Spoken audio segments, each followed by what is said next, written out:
back to all the Marios! I'm the one that lived, Doc Phoenix. And you can call me Compunic, because that's my name. It has been 5.5 weeks since we did the last video. It's been so long that it's weird things. Everyone's come out here to this field because they got these weird invitations and they don't understand what's going on.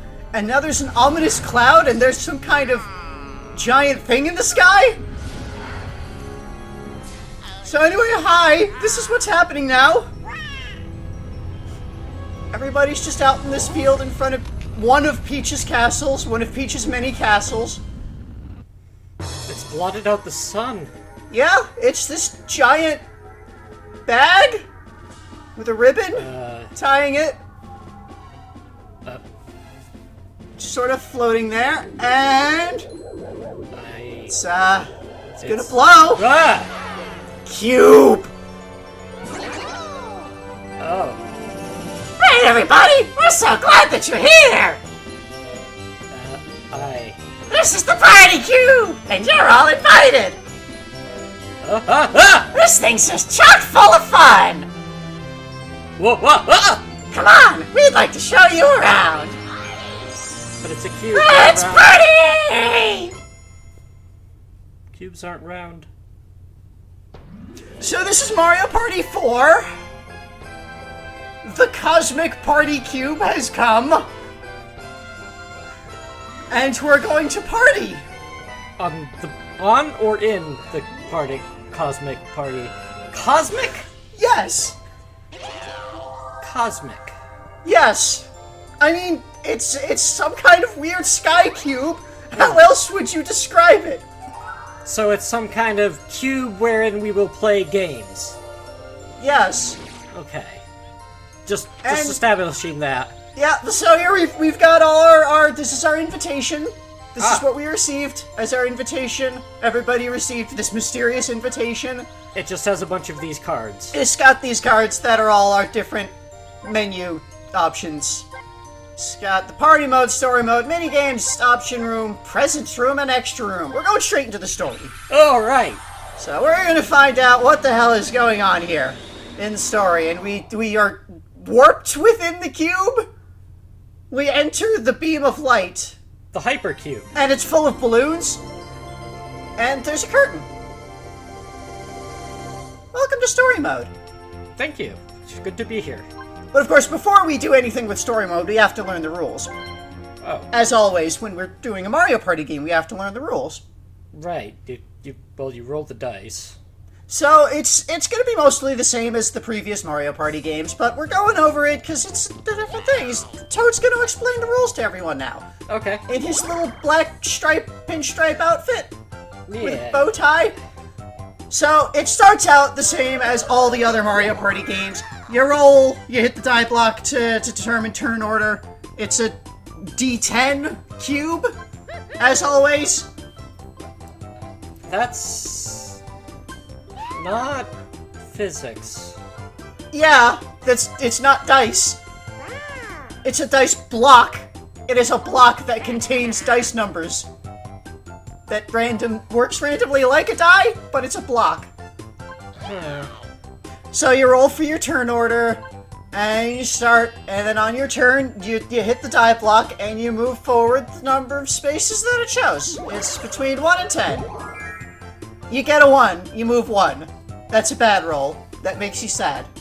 The blue space is a space that you can land on, and you get some coins. You get 3 coins. This has been constant in all the Mario Party games. You don't feel blue when you're on a blue space. But your panel turns blue, because you landed on a blue space. A red space makes you lose 3 coins. You'll be seeing red if you land on a red space. But Peach didn't actually have any coins, so it was fine. You're making me look bad. And this is the green happening space. It's got a question mark. Something special happens. I don't know what, though, because it depends on the board. And the rules board doesn't have a happening. Feeling green on the... No, I don't. Sorry. So the star is the fortune space. Lets you play Reversal of Fortune. That's this game's equivalent of chance time. Ah. It's the thing that a random thing will happen and it could completely change everyone's placings in the game. Once the turn is over, everyone's taken a turn, then the game turn is over and you play a mini game. The game turn. Yeah, a game turn, which consists of 4 player turns. Anyway, this is a Bowser space. If you stop here, Bowser or a Koopa Kid will show up. And they'll make you watch some horrible event. Jesus, okay. Bowser and his flunkies like to bully players around with their events. Okay. Watch out. Like, what kind of horrible event are we talking here? I mean, we'll find out later. This is a mushroom space. Oh. So, this gives you mushroom boxes pop up when you stop here. There's a big one and a small one. And you open a box and it gives you a mushroom. This is a mega mushroom. You might get a mega mushroom. Or you might get a mini mushroom. Yeah, you might expect, a big box and a small box, a mega and a mini. There is no correlation between the size of the box and its contents. Then why? The illusion of choice. Great. Anyway, here's a battle space. We've seen battle games for a couple of Mario Party games before so far. You land there and there's a battle game happens where everybody has to ante up some number of coins, and then you play a battle game, and then whoever gets first and second place gets some amount of the pot that everyone anteed in. This space is new. It's a warp space. Stop here, you warp to another player's space. And this is determined by a little roulette spinner thing. Now, this spinner, you can get the timing down, and you can actually, choose where you're going once you know what the timing is on how to stop it. So it's not completely random, but it is a little difficult to do. There are hidden blocks. So we've seen this, the entire time. Sometimes you'll just find a hidden block. It might just have a star in it. And you just get a free star. Just... I got it. Or I hate that. It might just have 20 coins in it. Less hateful. So yeah, the wild random luck thing is real still in the Mario Party. Next, let's explain the Mini Mega system. That's the new special thing of this game. The whole focus of this game. When you use a mushroom, you will change size. Mini mushroom makes you smaller. So here's the mini mushroom that you got. And you use it, and it makes you shrink. And now she's mini. And now the dice block will only go from 1 to 5 instead of 1 to 10. So a much more controlled roll. Yeah.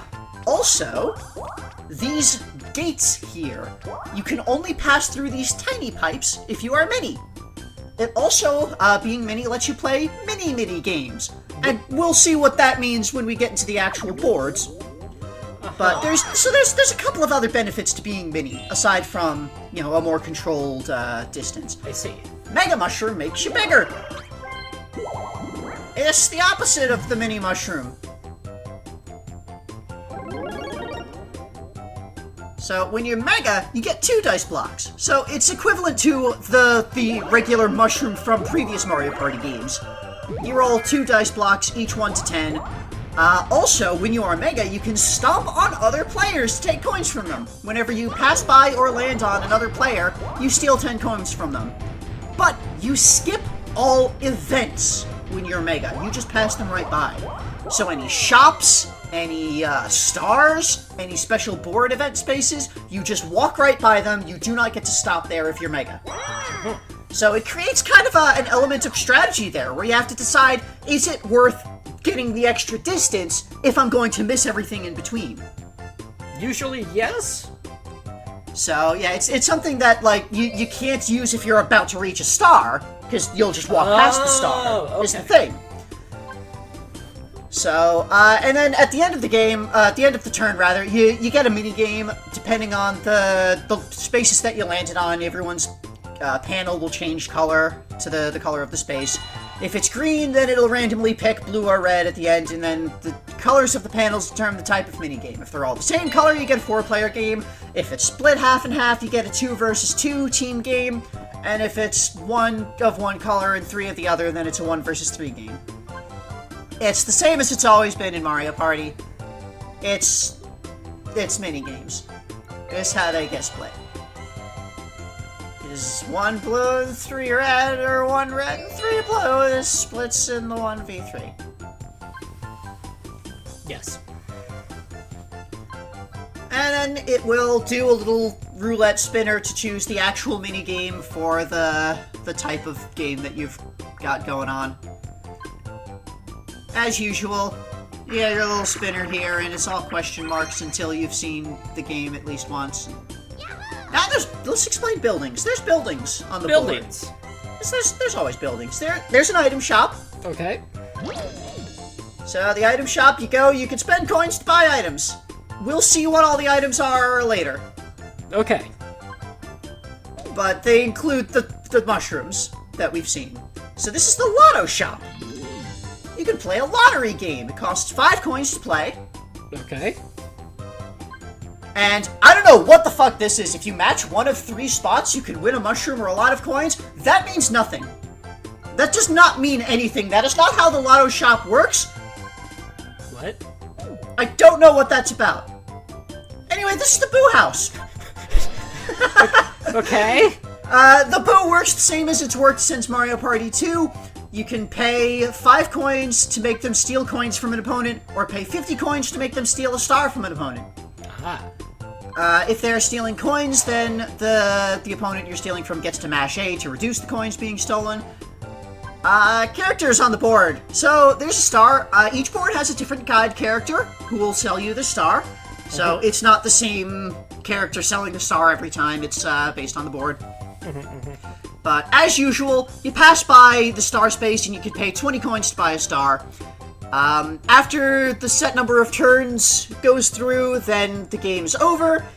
You get bonuses. It's the 3... If you have bonus on, which in story mode, bonus will always be on.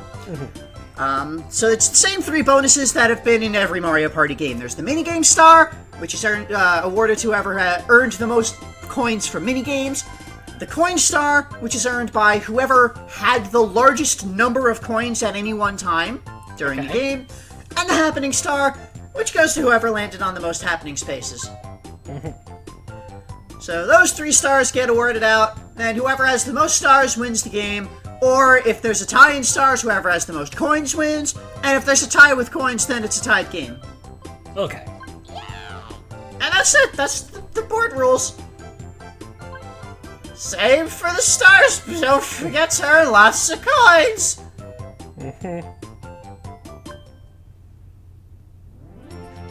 Alright, we know how to play the game now, so let's play the game. So we got to story mode. You've got our 8 playable characters. These are the same playable characters we had in Mario Party 3, but now Daisy and Waluigi are available in the story mode. Okay. You've got level. There's auto, normal, hard, and easy. Auto is a difficulty where it ramps up the difficulty, starting at easy and then it gets to hard by the end. And then you can choose either all minigames or only the easy minigames, the ones that it says are easy. Okay. Mario! Happy birthday! Oh! It's Mario's birthday! I didn't know. Today we're gonna celebrate Mario's birthday by throwing a huge party! Okay. Everyone here has a present for you! Isn't that great? I don't have a present for him. Ah! However, these presents don't come so easily! Oh? That doesn't seem like a present. First, you'll have to play the boards we made. That's not a present, then. If you win the board, then that character will give you a present! That's a prize, not a present. That wasn't words. That's how it works! Which party would you like to play? So, you get your choice That's of not a party, the 5 that's characters. So, there's Toad's Midway Madness, difficulty 1. Boo's Haunted Bash, difficulty 2. Okay. Koopa's Seaside Soiree, also difficulty 2. Good word, soiree. Yeah. Shy Guy's Jungle Jam, back to difficulty 1. Uh-huh. And Goomba's Greedy Gala, difficulty 2. greedy Gala. So, we are going to start with Toad in the center, difficulty 1. Uh-huh. The simplest map. An amusement park designed by Toad. Let's go have our birthday at an amusement park. Okay, that sounds fine and normal. Yay! Let's party! Okay. Let's a party. Let's a party indeed. So we go into the present. Let's a Mario party. And then there's a long loading screen. There's long loading times in this game. The GameCube was not great with load time. But, so here's our amusement park. And we come to our start, and as usual, we've got our thing. Welcome to Toad's Midway Madness. I'm Toad, and I'll be your guide. So this is, in fact, Toad, the Toad named Toad. Yes. I love amusement parks, so I designed my board to look just like one. Okay. Please enjoy the fun rides and leave your worries behind. I'm very worried. And then you get our turn order, as usual. What is that thing crawling down there? That's a train. That's fine. We'll see an overview of the board in a little bit, once we get through the intro here. So we got our usual roll-off for turn order and go through all of this.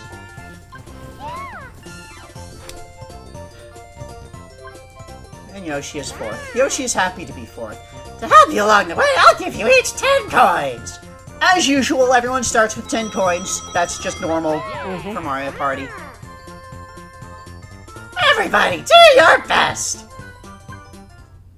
And then it shows you where the star space starts out, because it moves around. You get there, and you pay your 20 coins, and you get your star. So, let's look at our board. Yeah. So from the start space, we've got this little sort of loop. We have these teacups. We'll talk about the teacups in a little bit once we finish viewing our overview. We've got a split there. Going down gets you to a shop. There's a Toad over here, where there's this like roller coaster track that goes up here. That's where the star starts out. Over here we've got the lotto shop on the left. That comes up. It's got one of those mini gates that splits off above. Otherwise you go to another thing of teacups. Up there is this weird little rocket ship thing? Platform? Over here it splits again. Up there is another shop. There are 2 shops on every map. That's a Toad balloon? It's a giant Toad balloon in the background. We got another split path here. Going down leads you back to the roller coaster area. Over here we've got the booze shop over in the upper right. Comes down here to this little carousel. Okay. And then it loops back around to the start. And that's the Ferris wheel? that's the general board. Yeah, there's a Ferris wheel there. That, by the way, going around, that is Steamer, the train from Mario Party 2, from the Western world. And here's our broad overview of the board. Why are they back? Why not? So this is what the board looks like. Okay.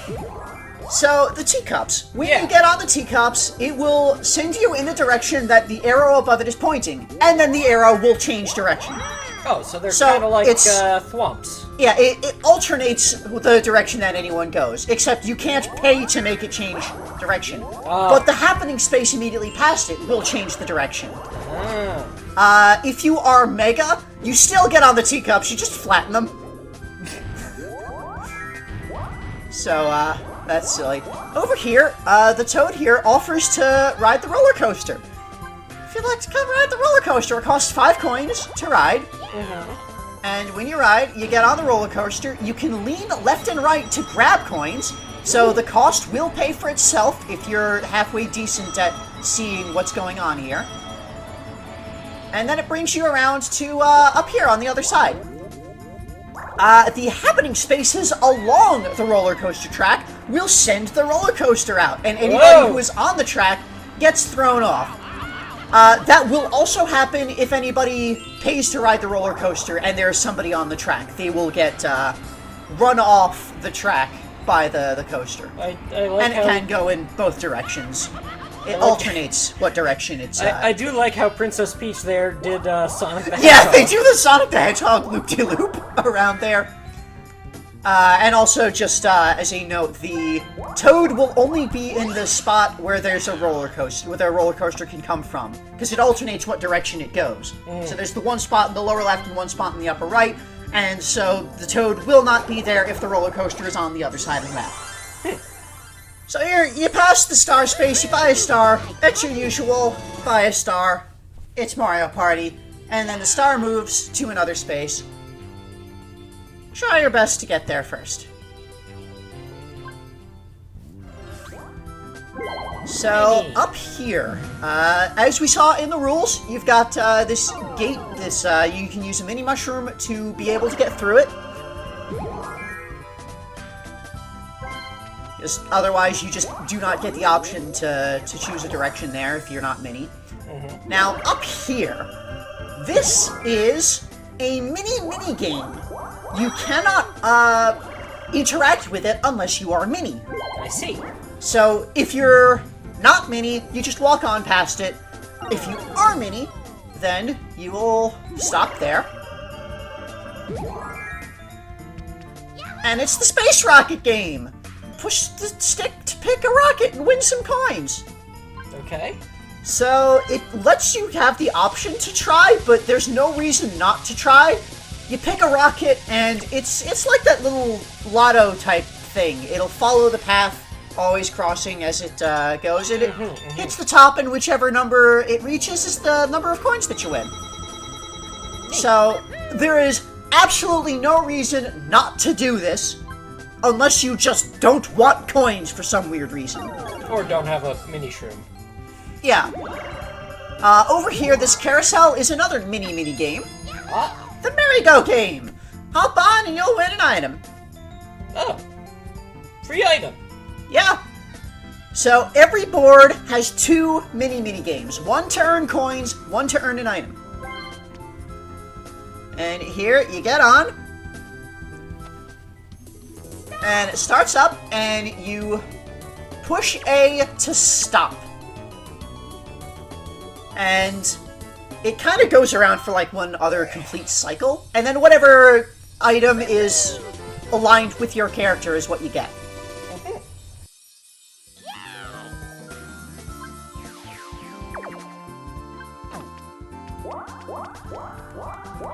So that was all. Last video, that was all of the stuff that was specific to this board. Yeah. But I'm going to be showing off, kind of alternating to show off general board events and things, like the shops. Here's a shop. You go in and you get a random selection of items. You don't get a thing to view the item descriptions in this game for some reason. They just didn't put that in. Weird. But you come in and you can buy items, and there's different items. We'll see what all the items are a little later. The lottery shop. So when you get to the lottery shop, the first time that you visit the lottery shop, you get a present. A lucky party ticket. So you will hang on to it for a drawing that they'll have later. So, you know, any subsequent times that you visit the lotto shop, you don't get another ticket. You just get the one the first time you try. So it's a lottery ball game. There are 4 possible ball colors: gold, red, blue, and white, and it shows up in the upper left what the different prizes are. You rotate the stick to turn the lotto wheel, and then out pops a ball, and whoops, we lost. Oh. It's a lotto. It's gambling. Wait, what does this have to do with the instruction? That's why I said that wasn't what how it worked. I don't understand. Like, I can almost understand what that means, because there is another lotto game. There are 2 different lotto games. In addition to the lotto ball game, you might get a scratch ticket. Oh! So this might be what it was talking about, because 3 of these tickets are winners. So if you pick a ticket, you scratch it off, and it might just say try again and you lost, or it might show a number 1, 2, or 3, and that gets you a prize. We'll take a closer look at the lottery prizes in a later video. Okay. The Boo House. So, as I said before, the Boo works exactly the same as it works in the previous Mario Party games. You can pay to steal coins, you can pay to steal stars, or you can choose not to do anything. You always have the option to not choose yourself and let the game randomly pick who you're stealing from. But generally speaking, you want to pick who you're stealing from if you're actually trying to win the game. You get to tap A repeatedly to reduce the number of coins that Boo steals from you if somebody is sending Boo after you. Spork! What? That's just something he will exclaim to indicate that he didn't get as many coins as he wanted. Okay. So when there are 5 turns left, there's the wildly fun, highly entertaining last 5 turn events! Okay. What's that? So first, this is when the Lucky Party ticket drawing happens. So everybody who got a ticket, which is only people who have visited the lottery shop, is eligible for this. There's a little roulette spinner wheel here with everybody's faces on it, the 4 players who are currently in the game. And the guide will randomly stop it on one of the faces, and if it matches the first face on your ticket, then you continue going, otherwise you're knocked out. So, it has to match all 3 of the faces on your ticket to be a winner. So that's a 1 in 64 chance? 4 times 4 times 4? That's like the Nintendo... Wait, that was last generation. And then it shows the current standings, show everyone what's going on. And the last 5 turns roulette event. Whoa. And whoever is in last place gets to spin the roulette wheel for this. And you get a random effect for the last 5 turns. One of the random effects is the effect that has been in place for all the previous Mario Party games, doubling the effect of blue and red spaces. Oh. So, it was always that in the previous Mario Party games. Now there's a couple of different things it can be, and we'll see the others a bit later in future videos. But, anyway, that's, when you get to the end of the game, you've done all of the turns, and you get your end of game check. Here's what the rankings are. Here's everyone's stars. And it's everyone's coins. I think Mario's winning. Yeah, I was playing on easy. And then the bonus stars. Yeah, the bonus stars we said. Mating game stars, most coins in mating games. Which I generally get because I'm good at games. And also, again, I was playing this one on easy. I tried each of the difficulties with different characters. But, I started with easy, because why not? And Coinstar had the most coins accumulated at any given time. And the Happening Star, which is just random. It's just random. It's based on your dice rolls. Who landed on happening spaces. It's Mario Party. It's a Mario Party. And it can be a tie. And then both all tied players will earn the star. That can happen for all of the bonus stars.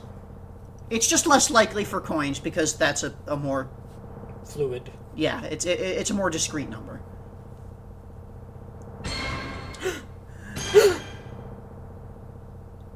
Yeah, of course. And yeah, it shows the winner and the rankings with the little pedestals raising up. He's just a little guy. It's his birthday. And he's the party star. At least now that it's not the superstar. It's not the superstar. Anymore. It's the party star. We're just having a party. He's the star of the party. I am so glad the stakes have been lowered. And then you get your detailed results screen at the end that you can look at. And you can push A to get the details of how many coins you got from minigames, how many coins you had at any given time, how many of each type of space each player landed on. So this is all the kind of things that you are very interested in. Usually. For Mario Party, not so much. And you get an option to save. This game actually has autosave turned on by default at the end of every turn. That's an option that you can set, but, and that's been a thing that's been available in previous games, but it's never been a default setting until now. So then, hey, we move on. So here's the present that Toad promised us. Hey. And here comes the present. Look at that. That's very exciting. But to get it, What? you'll have to beat me at a minigame. That's not... This isn't how presents or prizes work. So, here's Toad's little room. Now we must battle by Bowser Pop! What? Well, let's hear the rules for Bowser Pop. In Okay. this game, you must pop all the Bowsers that pop out. Use A to pop with the hammer. Okay. Koopa Kids are worth 1 point, Bowser's 2 points. If you can get more points than I can in 60 seconds, then you're the winner. So it's whack-a-mole. It's competitive whack-a-mole. Yep. Things will shake when they're about to pop out a thing, and then you can whack and hit them. With the bits that pop out 2 targets at once, if you hit directly in the center of them, you get both targets with 1 swing. Neat. It runs for 60 seconds. Sometimes the Bowser will pop up, but almost all of the targets will be the Koopa Kid. Koopa Kid, not Koopa's kid. Correct.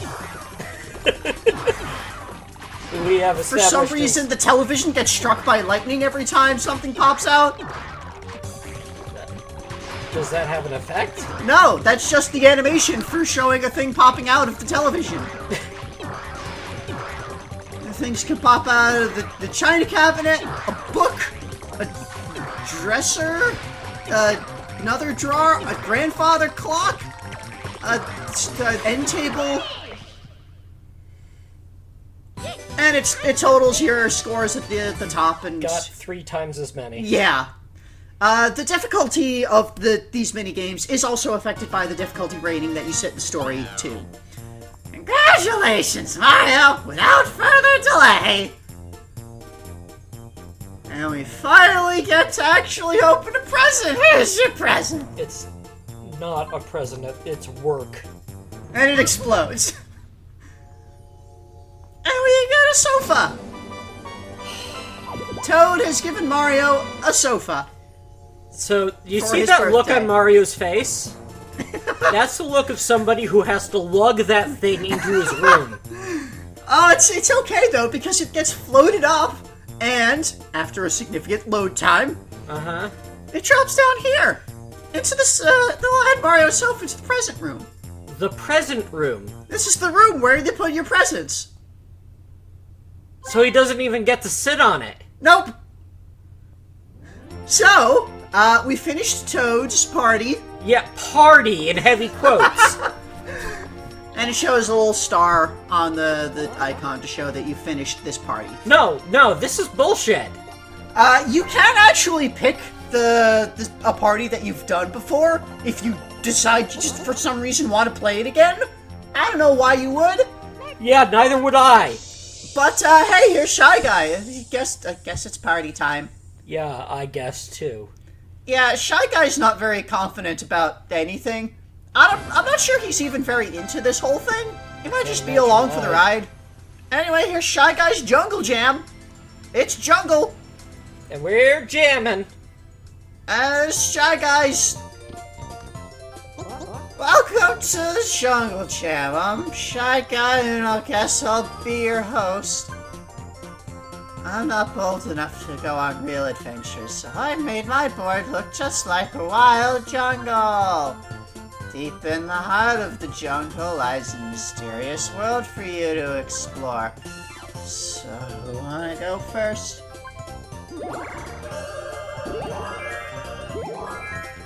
And we get our turn Wario order. is first. He's more confident about who's in second place. Who goes second, then third as well. He's not confident about saying who goes first. And finally, here's 10 coins for each of you. So, happy adventuring. I should show you the first star, okay? It's over here. Sorry, but you need 20 coins for it. So here's our overview of the board. Yeah. We got jungle in the background. It comes over here. We got a split path that goes over this river. There's all these totems in the back. We got this little statue here. Over here we got a shop just going around. There's this little mountain thing. There's this shy guy on a raft. And over here is the boo house that's behind the mini gate. There's a big tree. And there's a condor. And there's a volcano in the center. And there's this big old shy guy statue. That's a big statue. And another little statue. And that's got a little totem thing with the shy guy there. And that's the board. And here's our big overview of the board. It's a lot of things on this one, huh? Yeah, there's just a lot of stuff going on here. I think more than the Toad board had. Well, the Toad board had a loop-de-loop, but let's see what this one has. Yeah, so the main feature of the board is the river in the center. And if you land on one of the happening spaces, cast your wish into the Shy Guy well. What kind of wish do you want? A fun wish or a sad wish? Why? You can pick to have a sad wish, and that makes Mario sad. He's expressing sadness with his wish. His heartfelt sad wish. And this particular wish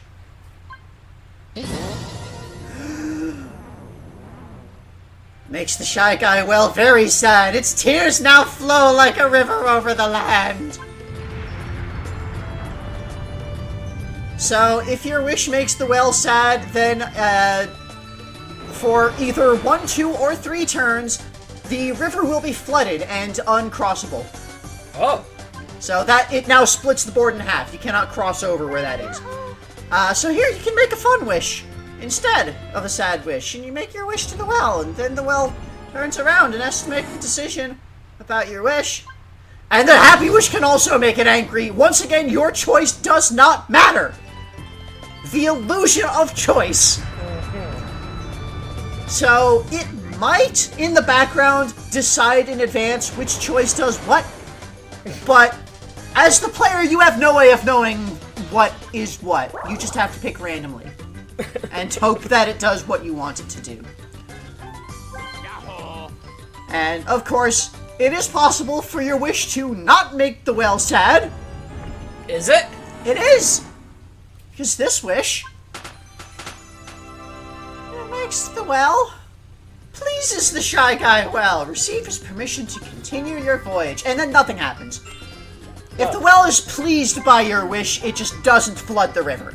Yoshi has a sad wish. Again, the well can be pleased by a sad wish. Shy Guy well is pleased by Yoshi's misery. If the river is already flooded, then the happening space does nothing. Oh. Well, okay then. Up here, this condor. You pass by and it wakes him up. Memory serves me, you're good old Waluigi. You can pay 5 coins to be taken over the river. Well, okay then. And here, also, you get to, much like the roller coaster, you lean left and right, and there's coins in the air that you can grab, and you can make back the fee that you paid to go across. And then you land on the other mountain nest thing over here. And if you cross from this side while he's here, then you can go to the other side.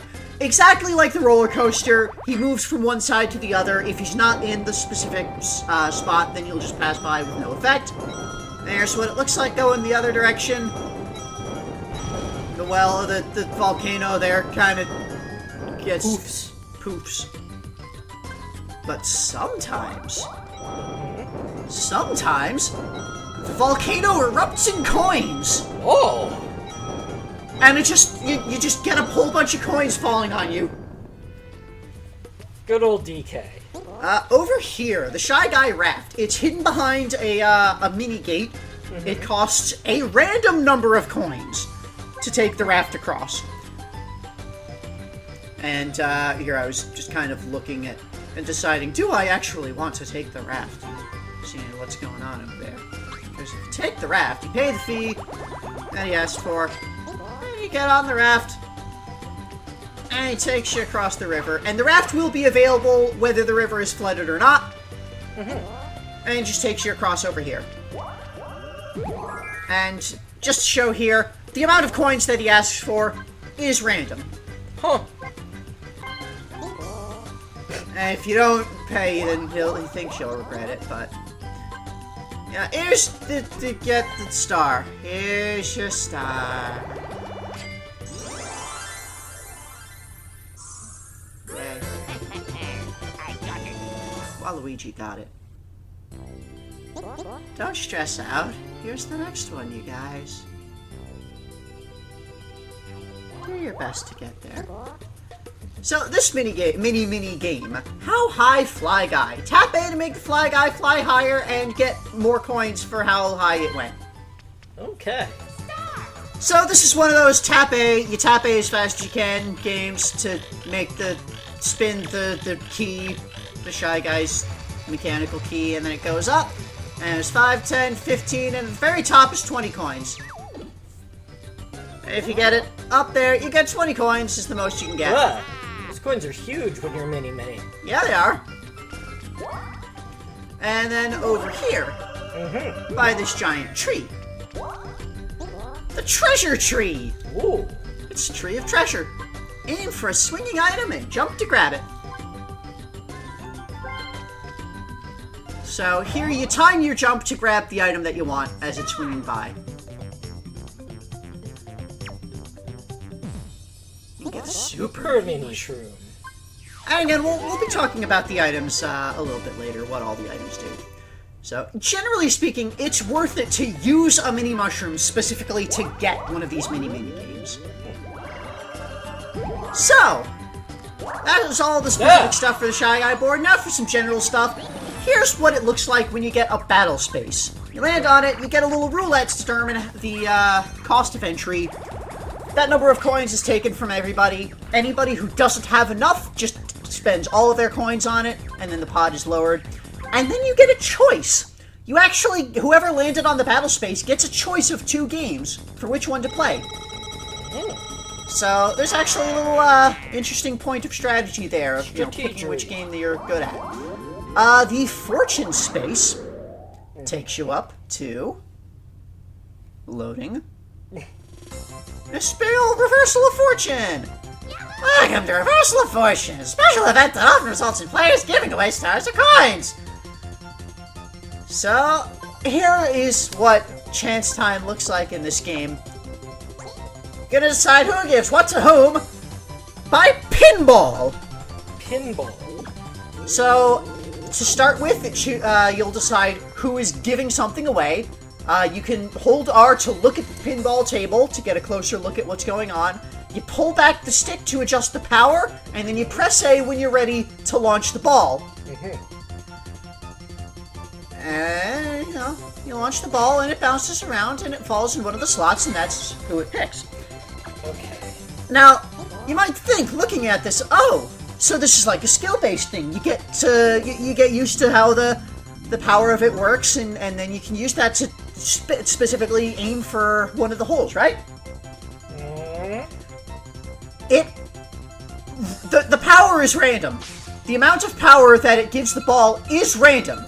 You can pull it the exact same amount 2 different times, and it will go 2 different speeds. It will launch at 2 different strengths. So it's still random. So sort of. Why didn't they just use the old system? Illusion of choice. So the second pinball table is the other player that it's giving to. The third pinball table is the type of interaction happening. Now, the way this pinball table is set up, you're actually far more likely to hit the things on the left than the things on the right because of those, Koopa kids that are in the way there. And the way that everything, the way that the physics bounces around. Yeah. So yeah, you land in a thing, and it's like, the person gives away some coins, and other possibilities that can happen. You can make someone give away stars, but if they don't have any stars, then it's very sad. He doesn't have a single star. What an upset. That's not a reversal of fortune at all. Nope. But what is a reversal of fortune is this space second from the left. You see that icon? Yeah? So that is trade all stars and coins. Trade everything. Just completely swap placing. That... I once got that on the final turn of a game. that... And went from 1st to 4th place. Why? Anyway, so we saw what the Mega Mushroom did, but what we didn't see is if you roll doubles when you're getting the 2 dice blocks. This kind of luck deserves a gift, and you get 10 coins out of it. Okay. And if you happen to get double 7s, Oh! 7 is more lucky than any other number, as we all know. Why? Because 7 is more lucky. This gives you 30 coins instead of 10. But why is 7... So then there's the Super Mega Mushroom. Super Mega Mushroom, you say? This can be bought at the shop sometimes for 15 coins. The Super Mega Mushroom lets you roll 3 dice blocks. Oh! It is otherwise exactly the same as a Mega Mushroom. You are Mega and you move 3 blocks worth of distance. Okay. If you get triple on the Super Mega Mushroom roll, Hill will... Well, Satan? the numbers match, you get 10 coins for that. If the numbers are even. If you get odd numbers, which are slightly luckier than even numbers, apparently, What? then you get 30 coins instead. Why? Because odd is luckier than even, I guess. And in the 1 in 1,000 chance that you get triple 7s, Huh? you will get 50 coins. Is this what you were grinding for? Yes. Just that! So the Super Mini Mushroom also can be bought at the shop for 15 coins. This is what took you 5 weeks. It's a mini mushroom that lets you roll 2 dice blocks. Sure does. And if you get doubles on the Super Mini The Mushroom, Super Mushroom and they you match. also get 10 Gets coins. 10 coins. It's a mini mushroom, so you can't even get 7s on that, so yeah. that's it. Okay. This What's is the Mini Mega Hammer. This Hammer. lets you apply a mini or mega effect to an opponent. And that opponent gets hit with the effect. More importantly, this causes the opponent to miss out on the opportunity to use an item on their turn. Ah. Here we have the Magic Lamp. It's the same thing as in previous Mario Party games. It's 30 coins to the shop, you use it, and it summons the Mushroom Genie. This time the Mushroom Genie has legs and feet. That's new. It's kind of weird, actually. Also, he is very large. And has an Audi. Yep. And he's wearing a magic lamp on his head. He's the genie of the lamp. Kalabazam! And Why he just is kind the of skybox stomps. like that? And he just kind of stomps and launches you over to the star. And Oh. you still have to pay the 20 coins to buy the star, but it sends you over there. The Chomp Call. Yeah. This can be purchased at the shop for 15 coins. You blow the call, and it's a whistle, and it calls a bunch of Chain Chomps over to the star. And it makes Shy Guy very nervous, and it chases them away, and it moves the star to another space. So, if somebody is about to get the star, you can use the Chomp Call to move it somewhere else so that they don't get the star. Another effect possible at the last 5 turns is turning all red spaces into fortune spaces. That sounds terrible. It is! Anyway, here's the end of the Shy Guy map. Here's the present that he promised. Here's our present. But the rules say... you have to beat me at a minigame. It's the rules. There's nothing to be done about it. Okay. That's the rules. Okay. Shy Guy's minigame is Archaeologuess. Match. an Archaeologuess match. So what are the rules of Archaeologuess? One of the 5 spinning blocks will have a unique shape. Use the stick to move under the one block that doesn't match and press A to hit the switch. So that lets you choose the block, and if you get the right block, then you get a point, otherwise you get crushed. Jesus! You get 3 points, first to 3 points wins. And here's what it looks like. So you've got these very fast spinning blocks. You need to figure out which one is a different shape from the rest. Sometimes this is easier to distinguish than others based on the shape and orientation of them. And yeah, you see there, if you pick the wrong one, then you get flattened and you lose a little bit of time, letting the other player make a choice. You get flattened and murdered. Here you got this little, like, table-shaped thing, or dumbbell-shaped thing, where one of them is a tiny, smaller circle bit. Anyway, yeah, whoever gets first to 3 is the winner.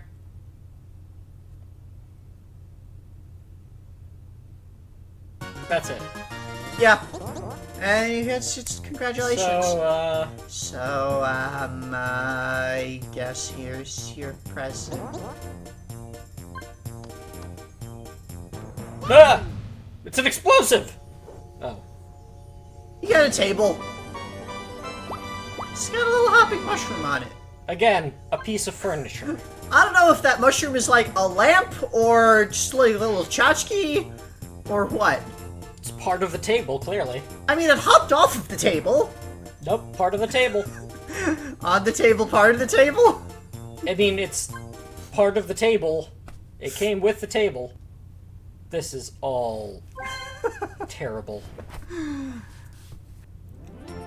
Alright, our third party that we're gonna do is gonna be the Goomba party. Do we have to? Yes! We gotta go to Goomba's Greedy Gala. It's a casino. That sounds even worse than the last two.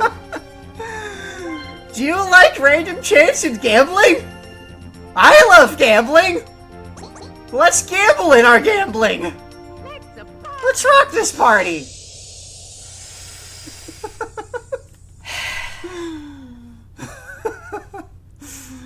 By the way, funny coincidence. Playing through this game took me 77.7 hours. Yeah, it did. Yeah, it did. So here's our casino, our Goomba casino. Welcome to Goomba's Greedy Gala. This place is the tops. Let me show you around. So I had all this space and I made a casino. Hey, pretty high class, eh? Feel your heart pound and your nerves jitter as you lay it all on the line. Who's gonna go first?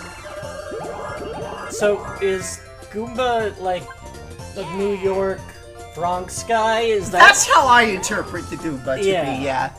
He's some kind of He's a like Brooklyn tough guy. Yeah, he's like, he's trying to be like a mafioso, like over here. Look at me. Over here. He's made a nice fancy casino here. Yeah.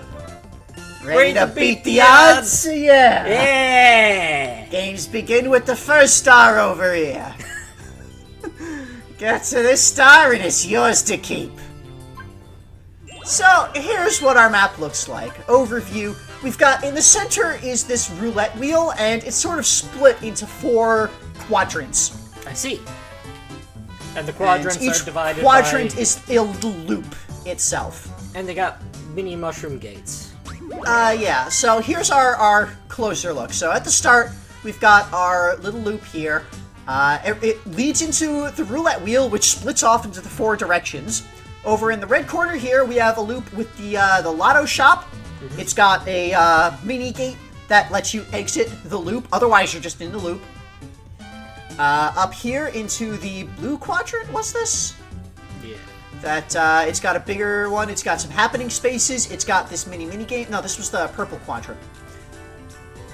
Over to the right here was the blue quadrant. Mm-hmm. It's got this slot machine mini thing. More happening spaces up the top. It's got a shop. And it's got, you can just kind of pass through to the exit, passing by the boo shop. And from the green quadrant, you can take a mini gate up to the blue. So when you get to the roulette wheel, you play the roulette, and it's a roulette. He throws a ball onto the wheel, and whatever space it lands on is the direction that you're sent. Well, now, if you get there with some cash in hand, if nobody's looking, slip me some coins and I just might get you closer to the star. What do you say? You want to pay me to stop it? So, you can pay them off. so not only is it a casino, it's a crooked casino. Depending on your contribution, I might be more motivated, see? So you can pay 5, 10, or 20 coins, and each level effectively eliminates one of the colors that doesn't have the star in its quadrant. Uh-huh. So you pay 5 coins, you have a 1 in 3 chance of reaching the star. You pay 10 coins, it's 50-50. If you pay 20 coins, you're guaranteed to go to the star. And the green quadrant's very small. Or you can choose to not pay any coins, and it's completely random. Guarantees place, your choice. So yeah, that can happen. Well, Yeah, you pay 10 coins. Even chances, I'd say. If you pay the 20. Oh yeah, money talks. You might be in luck. The star looks closer than ever. So if you pay the price of a star, you get to go to the star. If you randomly, by luck, happen to land in one of the 4 star spaces in between, you earn 20 coins and get to pick your direction. neat. So, once again, random chance. So, whenever you pass by one of these little dice icons, you have to play a dice duel against Goomba. He will hit a dice block, and if you beat his number on the dice block, then you get 10 coins.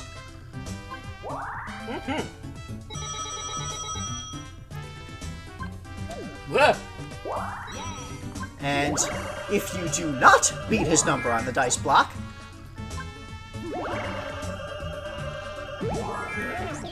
then you lose and it's back to start. Jeez. So, all quadrants except the green quadrant have one of those dice duel spots. So there's always a chance that you'll get thrown back to start. If Goomba rolls a 10, you don't even get to roll. You can't roll higher than 10, so you lose. Fuck off. Guess you're going back. The happening on this board puts you onto this little, like, this is Shuffleboard? the betting table onto a chip, and you get knocked over, and you can maneuver yourself a little bit. Like, your stick adjusts your speed in the direction, how fast you're bouncing back and forth, and you can try to grab coins from that. And there's one on the opposite side. It links the blue and purple quadrants. And what you want to do is not try to follow the trail of coins, just bounce as fast as possible back and forth, because then you'll just grab every coin.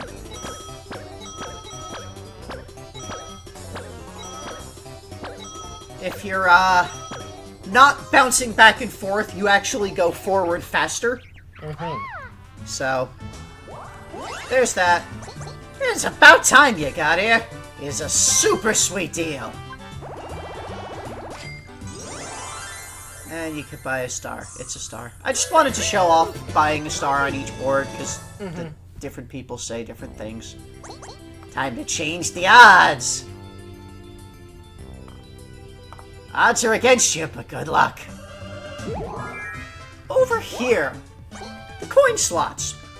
It's a mini game. This is a way to get coins. It's a skill slot. I don't like this one because you actually have to Pay attention. Yeah, you actually have to like match it up to earn the coins.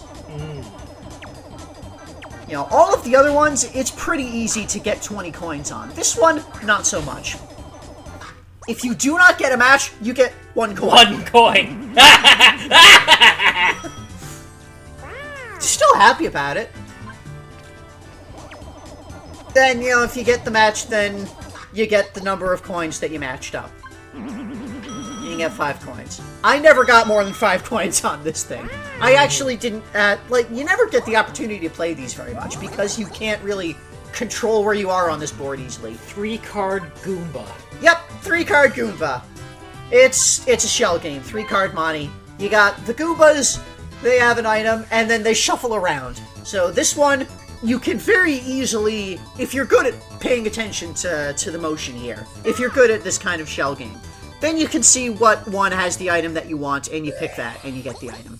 You're a bona fide card shark! The cards weren't involved. It was Goombas.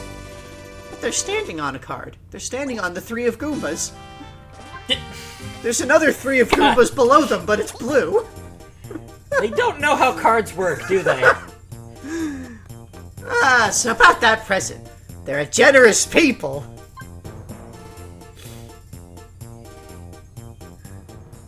But I'm not one of them!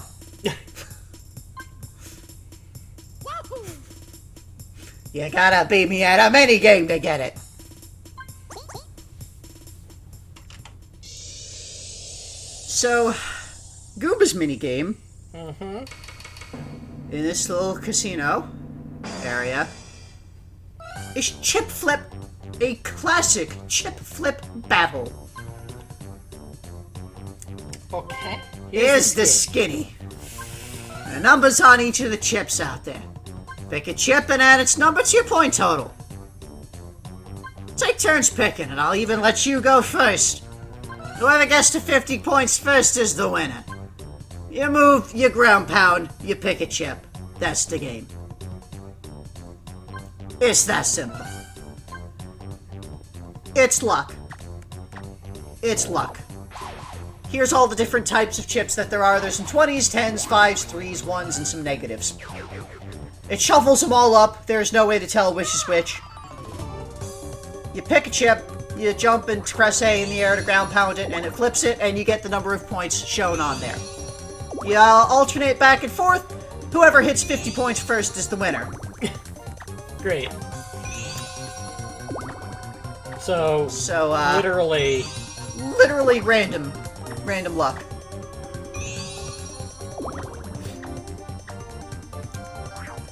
If you get a negative chip, it cannot put you below 0.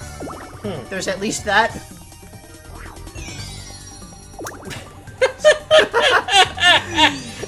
Yeah, it ain't looking good for Mario here.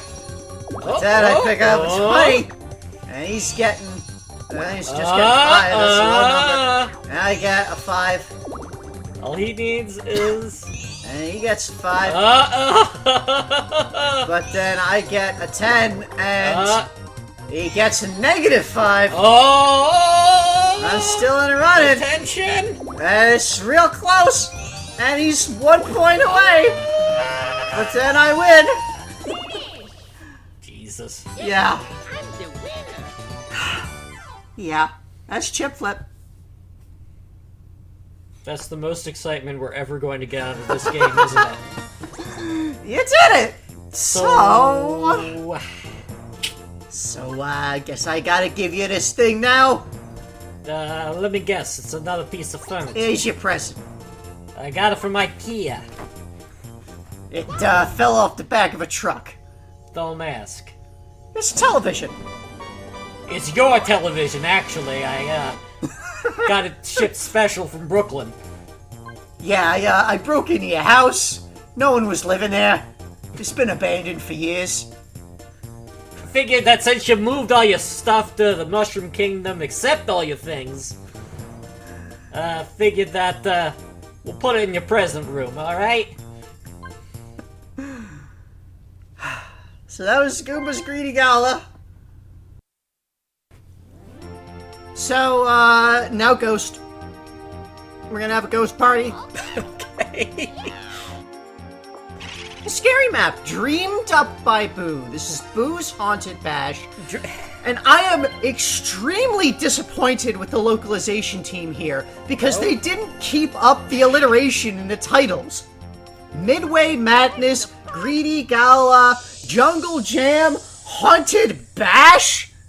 That should have been the haunted hootenanny. Yeah, actually. Now I'm feeling down. Or it could have been Boo's Bashful Bash. Boisterous bash? Boisterous Bash. Or, Rambunctious Bash would have worked. A little bit of a... Anyways, just help me your ghost. This board is a scary little spook house they cooked up. He wants to scare everyone who sets foot in it. Because he's a ghost? That's the theme. It's ghost. It's unlucky to go first here. Why? Because ghost? Because ghost. This feels like a kind of step down from energy that we had last time. Yeah, it's just sort of, it's ghost. Yeah. And it was only dream. Happy haunting. Okay. So, I mean, last time it was a casino, and that's kind of cool. It's got, like, stuff to it. This is just generic ghost haunt. It's kind of squares. Very, yeah, rectangular. It's squares. I guess it's got a mansion theme? Not really. Sorta. Anyway, you got the thing here, and then it's a split there with this spooky ghost bridge. And there's the shop down here, and it goes up in the middle. There's ghost drum. Split. Ghost book. It's all these like ghosts. It's not really ghost instruments. It's like spectral images of the physical objects below. Ghost trumpets. And it comes around, and then there's this thing that's just sort of there. There's a little piano. What are these mini games? Stuff. There's another ghost bridge. And there's a red boo. Some of there's red boos now. Here and up here, there's this little clock and a portrait by this happening. It's a nice tiny trumpet. Or no, that's actually it's a normal trumpet. It's a trumpet mini thing. Anyway, that's the board. It's a board. It's So things we've got here. You've got the little ghost bridge. You can cross the ghost bridge. oh. But when you reach this guy, red boos are very whimsical. We disappear when we like. And when you cross that, then all the red boos disappear, which causes their bridges to disappear. Ah. And then someone else passes by. Red boos are very whimsical. We appear when we like. And when we like is whenever somebody passes by. So that's like the primary mechanic of this board, is the red boos there. And here, a voice floats in from elsewhere. Because those spoil sport red boos are about, the mystery train won't move. But if the red boos aren't about, good thing those red boos are gone. Now we can start the mystery train to the boneyard. So the mystery train is a bunch of ghost coffins. They come by. Anyone who gets passed by the train gets picked up, and whoever is at the head can pick a direction to go. There are 4 different boneyards on the map, and there's the 4 different paths that you can go. There's 2 boneyards over in the right side here, one above at the top corner and one down here. There is one kind of at the bottom area of the board. You can see like just ahead there's a boneyard that if you went straight here you'd go there. And if you make the right turn there, then you get to this other boneyard over there just before the shop on the left side. That's the mystery train. Okay. Now, over here, the only happening spaces on the board, these 2, up in this corner, when you land on one, there's 2 minutes until Big Boo appears. And then the next person lands on one. And then it's 1 minute until Big Boo appears. Note that you can only get up here when the red boo is there, when the bridge is open. And the third person to land on one of these happening spaces, here comes Big Boo! You got Big Boo Boo comes out of the portrait, who can take coins and stars from the other players. Big Boo is exactly like a regular Boo, but their things cost 3 times as much, and they steal from all 3 opponents. Oh. So, I believe there was something... I believe there was an equivalent to this in Mario Party 2. There was a Big Boo that did exactly this. If I'm remembering correctly. But, yeah, you can steal coins from everybody. And then, after it goes away, it resets, so you need 3 more happenings to wake them back up. And if you happen to get there with 150 coins, then you get to steal some stars. 3 stars. 1 star per opponent. Assuming each opponent has a star to steal. I never saw Big Boo show up during story mode, because story mode does 15-turn games. You cannot get this in a 15-turn game. Just, again, you can only get up there when the bridge is available, and there's only the 2 spaces, and people have to be going in that direction.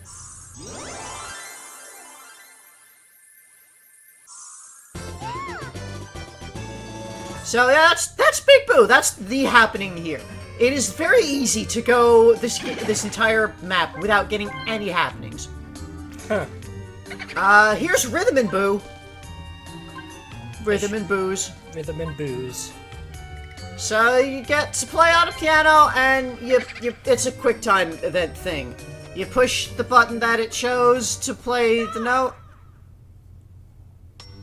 Once it gets started, hey, you push the button, and you push the other button, and you do the things, and if you get all the buttons at the right times, and then you get to the end. And you get a number of coins based on how many successful button matches you got. Oh, okay. That's this mini game. And over here, this mini game is the Horn of Plenty. I get it. It's random. Oh. You pick... So you get these 3 items available that are randomly selected. They get shoved into the trumpet, and the trumpet gets shaken up, and then you push one of those 3 buttons, and it gives you an item. So there is no skill involved. There's no, like, watching the items get shuffled about. There's no anything. You just... It's random. You pick a button, and you get an item at random. Huh. Still worthwhile to do, because you're basically trading in a mini mushroom for it, but... So, today we're gonna check out some shop stuff. Okay. Some item stuff. So, there's the item bag. We saw this in previous games. You pay 30 coins for it, and it has 3 items in it that are random. So, you could get, like, magic lamps. You could just get a bunch of crappy mushrooms. It's generally, I'd say, worth it just for the possibility of getting magic lamp, but... the warp pipe lets you trade spaces with another player. It uses the same kind of spinner that you get on the warp space, so you can, if you've got the timing down, you can choose who you're swapping with, but it does take a little bit of skill. If you happen to swap with someone who is currently on your space, it just has no effect. Oh. Feel bad. This is the swap card.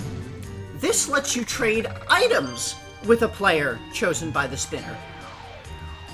So all of your remaining items get swapped with all of the opponent's items. So it could be... It's very situational. It's very difficult to get value out of. Scratch cards. So now let's check out the lottery. The different winnings that you can get from the lottery. We didn't see actual lotto winnings before. But here you got, on the scratch ticket, you get the number 3. Well, that could have been worse. And you get a mushroom. There's nothing wrong with that. And it gives you a super mega or a super mini mushroom at random. And the lotto game, the little blue ball, it's the same thing, 3rd prize. Good enough. It's a mushroom. And here's a mushroom each, yeah.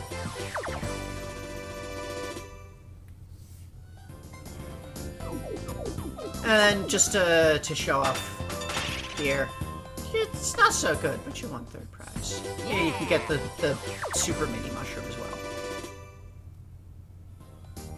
D needs the business.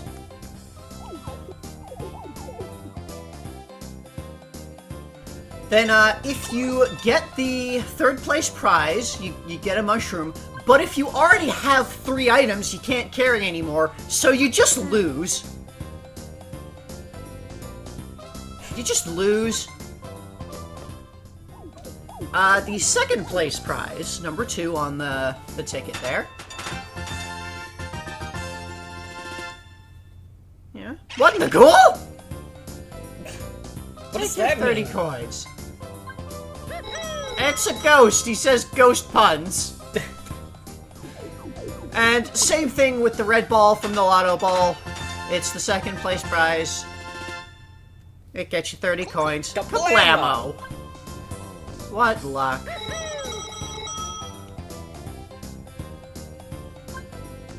And the first place prize... It gives us different... Very tiny Donkey Kong. Yeah, that's what happens if you're a mini when you go to the lottery shop. You stand on a little box. Get your 100 coins. And then, same thing with the ball, the lotto ball. You get the gold ball. And that's the first prize, and you get the big old celebratory thing. Wowzers!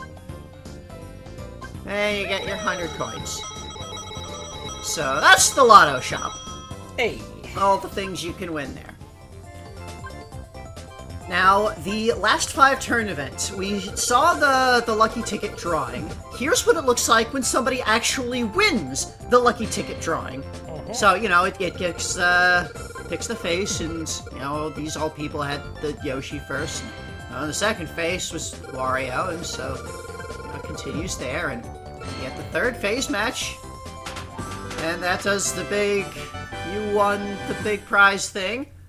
1 in a million! It's actually 1 in 64, but,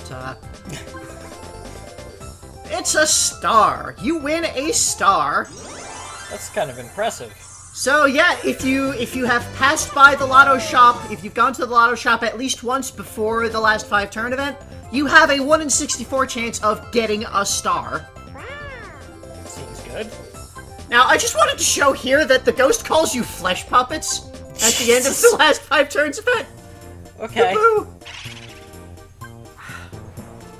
So, that's that for now. Here's the end of Boo's Haunted Bash. I know I said I'd give you a present. Well, I kinda lied.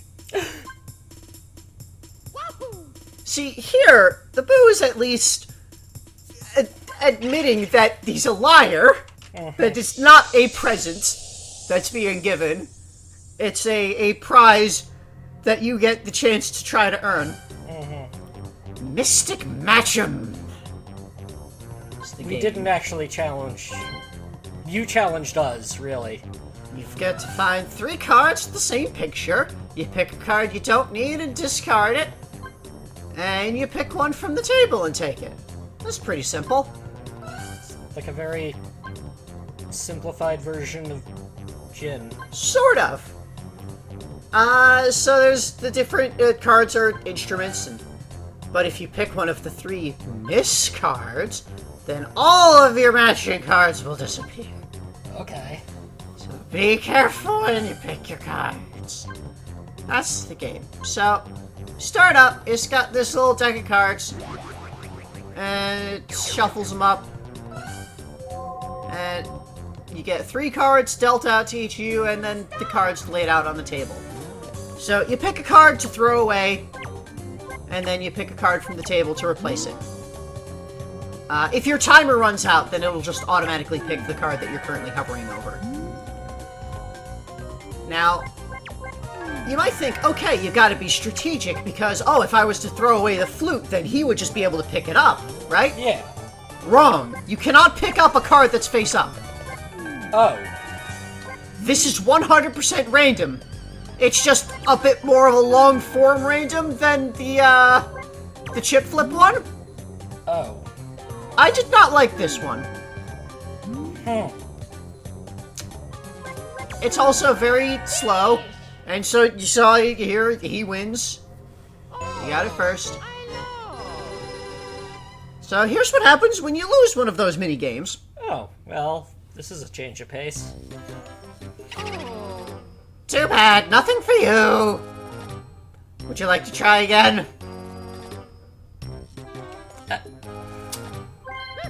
Yeah, it's literally just go right back in and try the same thing again. It's this arbitrary gate. It's this arbitrary luck gate. Like, at least for some of the other games, it's like, okay, there's a skill involved. You're doing a challenge. With this and with chip flip, it's literally a luck gate. Repeat this task until you get the lucky one. I cut out all of my failures. This took me like 4 attempts. That is the miss card, by the way. It causes you to discard all of your cards, and then it reshuffles the whole board, including all the face-up cards, and deals you a new hand of 3 random things. The 3 random cards that you get dealt at the start and after a miss are always 3 different cards. You will never have 2 of the same at any starting time.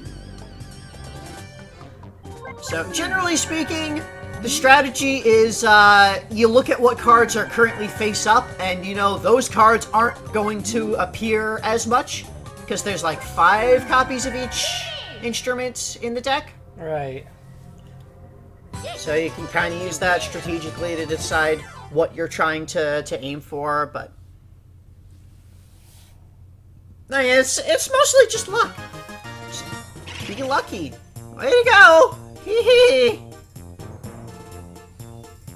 Yeah. Anyway, here's your armoire or something, I forget. Here's your explosion. It's a fridge. Oh. Here's your fridge. It's got some things in it. Mario is amazed by this. How do we get electricity here? Is there electricity in the present room?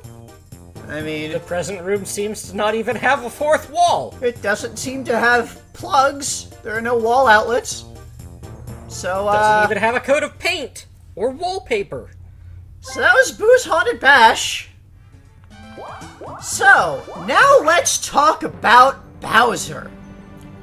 When you land on a Bowser space, as our tutorial rules explanation told us, either the Koopa Kid or Bowser will show up. So here's the Koopa Kid shows up, he'll just take some coins from you. Simple as that. Okay. Easy. Now, sometimes, when the Koopa Kid shows up, what kind of dastardly deeds? He'll actually take coins from everybody. Neat.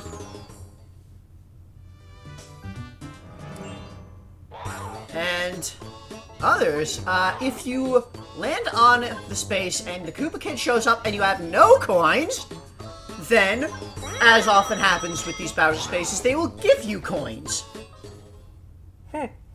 In a semi-random amount. And sometimes, Bowser will show up, and he flattens you. Bow before Bowser! Bowser And game! then, instead of getting a roulette where you decide what Bowser thing is happening, Bowser just picks for us. So, the loser of this Bowser game will hand over every coin. Okay. All their coins. So the person who's doing the best at minigames would lose all of their coins. If they lose. If they lose. This time the Bowser game is... Darts of Doom! You can, check the rules. Alright, listen up, weaklings. I'm gonna explain the rules of this game. So no snoozing! Throw 3 darts at once and try to get a lot of points. A lot of points! But the board will be spinning, so it won't be easy. Round and round she goes! The 3 curses show where the darts will hit. Pay attention! 3 curses!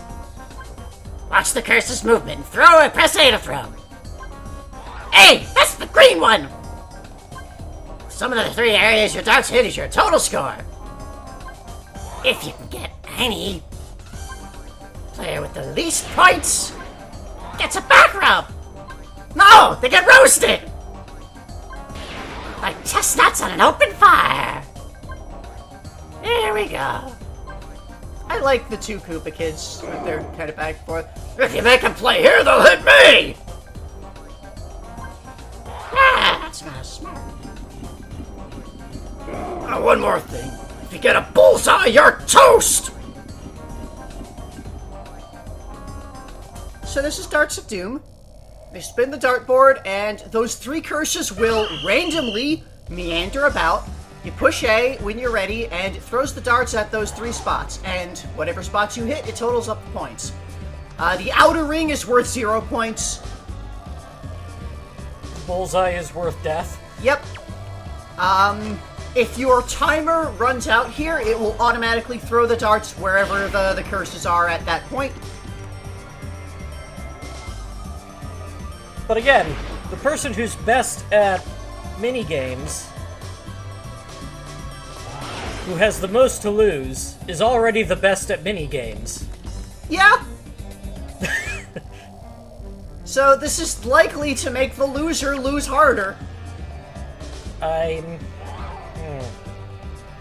So, you know, all 4 players get their 1 throw, and then we have a loser.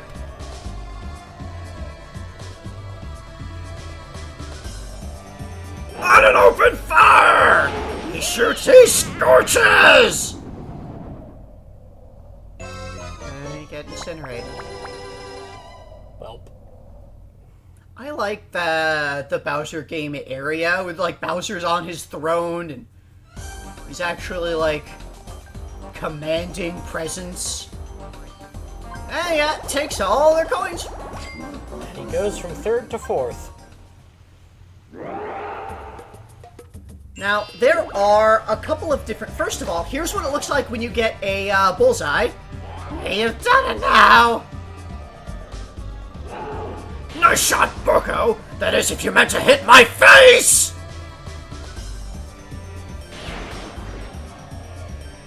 On an open fire! That doesn't really make sense, continuing from that statement. Yeah. But, anyway, yeah, so if you get a bullseye, you instantly lose. And nobody else has to throw. Now, there are a couple of different things that can happen with the Bowser game. First of all, the loss penalty is different each time. It can be all the coins, it can also only be half of your coins. And there are also a couple of different Bowser games.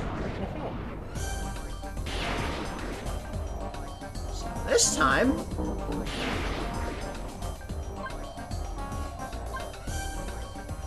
Balloon of Doom! Let's hear the rules. Alright, listen up, weaklings. I'm gonna explain the rules of this game. So no snoozy! Blow up Mr. Bowser's balloon real big like.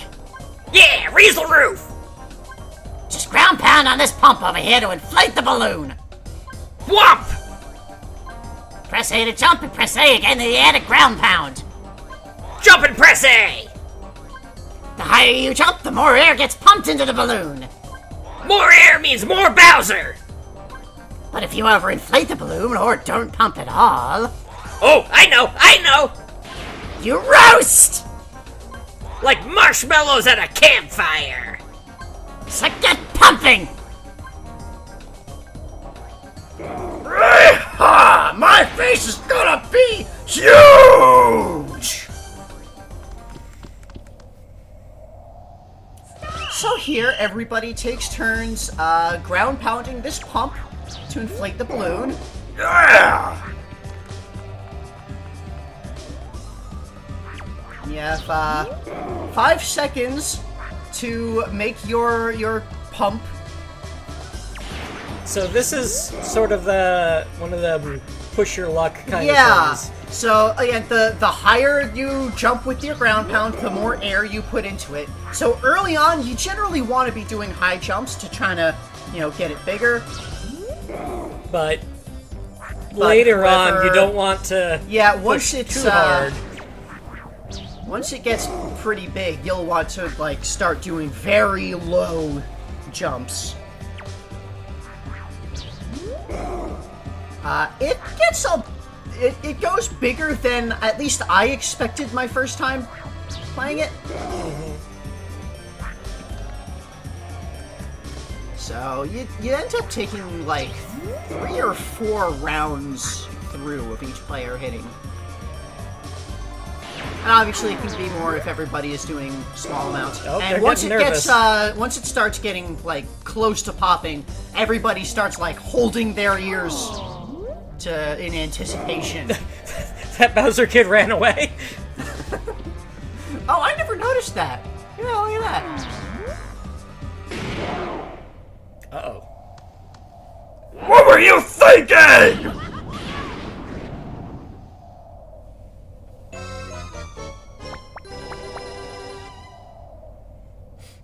Help. Yep.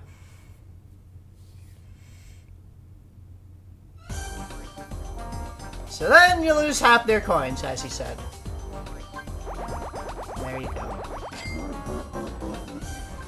Now, if you just don't do it, You dare disobey me?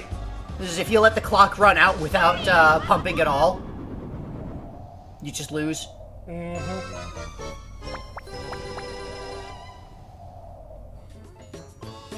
Sometimes, the Koopa Kid will come and he'll take the coins, and then...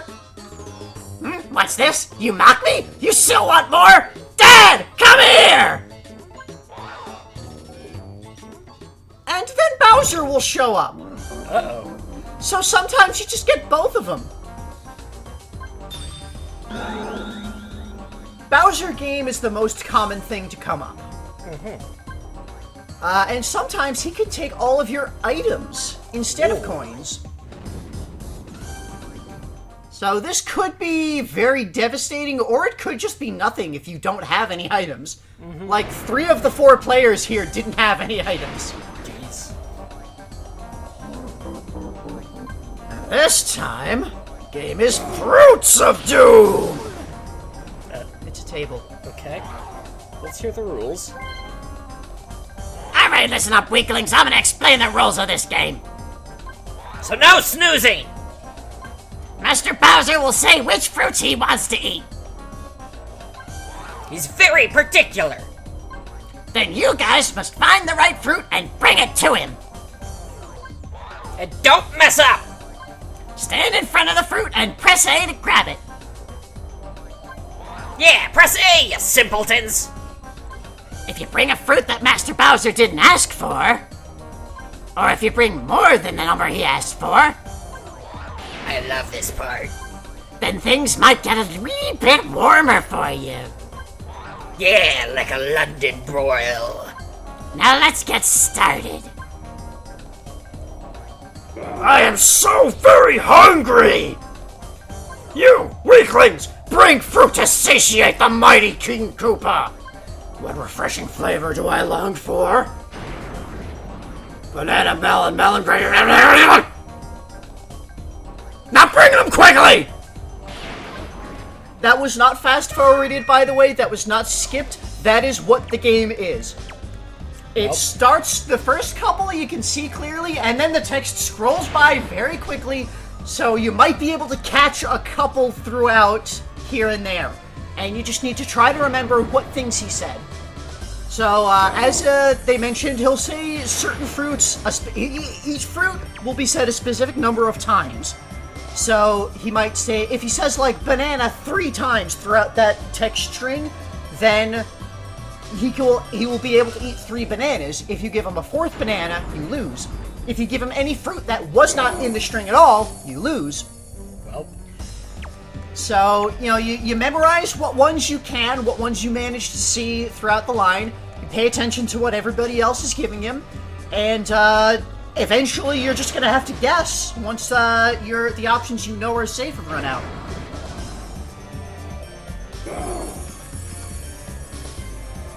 So this one is a lot more luck-based. It's more luck-dependent than the other ones.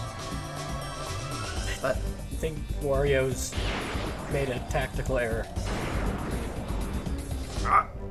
Oh! he's always... I love, like, the tension that mounts up when he's, like, looking at the fruit. It's like, Is this what I asked for? Let's find out. grab it and, like, frowns. But he eats it anyway. Yummy!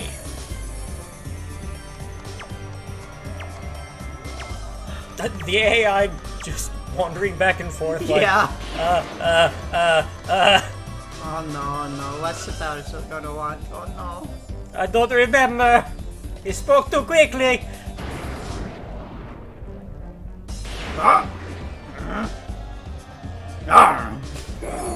Jeez. Yeah! It's really good about, like, stressing you out and making you, like, second guess your choice after you've made it. Waluigi does not look like he's having a good time.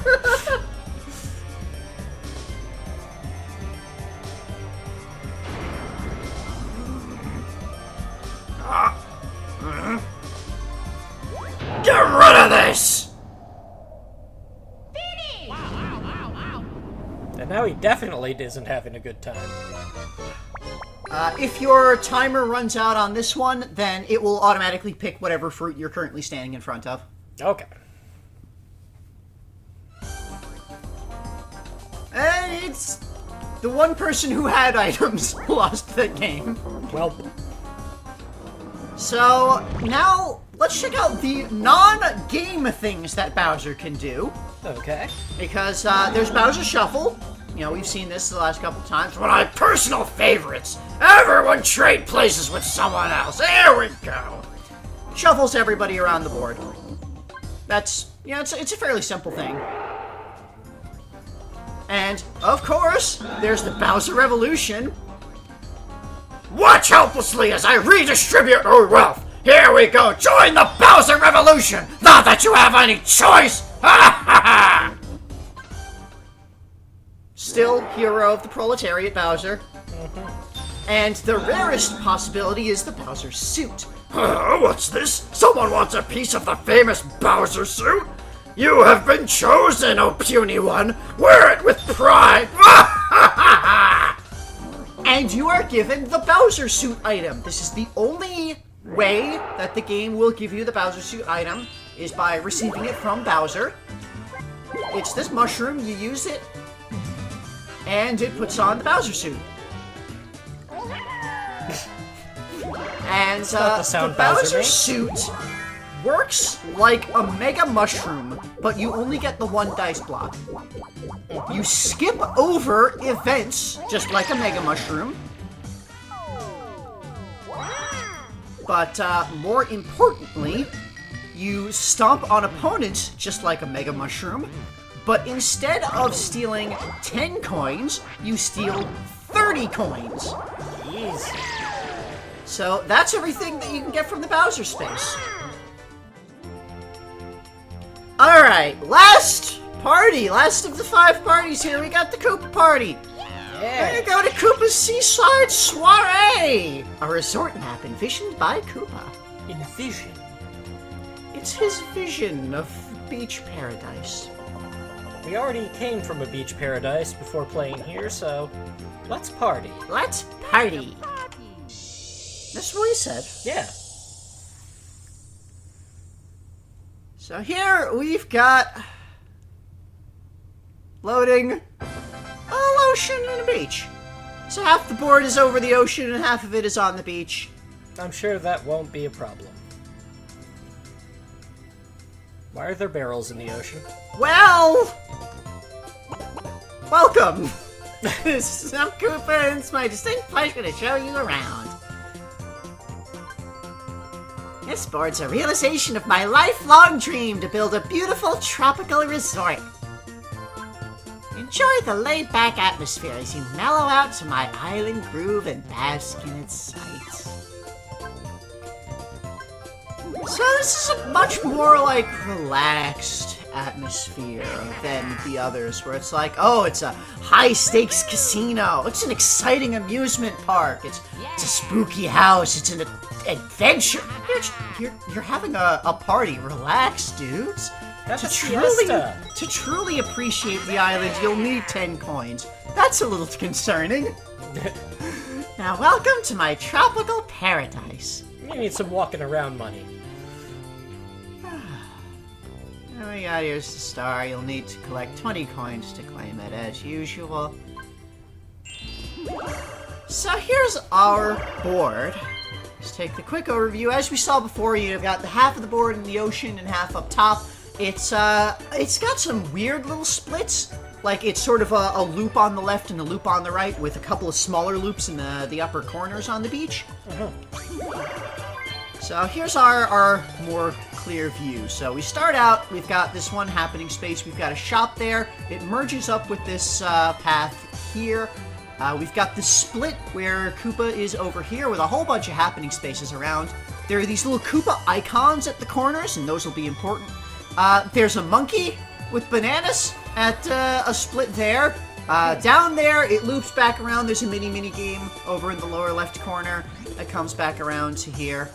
There's a treasure chest underwater among all of those barrels. Up here, it goes over to there. There's where the star is. There's this mini gate that lets you cross over. That's the only way to get to the Boo House here, is by passing through that mini gate. Up in the right side, there's the lotto shop in the upper right. Over past this other mini gate, there's this giant watermelon. And comes down here. There was another monkey with bananas, and that loops back to the start. So let's see what we've got here. The main attraction of this board is at the dead center here. So when you pass one of these Koopa marks, excuse me, would you invest 5 coins and help me build my Koopa cabana? Thank you very much. By the way, current level investment is 5 coins. And then you've invested and he's building his Koopa cabana. And you know, they continue passing by, and if you don't have any coins, well, never mind. But it's 5 coins.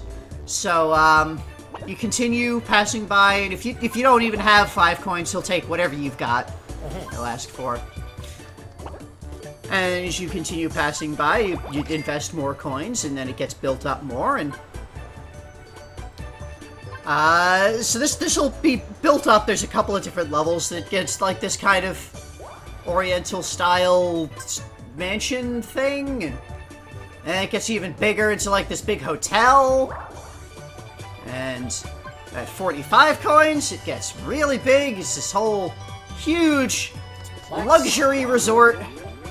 And when anybody lands on any of the happening spaces around here, you pay to stay for the night a number of coins equal to the total investment that has been made in there. So the longer it goes, the more expensive it is. And then the cabana gets destroyed by a tidal wave immediately after someone pays to stay the night. Not after they've stayed the night, after they have paid. Oh, dear. But if they don't have enough coins, he'll lower the rate for you. You know, you can only pay the 3 coins. Oh, well, that's good. And that's very bad business practice, because your cabana is still going to be destroyed. oh, dear. And, you know, if you've got 0 coins, he'll lower the rate to 0 coins for you. That's extremely poor business sense. Especially when you're in a tidal wave zone. So, there's that. And if there's no cabana, if there's been no investment yet, then the cabana is currently closed for repairs. Please come again. Okay. Over here, the banana peel, Ukiki's Banana Peel Junction. Whichever way you go is determined by the banana. He throws a banana, and you slip on the banana, and it picks one of the 2 paths at random, and that's where you're going. Ukiki is a familiar face to us. Yeah, I hate monkeys. Yeah. So yeah, the banana peel sends you to a random spot, unless you are wearing the Bowser suit. Oh. Because you are Bowser now, and Bowser doesn't slip on bananas! This is vital canon information. Bowser does not slip on bananas. a cart that he is driving can slip on a banana, but he cannot. So if you're wearing the Bowser suit, you get to choose what direction you go. Interesting. The happenings down here over the ocean. You land on the happening and you get a dolphin ride across to the matching space. There are 6 of these spots. And over here, it is entirely possible to get looped. Where you're on the one happening and you roll a 9 and you just get on this happening and go straight back to where you started. I saw Yoshi get stuck in that loop for like 10 turns once.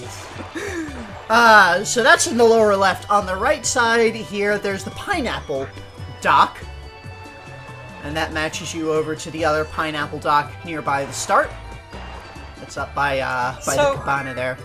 Correct me if I'm wrong, but is this the first time we've seen the dolphins in the Mario series wearing snorkeling goggles? That depends on whether the dolphins in Super Mario World are supposed to have goggles in their sprite. It's a little tough to tell. But, this is the first time that it's been plainly obvious to just look at. When you are doing the watermelon dock path, you get 3 coins.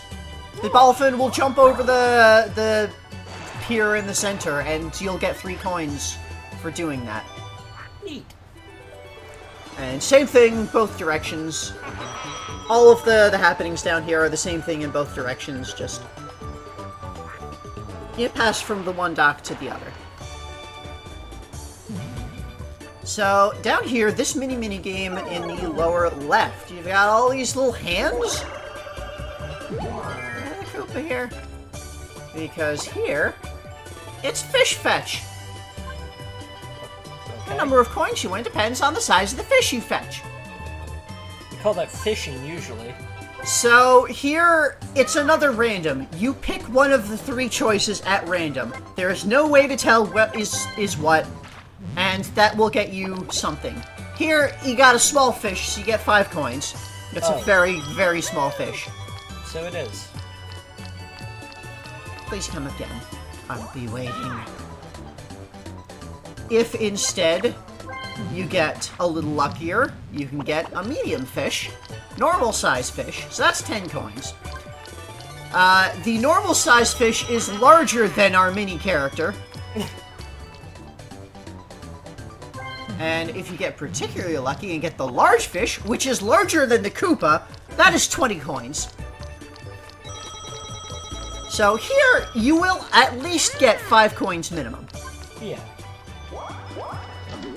Now, up here, the melon mash. Oh.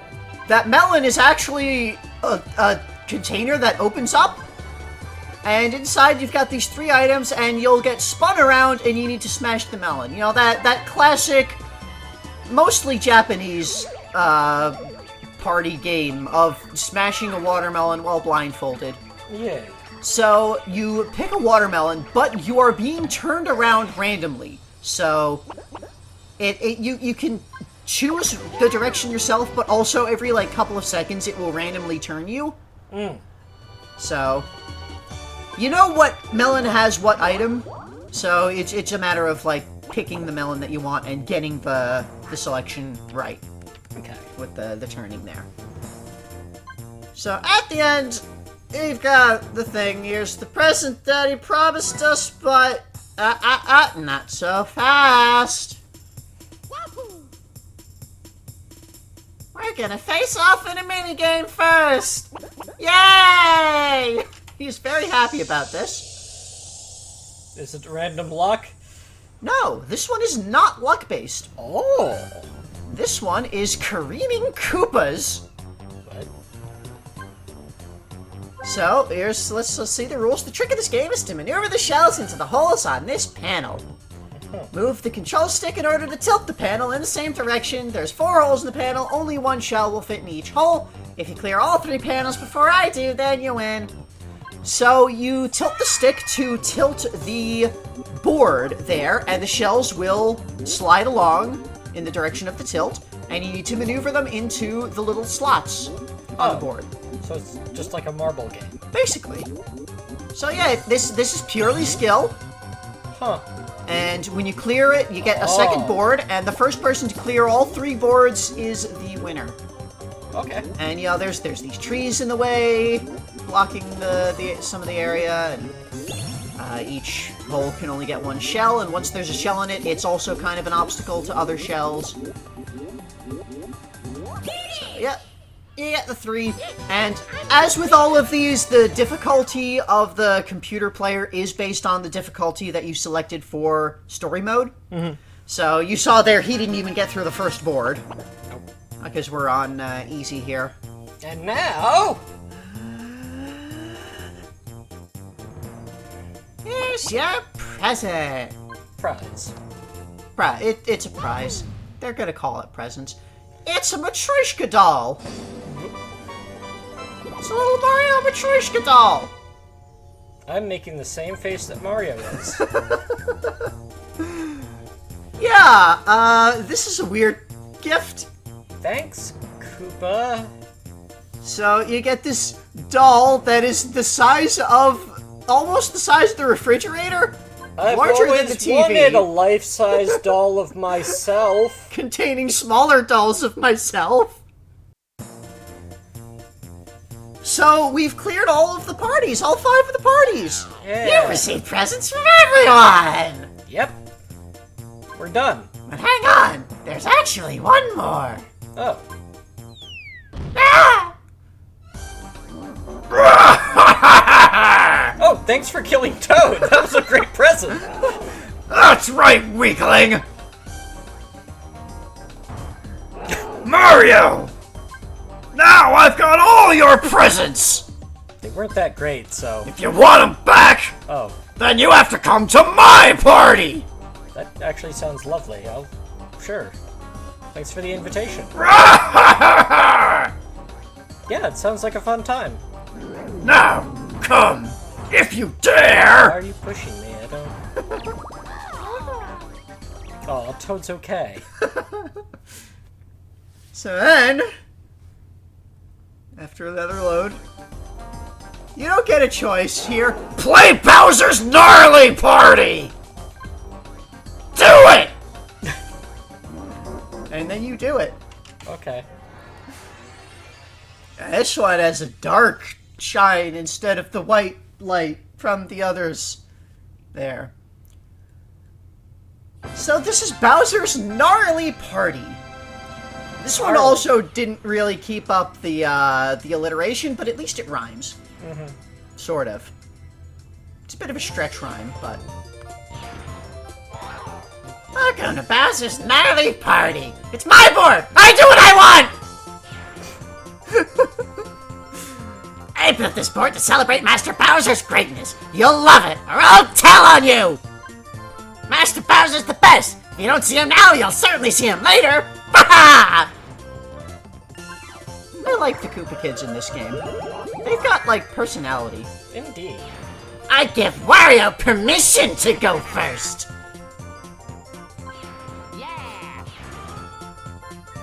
So you get your turn order. That's all. 10 coins to all of you, but I'm sure I'll get them back.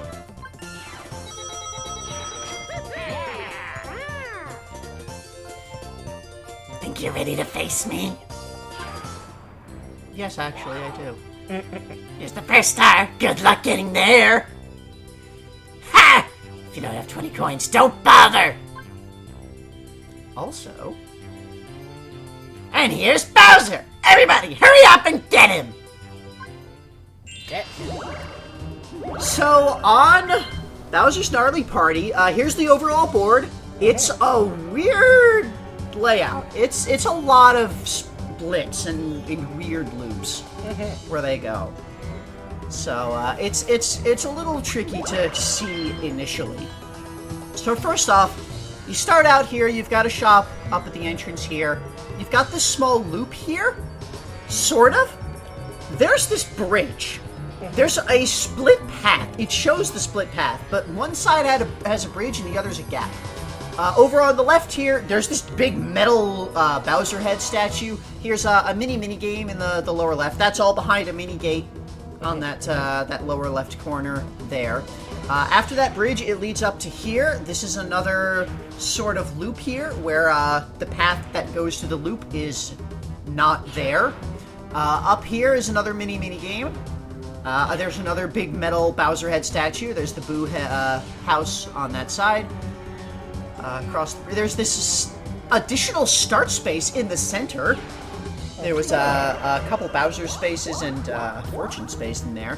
When you cross one of these bridges, it collapses a little bit.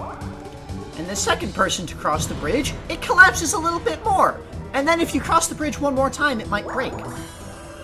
And the third person who crosses the bridge, they still cross it, and then it collapses, and then the bridge builds back up in the other direction. See.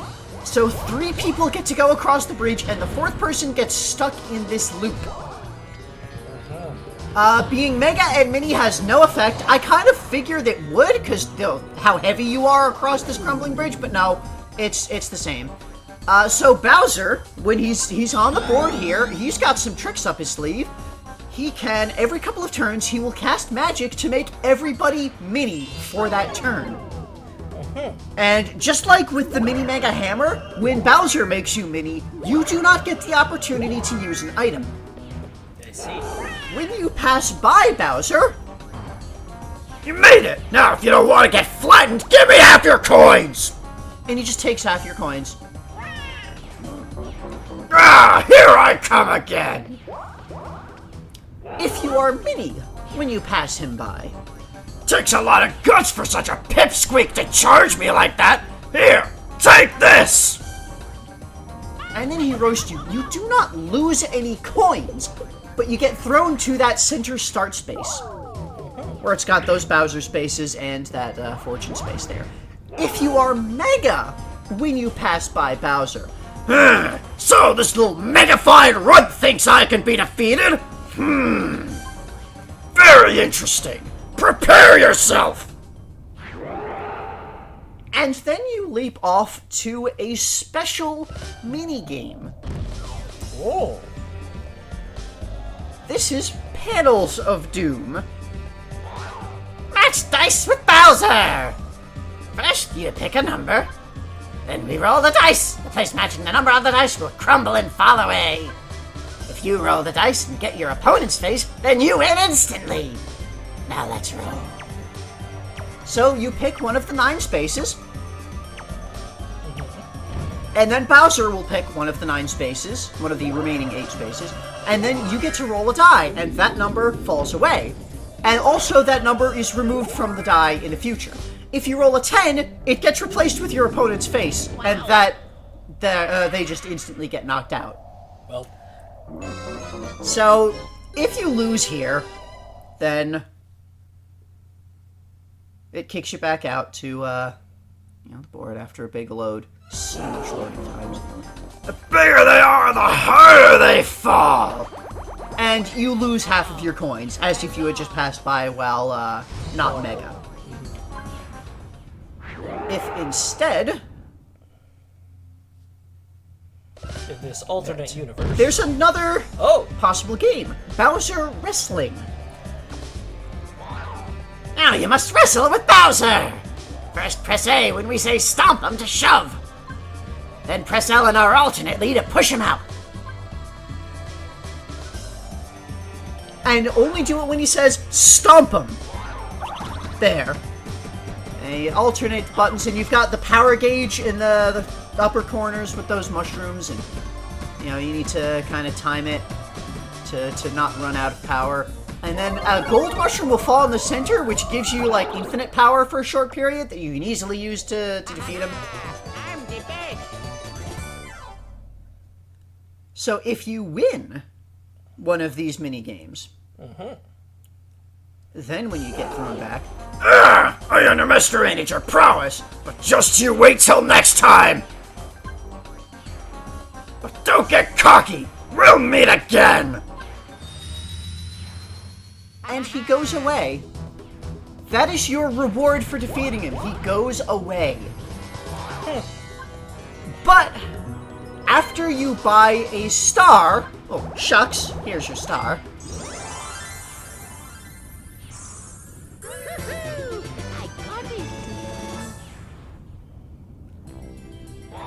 So the star moves as normal. It's right here. Go, go, go. And Bowser will also move, and if he is no longer on the board, he will return. Let's see. If you pass by Bowser while wearing the Bowser suit, Huh? You look just like me! In that case, you deserve this! he gives you 50 coins. Nice. Yeah. In the very rare occurrence that you'll get the Bowser suit on this map and be able to pass him by. If you step on a Bowser space while he is in view on the board, he will jump into the sky first. Even if it's not him that comes. And then afterwards, he'll land back down where he was. The happening on here, the big metal Bowser head will breathe fire on you and destroy a random item you are carrying. If you don't have any items, it's just confusing. It took me a while to figure out what those do, because the first couple of times I hit them, I didn't have items. Up here, the mini game is Break Bullet Bill. Press A repeatedly to stop the bullet, and the faster you stop it, the more coins you get. It's a tap A game. You tap A as fast as you can. Eventually, you will stop the bullet, and whichever rung you are at when you stop it is the number of coins that you get.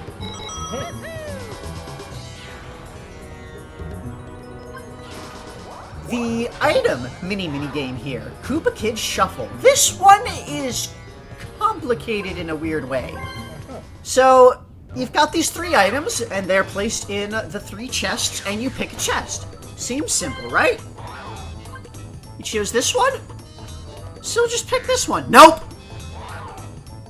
The first item that you pick gets X'd out, and you do not get to pick that item.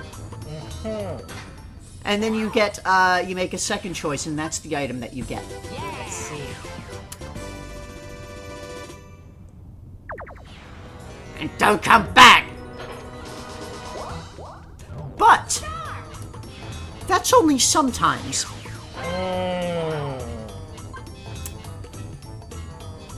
So, you know, you can pick one, and it gets X'd out, and then you can pick another one, and it gets X'd out, and then you're forced to take the third one. So, the number of X's that you are given is random.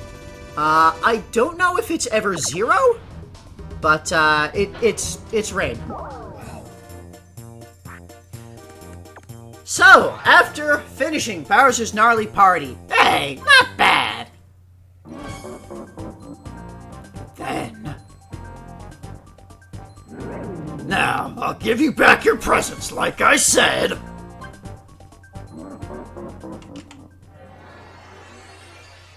They're in here.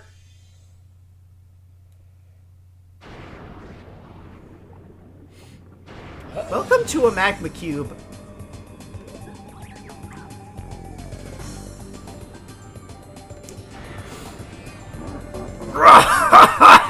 You gullible fool! You won't be getting these presents quite as easily as you thought. You can have them if you can get to me. It's hopeless, but do your best anyway.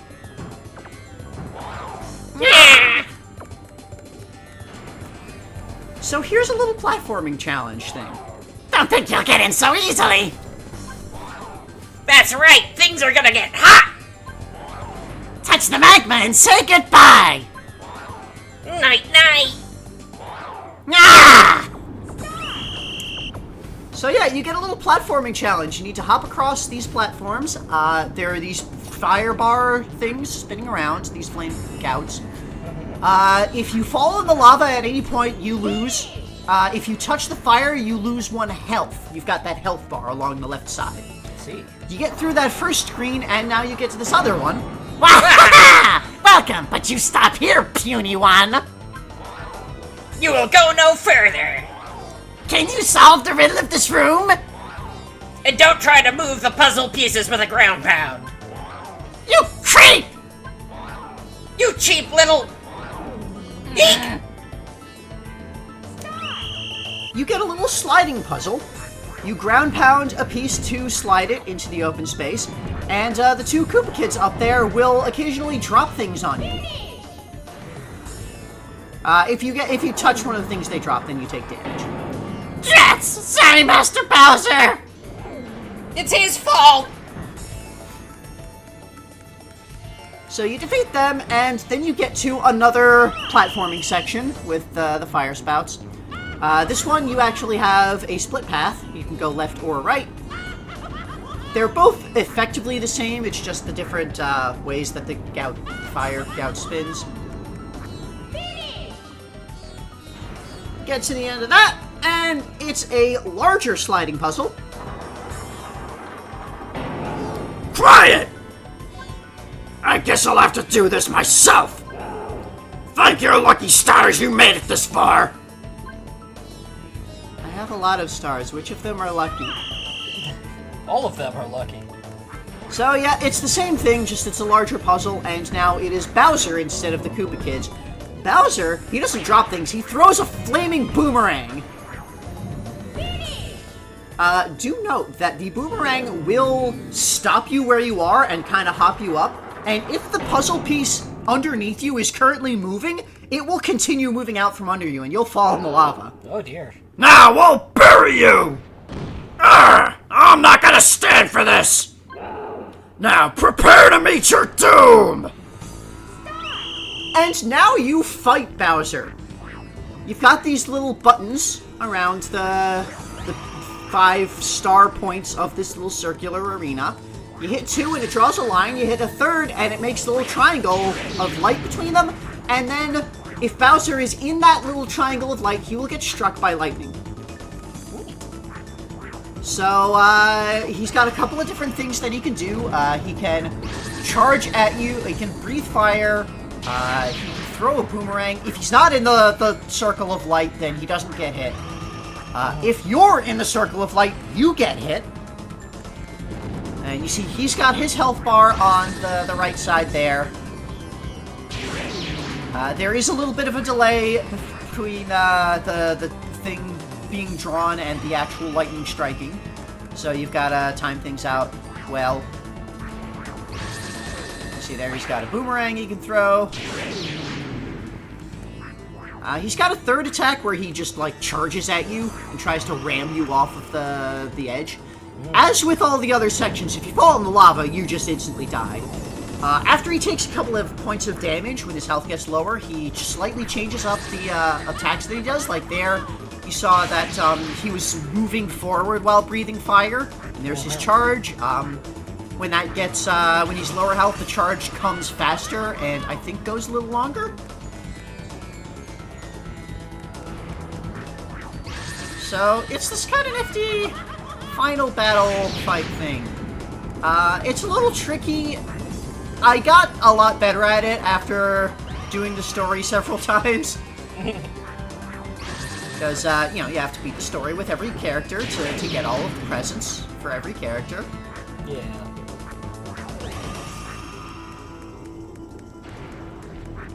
But, you know, you get all his health down. Oh. It'll happen soon. Almost.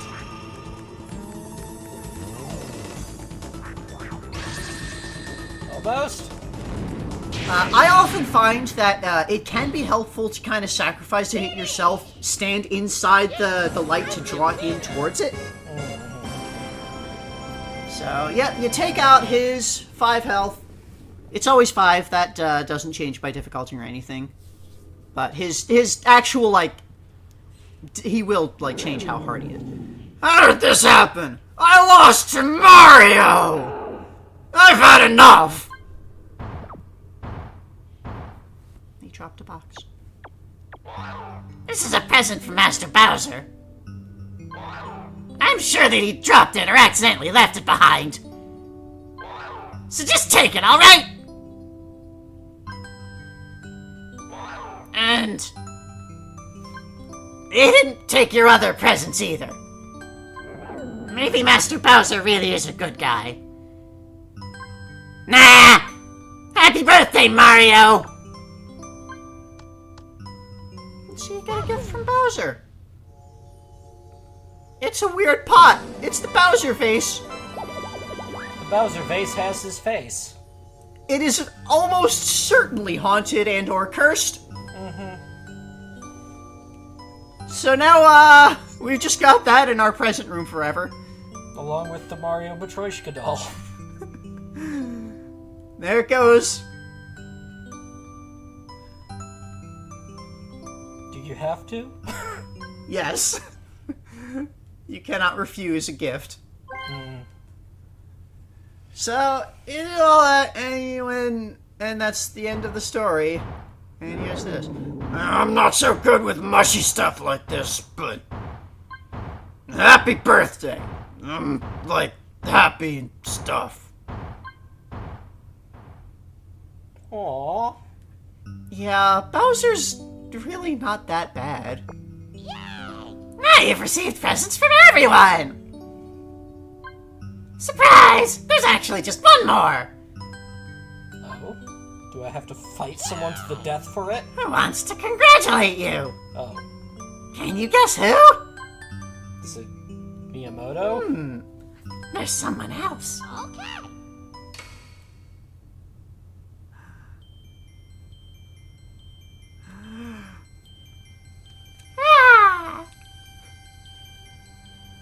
Mayor's just confused. Look up, dummy! Gamers never look up. Hmm. It's the stars. Oh. The stars themselves want to wish us a happy birthday. And you've been rescuing us all this time, so... And their gift is, after this big starburst, they coalesce. Their gift is a constellation. There's now a Mario constellation. Another one? There have been a couple, I think. Up by now. Happy birthday, Mario! Happy birthday! Also, Mario! And that's the end. And now we get our credits. So now we know Mario's birthday.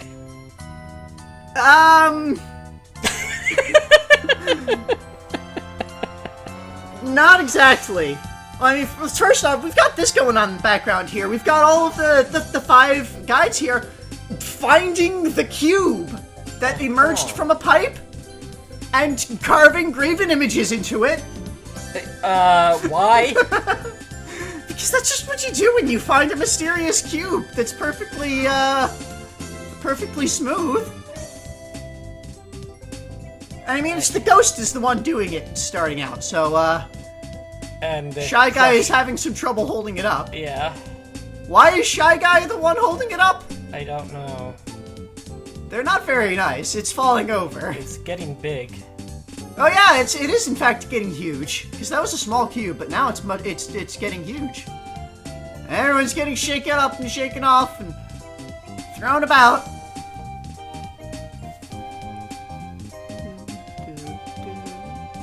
And now it's And there it is, rising, flying of its own power. And Koopa's just like, how is it flying? And it's got this letter full of tickets. And it's just like, what the hell's happening now? Or maybe, no, they made the tickets, I guess. Yeah, they've made these tickets and they're putting them into a letter to send out. These are the invitations that they sent out to everyone, and I'll give it to the Lakitu Postal Service. Fish and Lakitu there. Send it out. These guys use the Lakitu Postal Service, not the Paratroopa Postal Service. Those guys are, They're a little unreliable. yeah. And let's put on costumes. And it was like, I'm a wizard.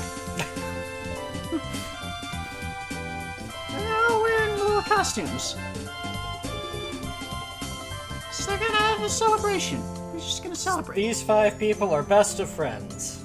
And they're like doing a little pose. In front of the cube, Or something. their new best friend. Toad's facing the wrong way?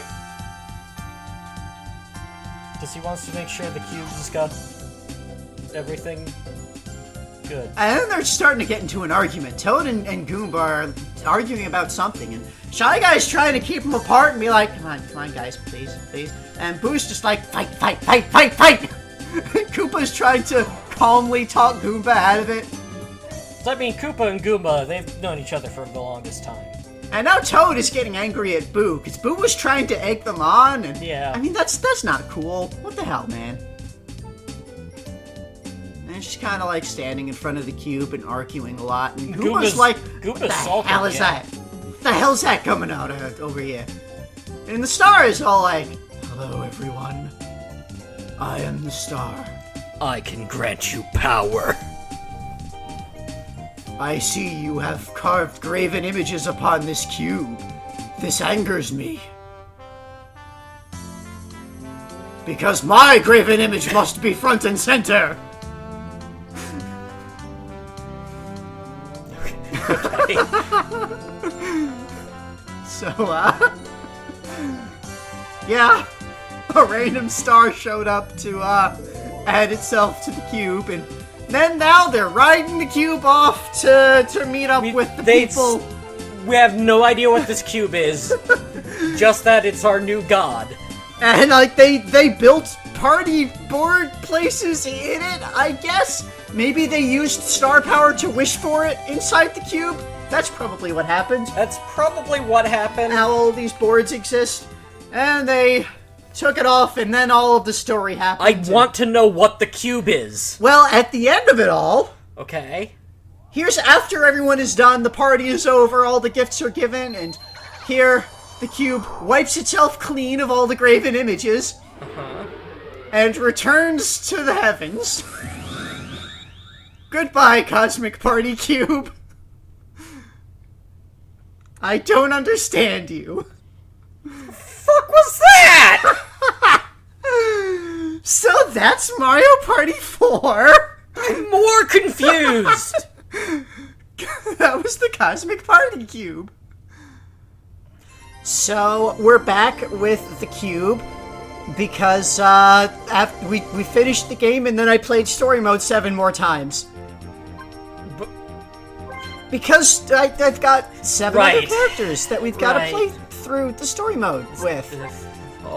Because, you know, we're not just celebrating Mario's birthday, we're celebrating everybody's birthday. Wait, what?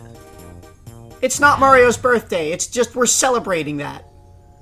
Anyway, Luigi got a table from Toad. Oh. It's Luigi's table. Luigi's table. And also, Shy Guy gave Luigi a dumbbell. It's rubbery? That seems poor. Well, Goomba got him a stationary bike. Air bike. Are they saying something about Luigi? Maybe. Maybe. That, like, he needs to get out more? Like, exercise more, or...?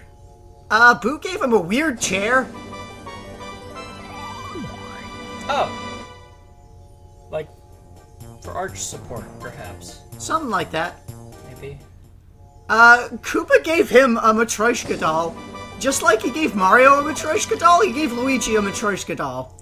Koopa just went to Russia. Yeah, and then, you know, after Bowser got him a Bowser television. It's got Bowser Channel. That actually seemed kind of neat. Yeah. So, continuing on, we're just gonna look at everybody's presents and kind of move on. Yeah. I played through story mode on hard for Peach, because, you know, going through each of the different difficulties. From Toad, Peach gets... It says chair that's... Okay, it's not really a throne. It's a fancy dining chair. Yeah. Kinda. Sort of throne-ish. Shy Guy gave her a clock. It's kind of a nice clock. It's gilded. It's got star pattern filigree. This is much better than... Goomba gave her a table. It's just like an end table, but it's Marble? again, yeah, it's a marble top, looks like. Gilded legs there. Boo gives her a treasure chest full of gold? Clearly running out of ideas. This is just a dowry or something. Koopa gives her a Matryoshka doll. Koopa gave everybody Matryoshka dolls. Really just a vacation gift.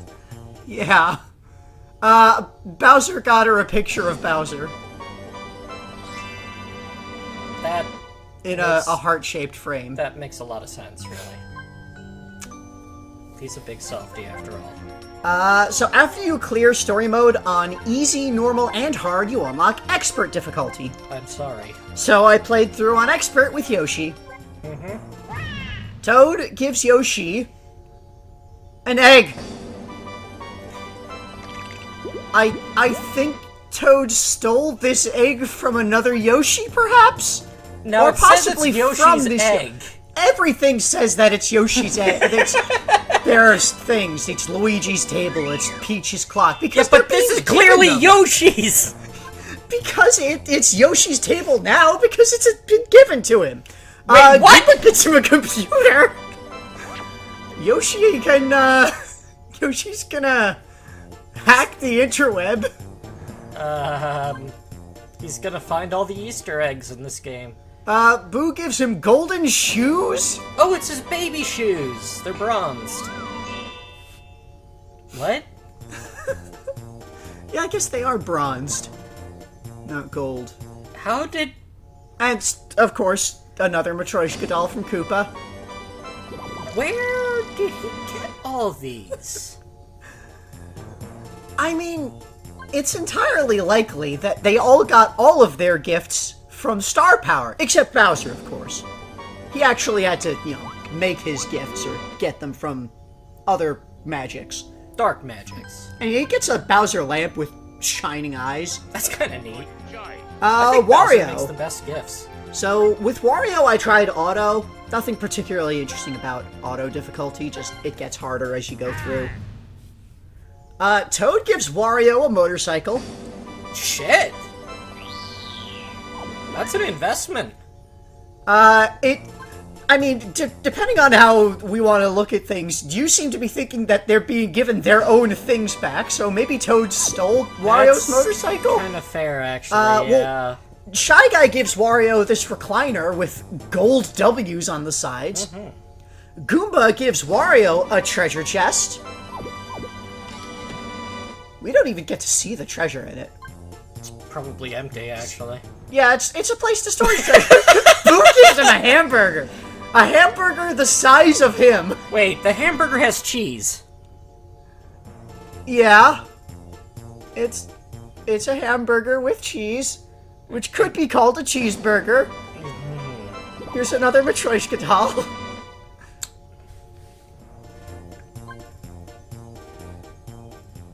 From Bowser, gets an alarm clock. So he doesn't sleep in anymore. Yeah, that's... And get his castle stolen. That's really thoughtful. It is! Like, Bowser unexpectedly, knows about people and sort of what to give them. Toad gives DK a barrel. That's insulting. That is insulting. It's his barrel.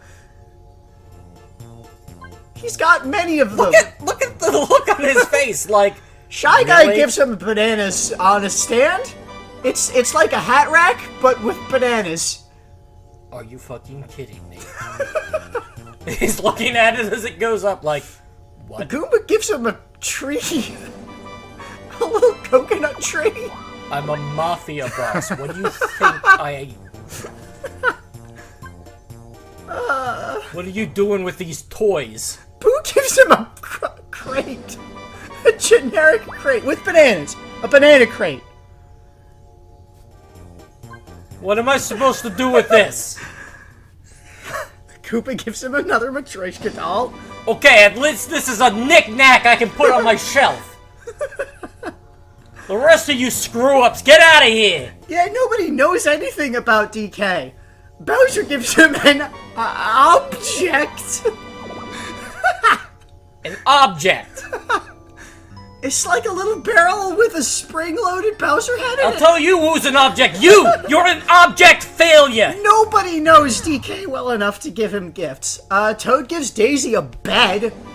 I guess they're giving her a permanent guest room in the castle and furnishing it for her. Who even knows how to spell Sarasa Land? Shy Guy gives her a little table with some teacups. Okay. For And a entertaining nice little guests. frilly lace tablecloth. Doily. Goomba gives her flowers. Just like a little... Not exactly a bouquet, but just some nice flowers. Okay. Because her name is Daisy, you see. Ah.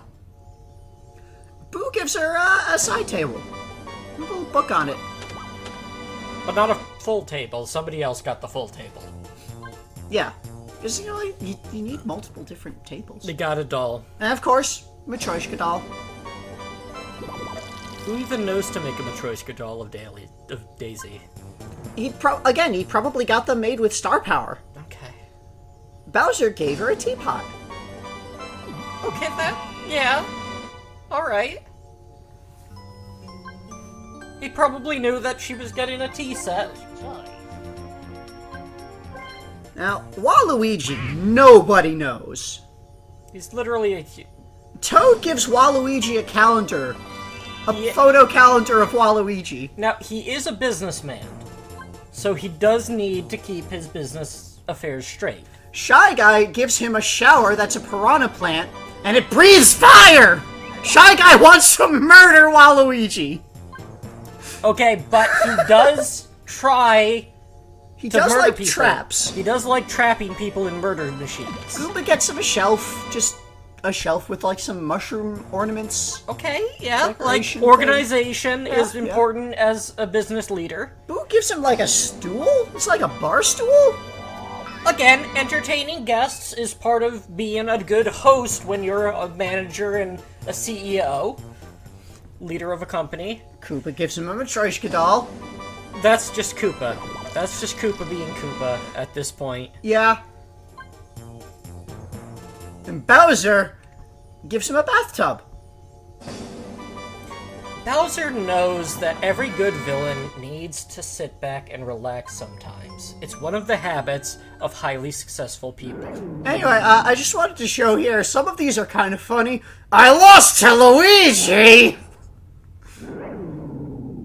And like, look at the way that they're doing Peach there, doing like the almost villainous laugh. Yoshi's just kind of like, yeah, whatever. Wario! Wario is just the smuggest face there. DK is, you know, celebrating. He's a gorilla beating his chest. Daisy, again, doing like the villainous laugh. She's like, oh. Waluigi's just like, yeah. And here's just go through the little scenes with all of the characters. There's not much to really say or particularly see with these, but it's cutscenes. It's slightly different for each character. I figured I should have those in here. And also it'll show off all of the constellations that they each get. So that's another gift that everybody got, is a constellation. So I think we'll cut the commentary here for this video and just come back with tomorrow's video Alright. next time. So enjoy the rest of these.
Alright, so we're done with story mode. Good, so we're done with the game, right? Done with story mode? No. Oh. So, first of all, we're going to look into party mode. Here we're going to take a look at all of the things we didn't see before, like general features, something specific to the party mode. So, here's just what it looks like when you load up party mode. It gives you the options to go to the rules. It's the same rules. We don't need to hear them again. Okay. You get your player number selection. You can go up to 4 players. That's the game. It will only allow you to pick the number of players based on the controllers that are currently plugged in. Waluigi is a good choice. Everybody is a good choice here. As a note, the expert difficulty setting for the computer players, it's only available if you've unlocked the expert difficulty in story mode. And you get all the parties available that you can play. Sorry, the smug face on Toad, Midway Madness. And just kind of off to the side here is Bowser's Gnarly Gnarly Party. Party. There's like a little Bowser sign pointing off there.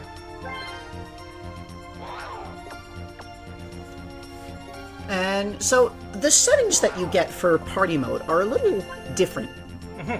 First of all, there's teams. You can set a standard game where it's free-for-all, or you can do a team match where it's 2v2. Okay. Number of turns, you can set lowest is 10, highest is 50. You get increments of 5 all the way through them. Your minigame options are all or easy. Again, just they've got a certain set of minigames that they define as easy. Bonus, on or off, that's like the bonus stars at the end of the game and the hidden chests that it gives. And you can set a handicap for number of stars that each player starts with. Which, go up again, to 9. Could be instantly just Yeah, you randomly could just shifted immediately around. land on a fortune space and swap everything with somebody, and then it's just making everything worse. So there's a couple of things here. So you'll notice here that in tag team mode, the 4 players have like little brackets underneath their panels. And after the minigames, you get a tag team result that shows the current placements for each team. In tag team mode, you're still playing bog standard Mario Party. You are technically competing with your tag team partner. You can still like use items against them. You get to use your partner's items. 1 versus 3 minigames are removed. Anytime a 1v3 game would come up, it randomly turns into either a 2v2 or a 4-player game. But yeah, otherwise, it's just normal Mario Party. Just at the end of the game, the 2 teammates will have their total scores added up. So when it hands out bonus stars, it's still the 1 player who got the most of X gets the bonus star. Or multiple players if there was a tie. Right. For those. And you can see it is possible for a team to get 2 stars if both of them tied for one of the bonus stars. And then at the end, it just does a simple bop. They're the winners. That's the team that won. Nope. And yeah, it adds up their total stars, and whichever team has the most total stars wins. On a tie, whichever team has the most total coins wins. You are the party star. They're both the party star. It's the second person plural you. Yeah. Yous are as the party star. Those guys. And here's the results screen. Just it's 2 slots instead of And 4. Goomba was there too. He spun the letters around. When you look at the detailed stats, it still breaks it down by individual player. Yeah. Again, it tracks the individual stuff. So that's tag team mode, and that's basically it for party mode. Here's the last couple of items that we never saw. First of all, the Boo Crystal. Boo's crystal ball. It summons Boo. It's the same thing as the Boo Bell from the previous games. Oh, well, okay then. You summon Boo, and they do their Boo things. That's it. It works exactly like going to a Boo house. It's just an item. You buy it for 25 coins, I believe it was. So, kind of expensive, but again, you can use Boo to steal Star. Here is going to show off the Gadlight, which is the equivalent, in this game, to the Boo Repellent. It's a flashlight made by Professor Egad. Ah. And when you use that, it really scared me! I got hit with a weird light! That was horrible! I quit! And they're sad. But come back, because stealing's the best. You can also, like in previous game with the Boo Repellent, just throw it away. If it's taking up inventory space, if you don't think you'll want it, you can just use it to throw it away. This is the Sparky Sticker. When you use it, it gets placed on your current space and fades out. And then the next player to pass over that space will lose 10 coins, and they will lose any size change effect currently on them, returning to normal size. They'll still continue however much distance they rolled, but it does mean they won't get to skip by things, they won't get to, stomp people. Sometimes, at the end of a turn, you'll get a lucky minigame. Oh.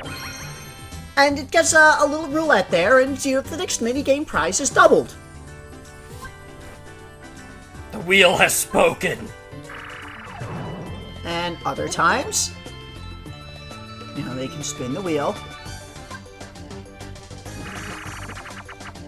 It can be tripled instead. Oh, yippee.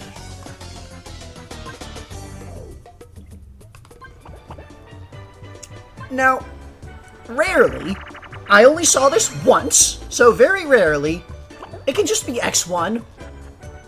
It's just not lucky at all. It's just a normal minigame, actually. Which makes it the luckiest ever. And the last, the last 5-turn event effect things, there's Star Present, which makes stars free. So now, anytime you pass by a star space for the last 5 turns, you don't pay anything. You just get a star for free. Does not cost you 20 coins. Okay. And Why not? That's it. And then the last effect that we haven't seen is red spaces turn into Bowser spaces. It's all red spaces turn into Bowser spaces. Now you can be Master Bowser. And that's all the last 5-turn things. Here I just want to show what happens if there is a 4-way tie. With, all game, no one landed on a happening space. Everybody is sad. Nobody wins. And, if that happens with, on the Bowser board, he gets to laugh at you. Serves you right!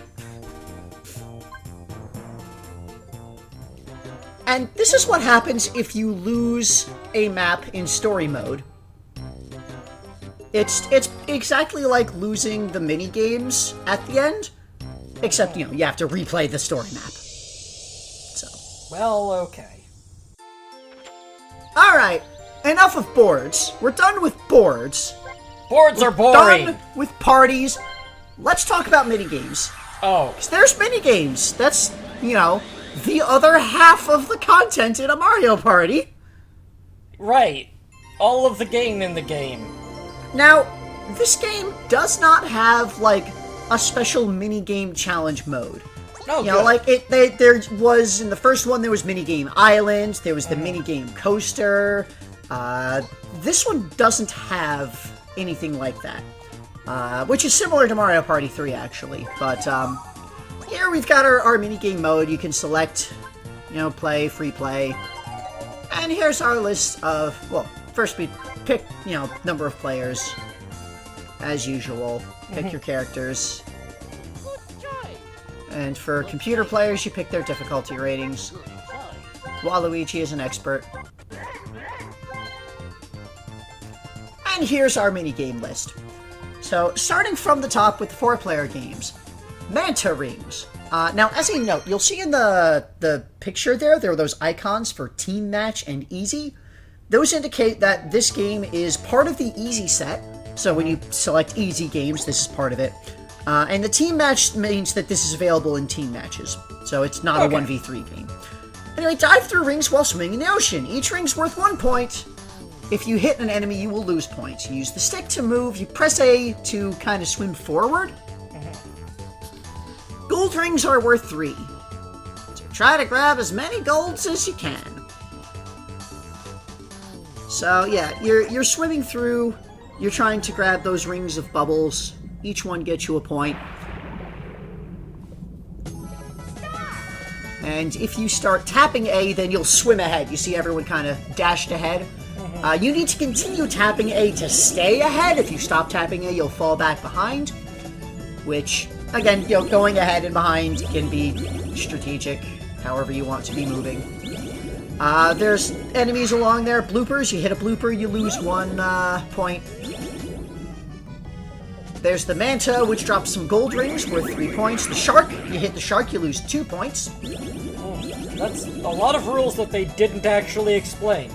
I mean, they said if you hit enemies, you lose points. They didn't say numbers involved there. Just don't hit the enemies. Just be good at games. The eel, if you hit the eel, you lose 3 points. See, that's... There's a lot of nuance there, that's...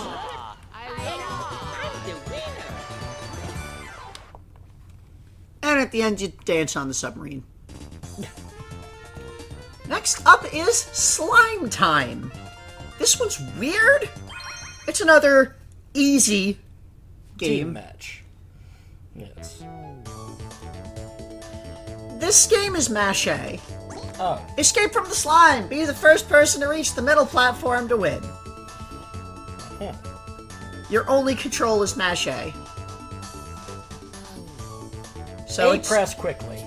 If you don't go fast enough, you'll be pulled back into the big slimes. Don't give up until you're done. Yeah, this is weird.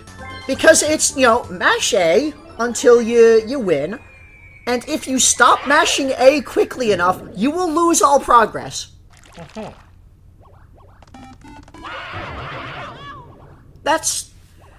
It's a very weird way to do a game like this. Easy computers just can't manage it, ever. But yeah, it's just mash A, and don't let up. Endure. Easy indeed. Booksquirm. This one I liked. It's another easy category. This one comes up a lot, I think. So, in this one, avoid getting flattened by the pages. Find a hole in the falling page and position yourself so you fit through to the next page. You just have your movement with the stick, that's it. Look for shadows in the falling page to find the passage to the next page.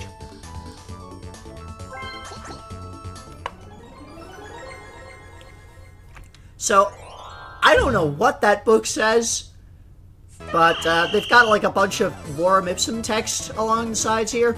And you can see there are holes in the page that you need to line yourself up with as they go through. Each hole is different shapes, different sizes. There's stars, there's moons, there's circles. Yeah, some holes are larger, smaller. After a couple of pages, I believe it's after 10 pages, there are only 2 holes. At first, there are 3 holes in the next page. After 10 pages, it's reduced to 2 holes. And I believe it's after 20 pages? 15 or 20, it goes down to 1 hole. And you can see if you don't make it to a hole, you get squished and you're knocked out. Last person to standing is the winner. If everybody gets knocked out at the same time, then it's a draw. Mario Medley, our first not easy game. I honestly found this one extremely easy myself, but it's not easy category because it has complicated controls, sort of. More than one button. Breaststroke, backstroke, and crawl. You must do a 25-meter lap of each different stroke to win this race. You're swimming. It's a swim race. Okay. So, tap A and B together for a breaststroke, L and R alternate for a backstroke, B and A alternate to crawl. Okay. If you swim too hard, you'll get tired, so watch your heart meter. I So, often have to watch my heart meter. so you see here, we start with the breaststroke, and it shows you the button combo that you need to be doing up at the top there. I see. The only part of the screen that you need to look at is your little icon up at the top there. You do not need to look at the characters. You don't need to look at anything else. You just look at your heart and what buttons it shows there. Those are the buttons you press, and when the heart gets too low, you ease up. Okay. And you do the 3 swim laps, one with each of the different types of stroke. You can see here, like, Mario there going very, very slowly when the heart gauge is out. Yes. Like, it just kind of stops completely. So, don't let that happen.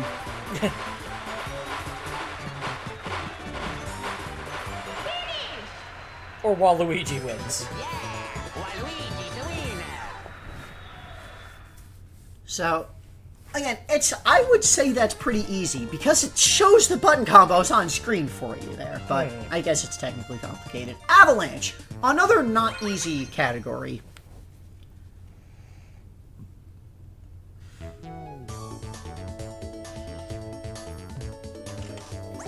Don't get swallowed by the avalanche behind you. Ski down the mountain and avoid the obstacles.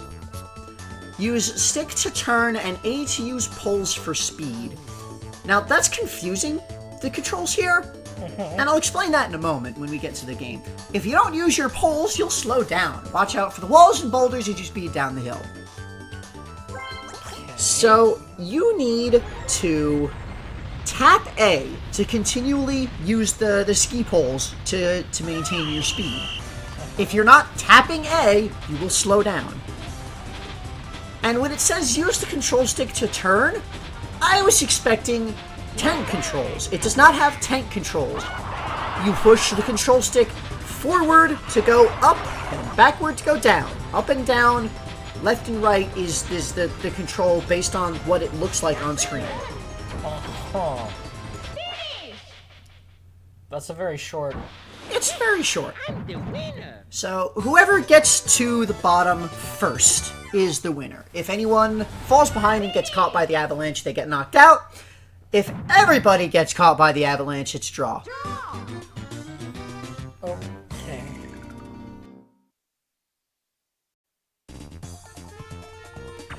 Alright, continuing 4-player minigames. Domination.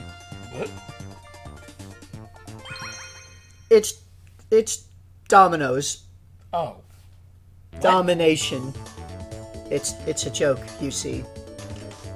I don't get it. You press the switch repeatedly to set up your Whomp dominoes.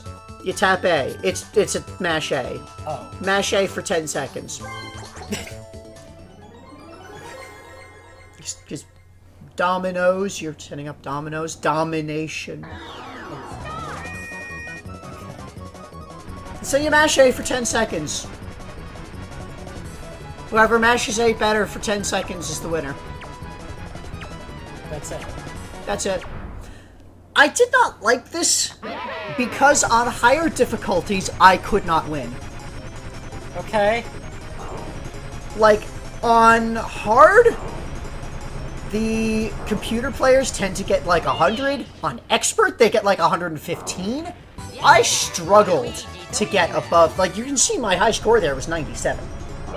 Now, I do just want to show here, I did actually get 100. This is important. This unlocks something. We'll see that later. So, that's Domination. Okay. Paratrooper Plunge. This is, it's got the yellow text, so following in the pattern from previous games, yellow text on a minigame title means that it's not like a competition where one player wins, it's you are collecting coins, and you earn all the coins you collect. Ah. So, you collect coins, if you run into enemies 4 times, you're knocked out. You're just moving. Move around while you're falling to get the most coins and avoid the enemies. Sounds simple. Sounds simple. But is it? Well, you're here in this airplane, and you get dumped out of the airplane. Okay. And you don't have parachutes, you have balloons. That seems like a bad idea. Every time you hit an enemy, the balloon gets smaller. After 4 hits, you're out. You move around and try to grab these coins as you're falling. There's fly guys and there's paratroopers around. The pattern of coins is the same every time. And, there's these 2 sets of coin bags. The coin bags are worth 5 coins each. And then you get to the bottom, and however many coins you've collected, you won. Even if you get knocked out, even if you take the 4 hits and get knocked out, you still earn all of the coins that you had. Okay. If everybody gets knocked out, they're all kind of sitting dazed on the ground. You still get your coins, but... Well, okay. Toad's Quick Draw. Another easy category one. I kind of disagree with this. A little bit, but... So, when Toad raises a flag, that is the color of balloon that you have to shoot. Oh. Stick to move crosshair, A to fire. Oh. And advise, keep your cursor between the balloons so you can quickly go to the one that is the color that it shows. It's quick draw. So... Quick draw, but an accessibility nightmare. A little bit. So, train car shows up, it releases all these balloons, and then Toad raises a flag, and that's the color of balloon you have to shoot. There is no penalty for shooting the wrong color balloon. It just... The round doesn't end until someone shoots the right color balloon. On Expert, I found that the only way to win this game was to be to just pick a balloon and mash A, and hope that you get the right color. Because otherwise, expert level computers will go very quickly. Like, before I even had time to register the color that Toad raised. But yeah, first person to get 3 points wins. So, not complicated, but can be very hard. 3 throw. It's basketball. Oh. We're not good at sports. Well, basketball wasn't that bad. There was the rabbit. There was the rabbit. Anyway, try to make the most shots in the moving baskets, A to jump and B to shoot. The middle baskets are worth 2 points. The top and bottom are worth 1. Shoot after the high point of a jump to make it in the middle row. Okay. So, the height of your jump determines which row of baskets you're going to hit. Now, this game does have a fair degree of horizontal auto-aim. So you only need to worry about the timing of your throw for the height of your jump. Now, take note, these baskets don't have holes in the bottom, so once somebody gets a basket, their ball is in the basket. Nobody else can get their ball in that basket. Once a basket scrolls off screen, though, it's done. Midway through the timer, the baskets will change direction. So, I found this one pretty easy. Once you get down the timing of getting into the middle row, you can pretty consistently get the 2 points on every shot. Photo finish. It's a jigsaw puzzle. Oh. You're not actually trying to... You're trying to finish a photo, not actually get... Correct. It's a photo puzzle. Drop its piece in the proper place, it can only be placed in the proper place, so you can't, like, accidentally put it in the wrong spot. It'll tell you that it's the wrong spot. L and R to rotate the piece. Stick to move, A to drop the piece. Focus on the picture so you remember which way the piece is faced. It's, you put together a moving jigsaw puzzle. They did this in Banjo-Kazooie. This was kind of a big thing. Yeah. A big mini game. Anyway, you got your puzzle. It breaks up into pieces. And then you get one piece at a time. You have to place the piece that it gives you, and then it gives you the next piece. So, again, you use L and R to rotate the piece and figure out where it goes and place it in the right spot. And that's the game. And now we have penguins. And Mario comes over and jumps into the photo. And he dances with the penguins on the ice. Oh. Okay. There are 3 different puzzles. 3 different photos. So, this one is a photo of Toad being served a banquet by other Toads. And here, yes, Mario jumps in and the 2 Toads come and raise a toast. And there's a 3rd photo, which is a Shy Guy driving a car. Uh-huh. Those trees are very slanted, very strong winds. And this one, you get in the back of the car and go for a ride. Well, okay. Goodbye. You left the party.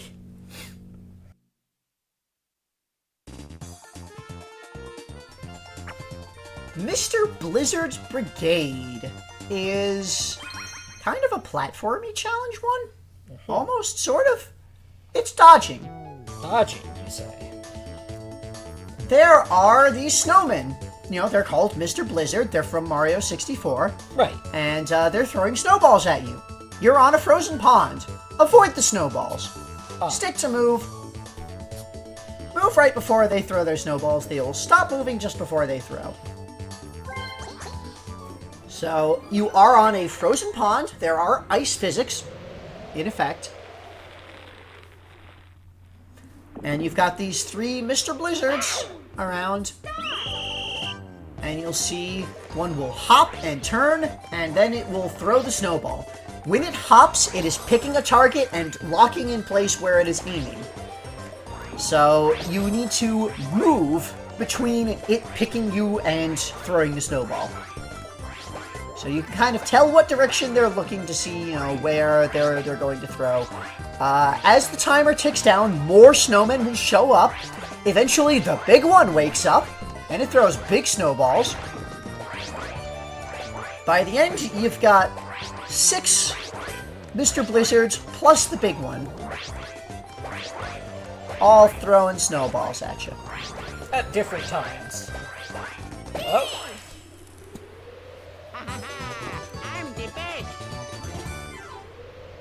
I believe if the timer runs out, everybody who is still alive wins. That one.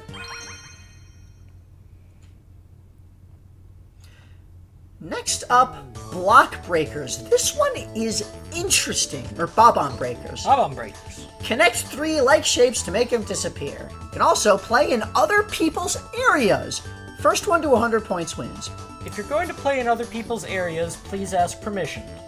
No, not in this. Oh. A and B to rotate, X and Y flips the block, stick to move it. Bob-ombs explode when surrounded by blocks. You get more points for combos. Make sure to play in your opponent's areas. That sounds rude. So it's a match 3 puzzle game where you're all playing on the same board. Okay. Your area is just where your blocks start from. Whoever makes the match 3 earns the points for that match 3 and any combos that come from that. So, you know, you can place it a piece in your opponent's area to steal a combo that they were setting up. Bob-ombs, as you saw there, they will show up after a certain number of clears, block clears, and you surround them with points, and they are worth they're worth like 5 points, 8 points each. The number of points I was never really paid attention to. You try to get as many as you want, as you can. And you go until somebody gets 100 points. Now, you'll notice here, Waluigi's area is full, and he's got his sad face on, and he could not play anymore. If your area fills up, you cannot do anything until the area clears up, which it may never, if the opponents are being clever.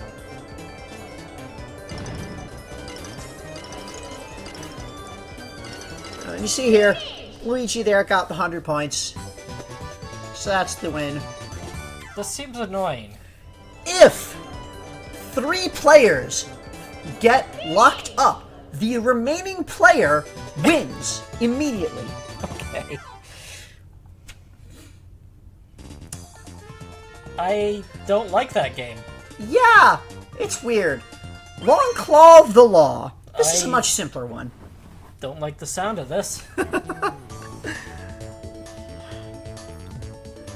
So, you are shown a character. You need to catch the character shown in the wanted poster 3 times. L and R to rotate your claw cannon up and down to aim, A to shoot out the claw. The wanted character is hidden behind a door. When you can't find him, wait for a door to open or turn to look at another door. So here we've got the wanted poster shows the character that you're aiming for. And you've got all of these doors around. You hit L and R to turn to look at other doors. Each door has a different character. They will open and close at various random timings. If you attempt to grab the wrong character, the door will automatically close in front of your claw. Your claw bounces off when it hits a closed door.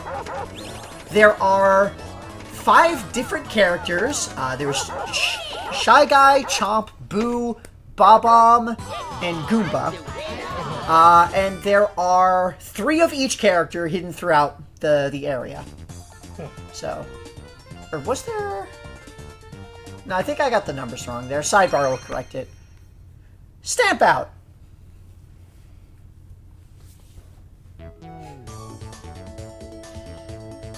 So, Stamp Out is basically Splatoon. You stamp as much of your color as possible onto the field.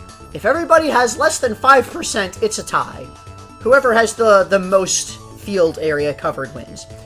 A to jump, stick to change the direction. You're kind of on like a pogo stick stamp thing. Hold A to jump longer.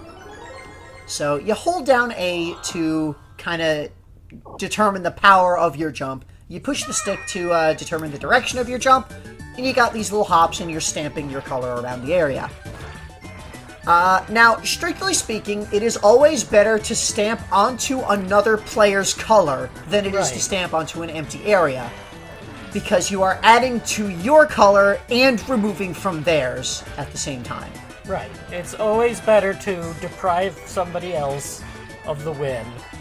Because that is how capitalism works. The only downside to doing that is it means like putting yourself into kind of the center area, which means now your color is more easily accessible for other people to cover. If they were following the same plan. And here's what happens if everybody gets less than 5%. If everyone just kind of punted and... It's anything less than 5% is equivalent to 0. If everyone agrees not to play, the only winning move. This game is called Mario Speedwagons. No. It's a race. Step on the gas when the light turns green. No. This isn't allowed. Hold R to accelerate and A to change gears. When the meter starts blinking, you want to press A to shift gears.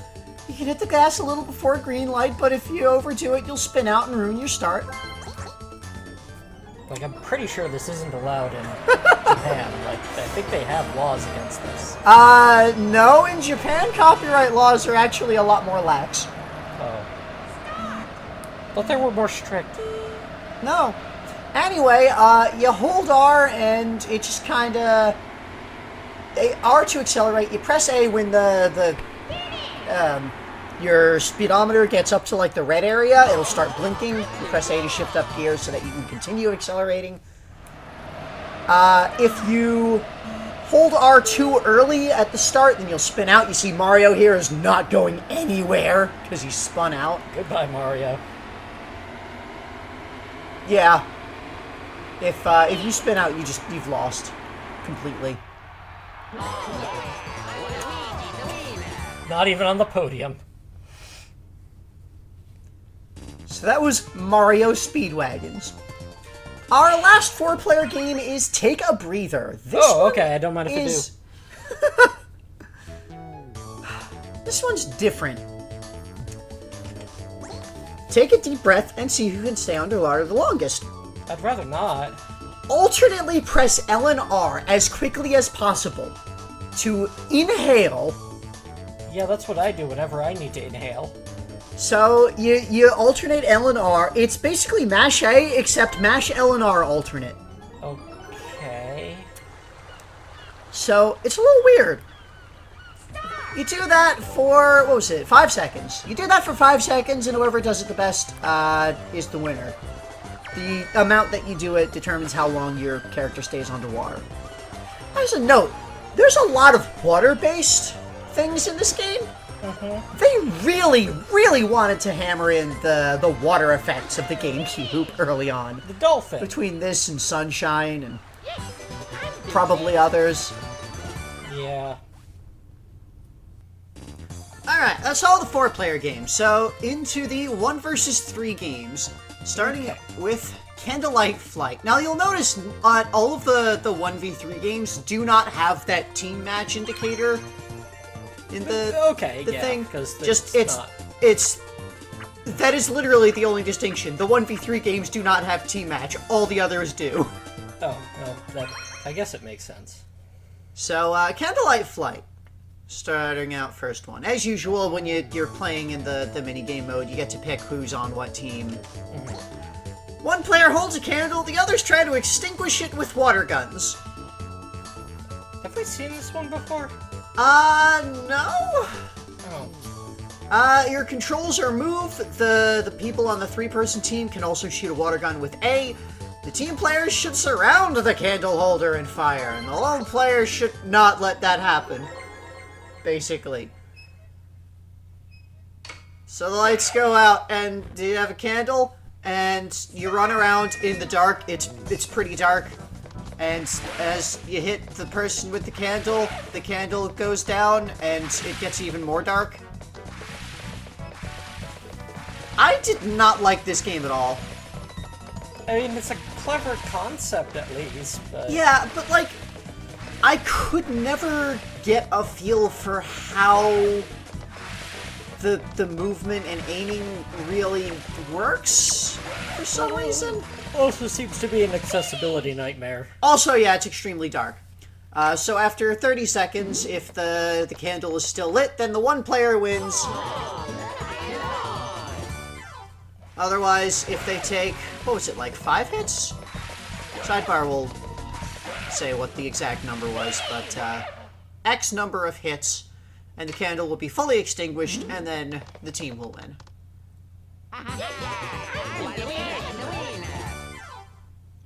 That's Candlelight Flight. Alright. Making Waves. This one took me a while to kind of get a feel for, because the computer players are terrible at it. So, like, I couldn't watch what they were doing to see what the hell I should be doing.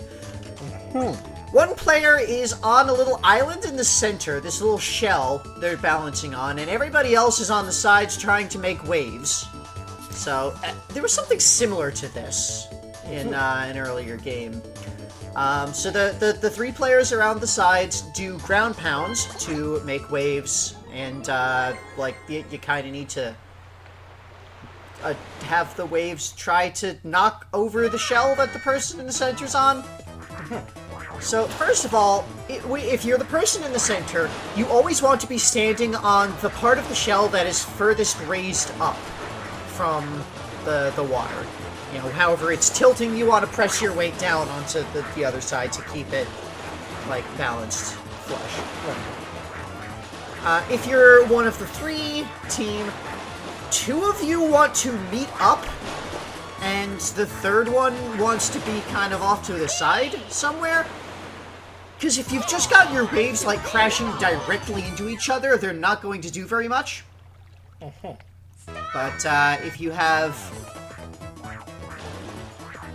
Like here, you see, I'm playing Mario here. I'm actually meeting up with one of the other computer players to create waves, and that's doubling up the waves and trying to coordinate to hit at the same time to make bigger waves is going to have a much more notable make effect.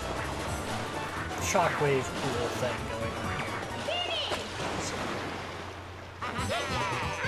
Yeah, there was a version of this in an earlier game that was reversed, where the one player in the middle was making waves and the other three had to dodge it. Hide and go boom. This is pretty much exactly... We've had hide and go seek games before, mini games. It's exactly the same. The 3 players have 4 locations to hide in. This time it's cannons. The one player picks 3 of the 4 cannons. If anybody is still hiding in that 4th cannon, then the team wins. If one player gets all of them, then they win. It's hide and seek game. Why cannons? Because... So, you get 5 seconds, and, the view looks down, and you can be, pushing whatever buttons for what cannon you want to go, and the only button that matters is the last button that you press before the time ticks out, and that's the cannon you're hiding in. And sometimes they can all be in one cannon. That can just, if the team doesn't, try to coordinate, or if it's computer players, then everybody can just be in the same cannon, and that makes things worse for everybody. And if there's a cannon that doesn't have anyone in it, then just kind of thunks, because it's got no ammo to fire? I guess? It's not really how cannons work, but there's a couple of different things that can happen if you just aren't pressing buttons. So if you don't push a button to hide, you fall in a trapdoor, and you're knocked out immediately, as if your cannon got picked. If you are the one player and you just let your 5-second timer run down, your torch goes out. You lose that pick. You now have one less chance to pick a cannon. That's how that goes. You get 3 torches, and if you let them go out, then that's it. And then everyone stares at you like, why did we even bother to do this? So that was Hide and Go Boom. It's a basic luck, random guessing game. Tree Stomp. This one is nifty. Okay. So your 3 players are in mechanical robot trees, and they're trying to run over the one player. You got 45 seconds. The one player has to move around to survive. The others have weird tank controls. A to go forward, B to go backwards, left and right to turn. There are also bananas are going to happen. Banana peels you'll slip on. Gold bananas make you go faster. Bananas are going to happen. Bananas are going to happen. So, the little trees stomp over, and you got the ukikis over to the side. And, you just stomp forwards and backwards, and you turn, and that's what it looks like when a robot slips on a banana. And you run it around, and you blast for 45 seconds, and if 45 seconds pass, then the one player wins. Otherwise, if the 3 players, if anyone can bop you, then they win. And that's what it looks like when the one player slips on a banana. And there's a gold banana, and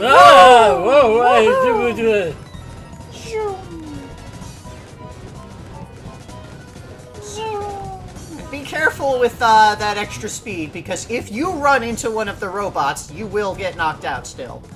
They are covered in spikes. Except for the interior. Those are very comfy looking. And then if you last it all, then the robots fall apart, and everyone gets dazed because their robots fell apart. I'd be dazed if my robot fell apart. If 2 robots bump into each other, they kind of get stunned. Both of them. So don't bump into your friends there. And this Robots can also get the gold banana effect, and get faster. And if the robot bumps them, then they get knocked out, and that's the 3 range.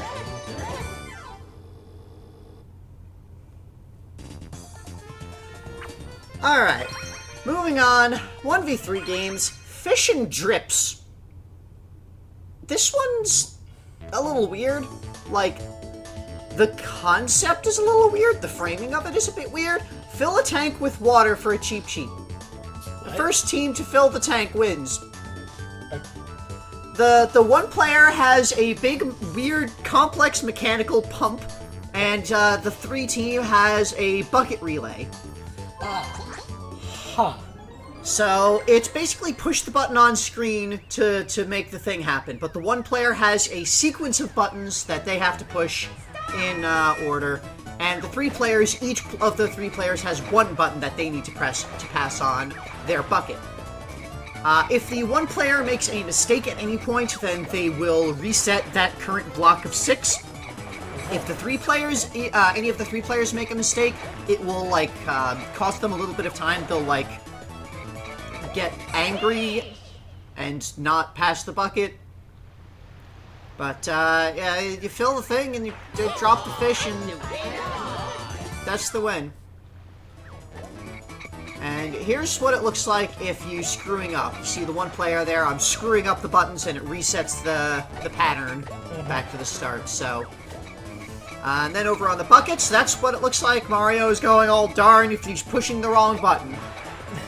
And it looks slightly different if you're at the head. It's like, oh, I can't pass the bucket. I don't know how to bucket. So, that's this game. It can be a lot easier for the one player if, like, they're good at seeing the button chain and pushing things quickly. Because otherwise, it's the 3 team just has to make, like, quick reactions to the one press. I found the one being much easier on that. So what's this? Hop or Pop. The 3... Which one is it? It's both, Oh. potentially. So the 3 players are in balloons, and they're hopping around, and the one player is in a spiky ball and tries to pop them. What? So the player in the one player in a ball can move around and jump, and everybody else can change directions and jump, and if the balloons time their jumps right, then they can combo jump to jump further. This doesn't make any sense. So, here we have, you know, you can see we've got them in the balloons, and there's the big spiky ball, and the spiky ball is very slow, and changing momentum is very hard. It's a very heavy thing, so... But, if... You have no problem with it. Absolutely no problems whatsoever. I found this game incredibly easy on both sides of the equation. Because I'm real good with moving that ball around, but I'm also real good at just dodging. So you can see, like, if you watch Mario there, it's like, there's the... Sometimes I just like to spin around. You see there's, like, the short hop, then the long hop, then the big hop. That's the... If you, like, jump just as you're landing, then you'll get a longer jump, up to a chain of 3. So if you're in a balloon, you can just kind of use that to dance circles around the one player in the spike ball, and, like, they just will not be able to turn fast enough to catch you. And if you're in the spike ball, then you want to kind of be clever with, like, using your jump to change directions a bit faster, adjust your momentum, and try to, like, fake them out by trying to look like you're going in one direction, but veering off a different one. I found it fun and easy. Money belts. This one's a bonus game. Everybody is on conveyor belts, and there's money, and also candy. Candy is bad. Right? Avoid the cookies and sweets on the belt to grab the coins. What? Why? Everybody's controllers just move. Okay. Sweets come off the conveyor belts on the left and right too, so watch out and be careful. What? Why do we not like sweets?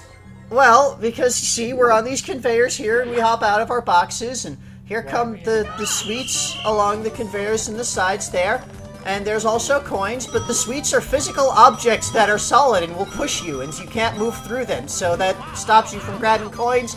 And if you fall off the belt, then you fall off and you come back in another box from one of the side conveyors. So you run around to grab as many coins as you can. The one player is up on the top belt, the team is on the lower belt. The team has to deal with significantly more sweets because you've got the sweets coming from the sides as well as from underneath the top belt. But there's 3 of them, so you've got 3 players who can all collectively join together to grab the coins, and they all share in the full amount of coins that they grabbed. This one, goal! It's soccer. It's soccer. It's soccer. Football. The one player is the goalie. Everybody else is kicking soccer balls at the goal. If the team gets 3 goals in, they win. If the one player survives for, 30 seconds, then they win. So you've got, the one player can move and dive with A, the other players adjust their aim with the control stick, and they hold down A to determine the power of their kick. It's a very small goal. Relatively speaking. I mean, you've got 3 people kicking balls at it and only 1 person to block it, so, it can't be particularly large. So you can see there, they can dive to try and catch the balls if they're off to the sides. If you're one of the kickers, you don't want to aim the stick all the way in one direction or the other, because then you just will not kick into the goal at all. And you don't want to hold your power too high, because then it will hit the top of the goal and won't go in. You can see it counts up the goals in the upper right there. That's those stars. Marks there. And you can see Mario there kicking way off to the side. That's what happens if you're aiming poorly, if you kick too high or too far off to the side. As the kickers, you kind of want to try to coordinate to, make sure that you're putting all of the balls in different spots of the goal at roughly the same time. But also, the balls are physics objects that can collide with each other. So, you've got to be careful not to screw up your teammates' shots. So, it's kind of nifty. It's an alright game. Blame it on the crane! It's a crane game! Is that a adage or something? I don't know. I don't think so. Maybe? I feel like it's supposed to be a reference. Anyway, the one player has the crane and the other 3 are in these little gachapon balls. And the one player uses A to push the crane and release to drop it, and everybody else has the stick to move. And there's also Shy Guys, and they are not worth anything. They just, if you try to grab a Shy Guy, you'll just drop it immediately and kind of lose a little time. Maybe it's doing supposed that. to be blame it on the rain? I don't know. It's... Well, why a crane then? So anyway, if you grab a Shy Guy, then it just kind of lifts and drops it, and that loses you the time that it took you to pick up the Shy Guy. That's about it. Otherwise, you're aiming the crane to try and grab the people, and everybody else is moving around on this little spinning platform to try and avoid getting grabbed. You grab someone and you dump them in there, and it's just like the little prize klaxon thing. That's the game. Prize klaxon. So, if the one player grabs all 3 of the opponents, then they win. If any of the 3 are still around, out by the end of 60 seconds, then the team will win. Oh. I found this one weighs pretty heavily in favor of the one player, just because of how much time you've got, if you're even halfway decent at grabbing. And also, even if the timer runs out, if you have someone in the claw, you still get them. Yes, you are. So yeah, it's pretty heavily in favor of the one player. If you're one of the 3 players, generally what you want to do is you'll want to walk against the rotation to, have longer between when you end up in the spot where you can be grabbed. Because you can only be grabbed in that one little slice area where the crane is. So you want to walk against the rotation until you get to that point, and then you walk with the rotation to kind of dash past. And it has a variable... It doesn't work as well against higher level computers. Against easy computers, it's pretty consistent. You can just easily dodge them all the time. But against higher level computers, you might need to change up how fast you're going through at different times. Otherwise, that's it. It's a fairly simple game. But what is your strategy against a real player? Pretty much about the same. Okay. Because you walk against the rotation to reduce how many times they get the chance to grab you and dash through. So that was all the 1v3 games. Time for 2v2 games. Oh boy. First off, The Great Deflate. Yeah, the wordplay on the titles of the minigames feels weird and off, and I'm not sure I like it. Anyway, in this game, you've got inflatable thwomps, and you're on a team, and you're trying to deflate the thwomp as fast as possible with ground pounds. The higher that you jump, the more, with your ground pound, the higher you are, the more deflation you'll get. But more importantly, if you are in sync with your partner, you get a big bonus to deflation. So if you both hit at the same time, you can see how much Mario and Luigi are both hitting that together, whereas like if they're doing it individually, it's barely doing anything. So it's primarily about coordination with your partner. And whoever deflates it first is the winner. If the timer runs out, then whoever has deflated it the most is the winner. But regardless of the circumstances, the loser is the one who's the most deflated. Anyway, reverse a bomb. What? It's reverse a bomb. You want to reverse these bombs. What is the reverse of a bomb? So, bombs are on these little tracks, and you have to push a button to turn the bomb around to go towards your opponents. You move up and down along the row of buttons, you push A to press the button, and that flips the bomb. The first team to take 10 explosions loses. If you are standing on the same line as a bomb, when it hits, the explosion will stun you. So you can see here, you know, you push the button and it turns the bomb around, and you're kind of racing to make sure that the bombs don't hit you. And you see Luigi there got knocked out because he was standing right next to the bomb when it hit.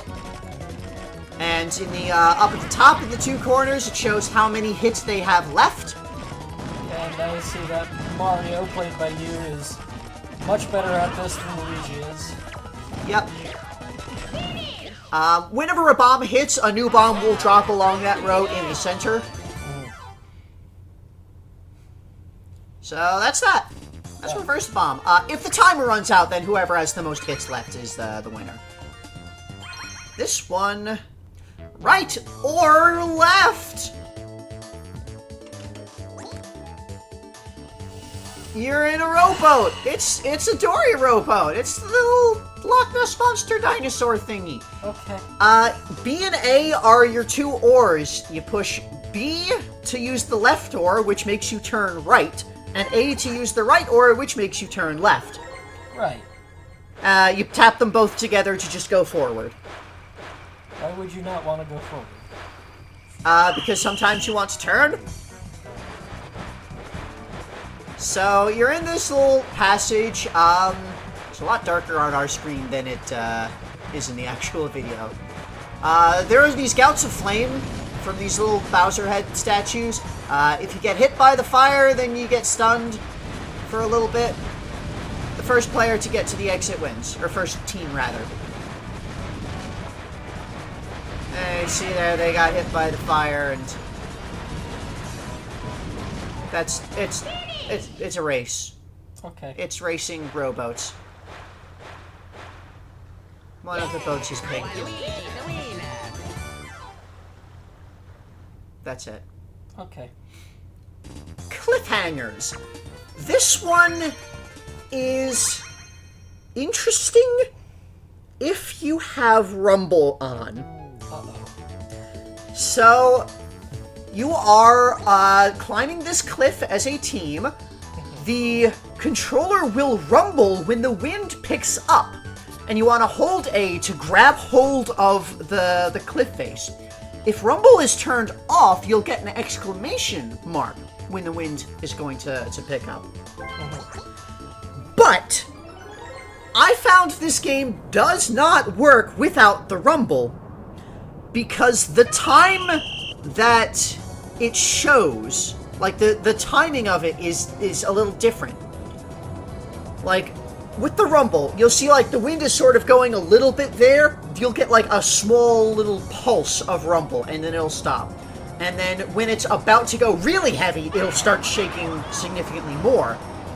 And the rumble starts sooner than the exclamation mark. I found that I did not have enough time to react with rumble off. Like you can see here, I'm playing as Mario. I cannot keep up with the wind, because like it's barely any time that you get between displaying the mark and needing to grab on, or you get knocked off. Whereas with the rumble, it feels like you have a lot more time to react. Maybe it's just me, maybe I'm faster at tactile reactions than visual reactions, but that's what it felt like to me. Anyway, yeah, if you are not holding on to the cliff when the wind gets heavy, you fall down a bit. Whichever team reaches the top first is the winner. There's a couple of these like cliff ledges that can help stop you from falling too far, and also that get in your way when you're trying to climb up.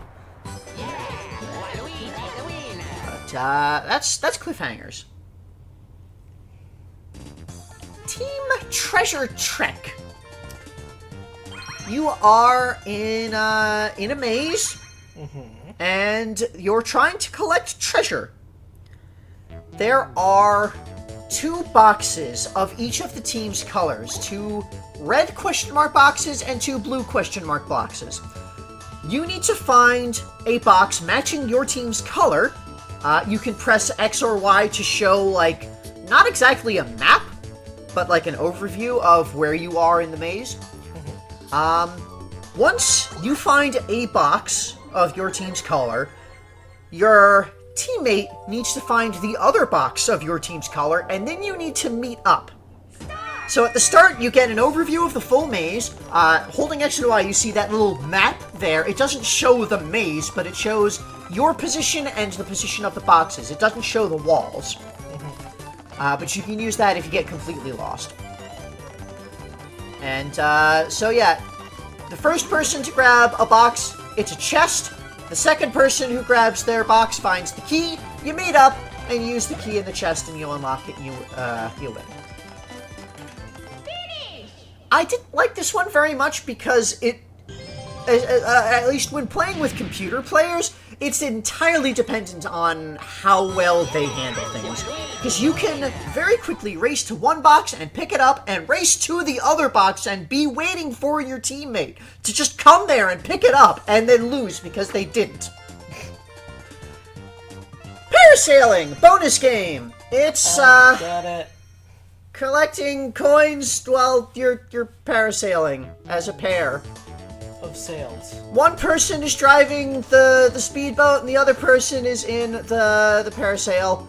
And the boat driver moves left and right, and they change their speed with A and B. And the person in the parachute just has to slide back and forth with the stick.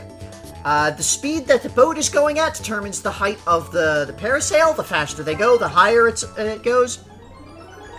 So, you need to, maneuver your partner in the parasail to be collecting coins in the sky around here. There are also crates in the water.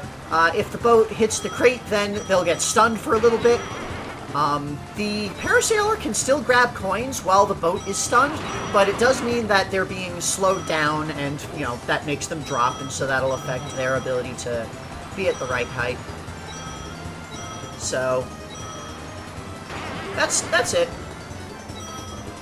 you can get quite a few coins from, like, all of these bonus games. You can generally get, like, between 20 to 30 coins if you're good at it. Which is a significant improvement over a normal minigame where you get 10. And then there's the timer when the time runs out. That's it. And you get the coins that you got. Order Up! Next 2v2 game. This is Memory. It's a memory game. Uh-oh. You have this circle sort of buffet of food items, and you have to memorize where they are, and after a little bit, Toad will, after a little bit, boxes will come down to cover up the food items, and then they'll spin around, and then Toad will put up an order, and the first team to grab both of the items that Toad ordered gets 1 point. And the first team to 3 points wins. So you see here, boxes fall down and it spins a bit, and you can move left and right around, and you push A to open a box, and you try to get the items that Toad showed there. And then a new set will come up, and they'll get covered after a few seconds. Spin around again, and that's the game. This is weird. Yeah! So the items that has... hamburger and ice cream? Yeah, there's burgers, fries, corn dogs, soup, and ice cream. This is a weird fast food place that does this. But, yeah, so first team to get the 3 points wins. Pretty simple. A little annoying. Dungeon Duos. This one is very weird. Uh-oh. It's like they wanted to do a platforming challenge. And also like they wanted to do that one dungeon from Legend of Zelda Majora's Mask, where you have it's split in two and you've got Link and Cafe that you're kind of switching control between. The controls are very complicated and there's a lot of controls there, and So- we'll talk about the controls as we get to each thing. I noticed in- that you in described here. two things that Nintendo did. Yep. And they wanted to do that here. So you start out, you're in two different lines. One player has to reach a lever and tap B as fast as they can to move this lever, which will drop the wall that the other player can then pass through so that they can reach the next lever so that you can pass through. And you go back and forth for that 4 levers, 4 walls, until you reach the next stage, which is the spinning platforms. One player gets up to the console and taps Y, tapping it to spin around the platforms. Then the other player gets onto the other side and taps Y to spin it from that end. And then they've got this one where it's the same thing, but one of the platforms is broken. And you're tapping X instead of Y. If you're both at the console tapping the button at the same time, then it'll go twice as fast. Okay. Then you have these pipes. And one of the pipes will lead you to the next section, and the others will lead you to a different pipe. And you need to jump in the pipes and figure out which one goes to the next section. And try to coordinate with your teammate to make sure that you're not both going in the same pipes repeatedly. There are 2 sections of that, and then you're inflating a balloon. What? And you need to do L and R back and forth to pump your balloon. Okay. And once you've inflated your balloon, you're done.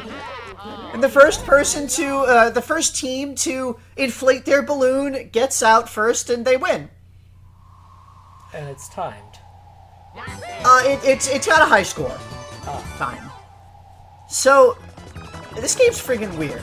And yeah, if you fall off, if you jump in the hole or fall in the hole at these platforms, Lakitu will have to fish you out, and you'll lose a lot of time doing that. Cheap sweep. Okay. So this one is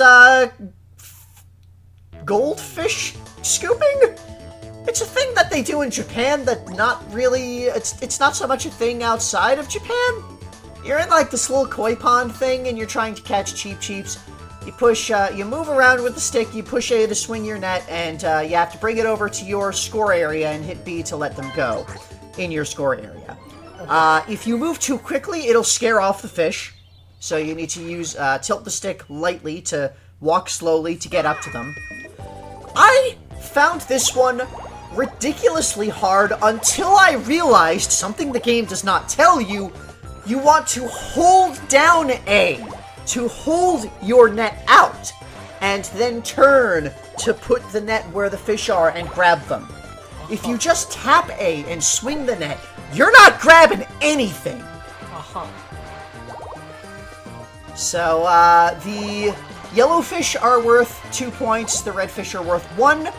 There are always exactly 25 points worth of fish in the pond, so once you reach 13, your team is guaranteed to have more points than the other, and you can stop.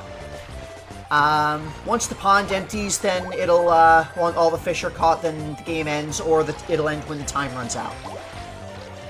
Your net can hold 3 fish at a time, at which point you need to go and empty it out at your little fish cage there.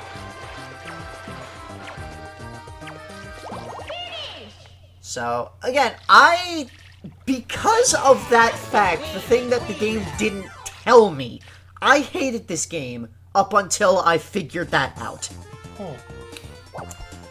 Moving on to battle games. These are the games that you get when you land on a battle space.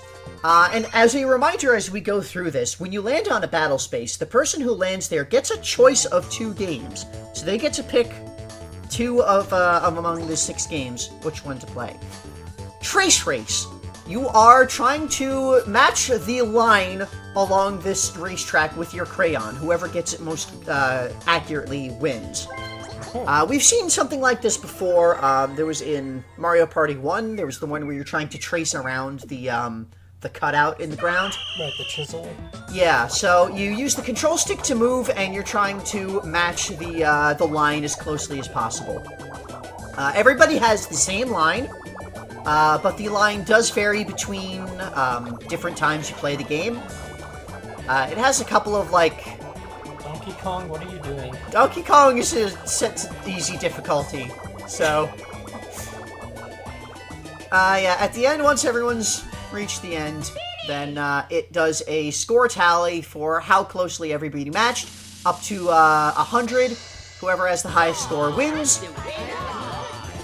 It mentioned if everybody is below 30, then nobody wins, and as you can see animating. As you can see here, if you aren't keeping up, the left side of the screen will push you as it auto scrolls. So that's the race part of it. And yeah, you can see here, anything less than 30 counts as 0. So it's a draw and everyone loses. A draw? Chain Chomp Fever! This is a dodging, running platformer type dodge game thing. You are on this field of fire, and there's a chomp, and it's dashing at you and charging, and you need to not get hit by the chomp or the fire. You move with the stick. The chomp will dash straight ahead, and fire also will happen from the ground. So you can see there are all these cracks in the ground. That's where fire can happen. Okay.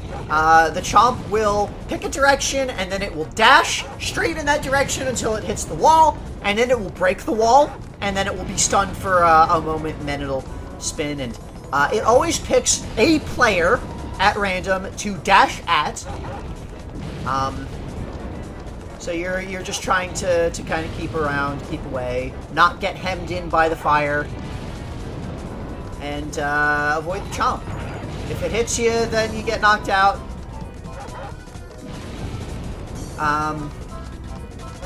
Yeah, and because battle games have, like, actual rankings matter, you know, whoever gets knocked out first is 4th place, and then 3rd place and 2nd place.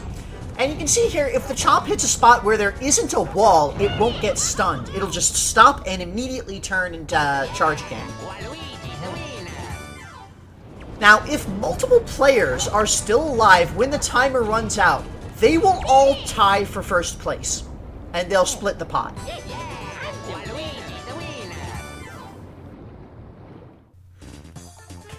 Moving on with battle games, Paths of Peril. Ooh. This one is carefully moving across tightrope paths.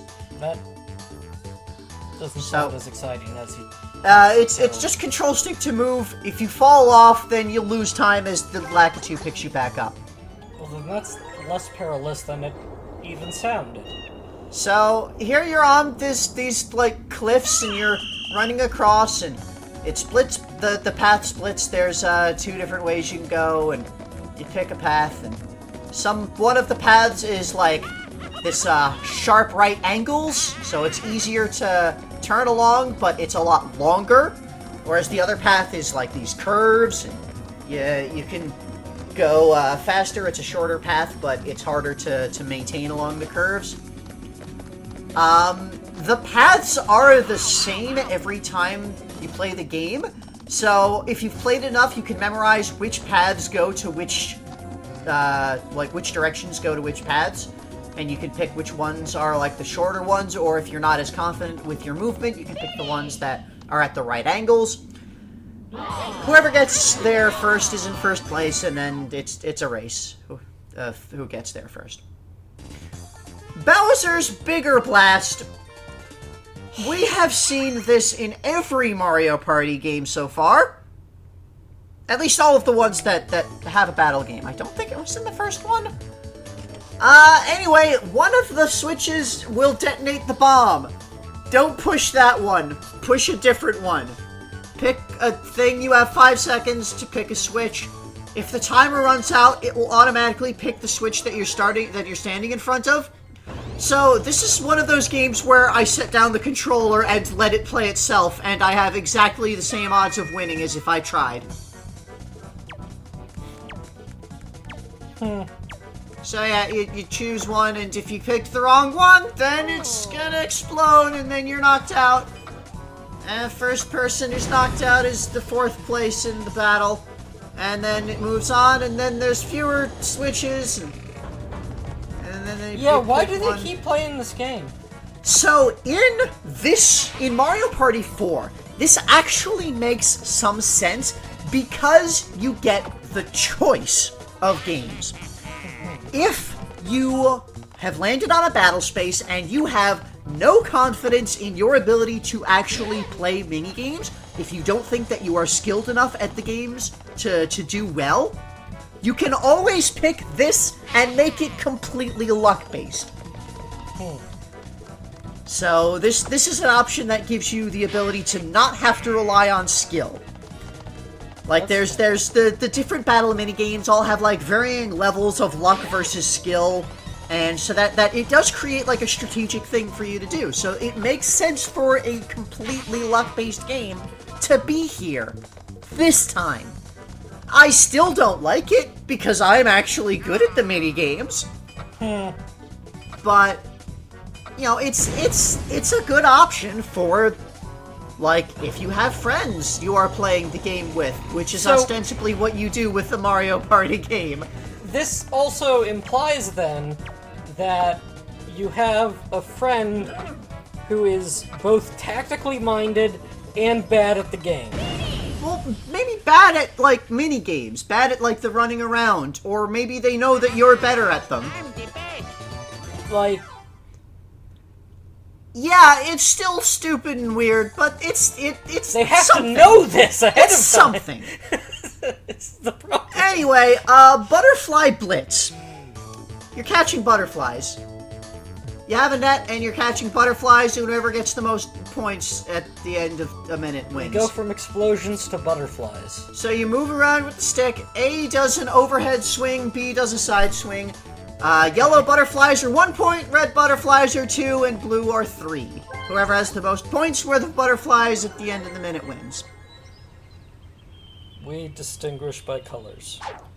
Now, this is a little awkward depending on what character you've picked, because the net will always have the same arc for every different character, but the animation will look different, because, like, Waluigi is much taller, so his base, like, the base point where he's holding the net looks higher. than everybody else.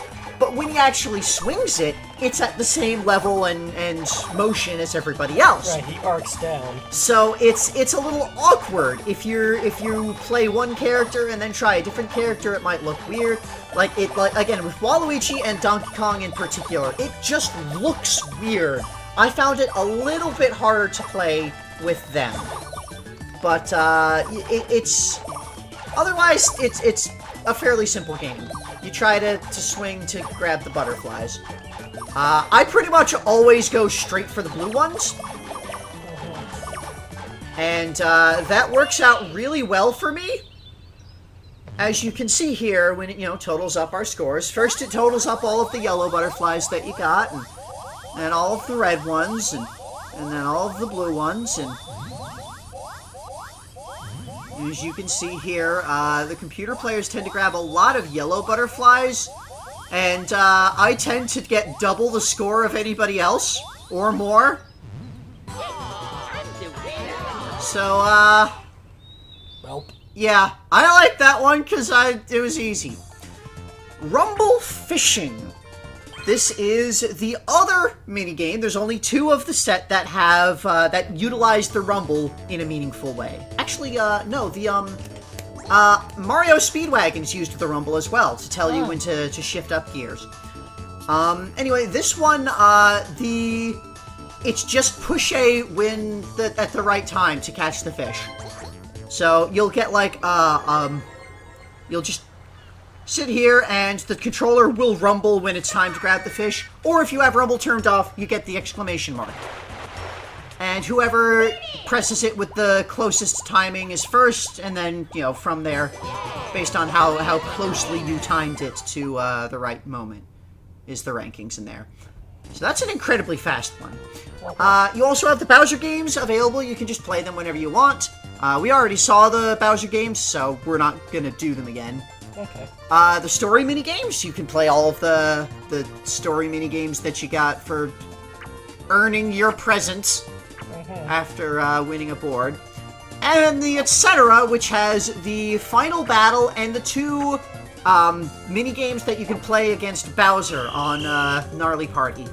And I just wanted to show off real quick a couple of things about some of these story minigames. In Archaeologuess, as time ticks down, the shapes will spin slower, and then it's much, much easier to see which one is different. And if the timer runs out, then nobody earns a point for that shape. And at the end of 5 shapes, then the game is over, even if nobody got points. So it's a little weird. It is entirely possible to actually get a draw in this game. And so, yeah. And nobody gets furniture. Things, it slows down. If you run out of time on chip flip, you don't get to flip a chip, and it just goes to the other player. If you run out of time in final battle, you just die. Same. Wait.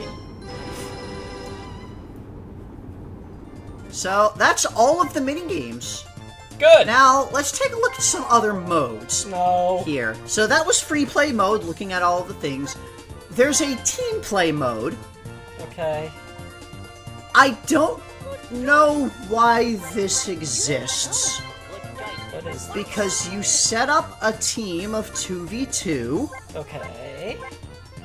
And then you play 2v2 games. You can just pick a 2v2 game in free play mode, and then pick your team. The only purpose that this mode has is if you wanted to play a bunch of 2v2 games in a row with the same team. And it saves you a little bit of time because you're not needing to pick the team. I don't know why this exists. Cool. So those were your basic minigame modes. Now the more interesting modes. Battle mode. So there's been a battle mode in like all of the things so far. Yeah. You set up a competition of like a certain number of wins with mini games of a particular type. You can do 3, 5, or 7 game match, win match. And then you pick the type of game, 4-player or 1v3 or 2v2 or battle. And then it'll pick a random game of that category, and you'll compete, and whoever wins the game gets a point. So it picks the game, and you can look at the rules if you want. If you choose that you're not ready, then it just gives you the option to quit out. So, that's a little weird. Whoever wins the minigame, when it comes back, they get a little mark in their scorecard here. You know, a little mark in your scorecard. Yay. Now we'll pick a minigame. And it, moves on to the next random game. And if there's ever a draw... Well, okay, whoever gets all of the fills of their scorecard first is the winner. And that's the battle there. You're the superstar. If there is ever a draw in a game, then all players who won will earn a star. This is also... It's entirely possible in the games where they're the bonus games where you're just collecting coins. If everybody collects the same number of coins, everybody wins and everybody gets a point on their scorecard here. So, if nobody wins, then nobody gets a point. If it's a type of game where a draw means everyone is sad. So you see here, yeah, both teams here got 2 coins, so everybody wins. oh, And everybody gets a point. And this is what the scorecard looks like in a 1v3. So, you just... Everybody is the winner. At the end of the match, if more than one player has filled their scorecard at the same time, then they're all winners. that's disappointing for Luigi. That's the battle mode. It's pretty simple. It's It's not that exciting. compete. Tic-tac-toe mode. It's a variation of the battle mode, Oh, where you're playing tic-tac-toe. And it's specifically 2v2. So, you set up your players and you pick a team. It's 2v2. And you've got a tic-tac-toe board. And each team picks a space on the tic-tac-toe board. And then you do a minigame, and it randomly picks a 2v2 minigame. And then, whoever wins the minigame, they get to mark the space that they picked. And the other team does not. So the goal is to get tic-tac-toe, is to get the 3 in a row. And whichever team gets the 3 in a row first is the winner. And if there is a draw, then neither team gets to make their mark. okay. And it just kind of moves on. So, here's what it looks like when you get the tic-tac-toe. You get it. They're the winners. And if you fill up the board entirely, and it's nobody's gotten the 3 in a row, then whoever has the most spaces filled in wins. Oh, so, So, okay. there is no, hard draw in this mode. That's tic-tac-toe mode. And we're done with the different play minigames modes. Good! Now, other things in the minigame room. No! You've got a list. You can just look at a list of minigames. Why? To look at the list, this will let you see any games that you have not unlocked. It will show up as question marks, so you can see, what things you maybe need to try to get or something. But you could have done that on any of the I other know, lists. you could have. It's here, it's list. You can make a list. You can look at the list. You can check it twice, I guess. Custom lets you make a custom minigame list set. So when you're doing when you're starting up a party in the party mode or in story mode, you get the option to pick all minigames or easy minigames. You can also set up a custom list of minigames, and then you will have the option to pick custom in that set. And it has to be, you have to pick a minimum number of games of each category to, be able to make it work. But, you set up a list, and Once you've got it set up, then you can go to these other modes and you get custom there. And then you can only play the games that you want to play. That's... okay. And then here's the records. You can look at the records for the 6 minigames that have high score records that it keeps. Is that important? Yes, it is, because each of those 6 minigames has an unlockable present associated with it for getting a certain score. But, that's it for minigame room. That's it for the minigame room. Okay. So let's look at the options room. We kind of skipped over this because there's not really much in the way of options for this game, but you can set options, and I mean there's always things. It's a room in the cube that you can see. It's run by the Koopa. Koopa runs the option room. It's all relaxed. Here you get, this is your rumble setting. You can turn the lever from on to off to make the controller be rumble or not rumble. It's this little GameCube machine. Here's your sound test where you can listen to the different sounds. You can set stereo or mono sound. Unlike Mario Party 3, you do not get the option for Dolby Surround sound. Or no, what's it? It was Luigi's Mansion that had that, not Mario Party 3. Something had Dolby Surround sound. Anyway, then the other option here is you can play the musics. There's all of the music tracks in the game you can listen to, and I'm going to have a video where I show all of these off at the end, just a bonus, because why the hell not? And you can also do the different voices, all of the characters' voices. Warcry there is what they do when they get when they put on the Bowser suit. Ah. And there's all the different guide characters. And Bowser sad. Bowser. And various others that make noises sometimes. Various others. And the minigame voice. Minigame voice. So yes. That's all. That's your sounds. You have sounds. My favorite voice actor minigame. And you can look at various records. You can look at records for boards or records for minigames. So you can see how many times you've played each board. It goes up to 4 digits. Please, God, no. And how many times each character has won the boards. You can see for each of the boards, each of the characters has won once because I played in story with each of them once. Okay. The largest number of coins anybody had at one time on the board, the largest number of stars anybody had at one time on the board. For a couple of them, there's a few of the numbers are different because I also played party mode a few times, and you know, it shows total wins for each character. And the minigame records are exactly the same records that you see in the minigame room, just it's also in this spot in the options room. It's not really an option then, is it? No, that's the entirety of the options room. It's pretty small. What other rooms are waiting for So us? now we've got the extra room.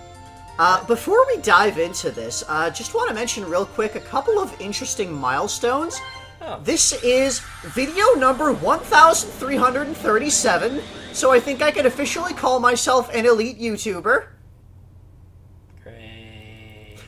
Also, this video will be published on YouTube on October 23rd, the 4th anniversary of this series. Yay! So, we got a couple of blockheads over here in the extra room.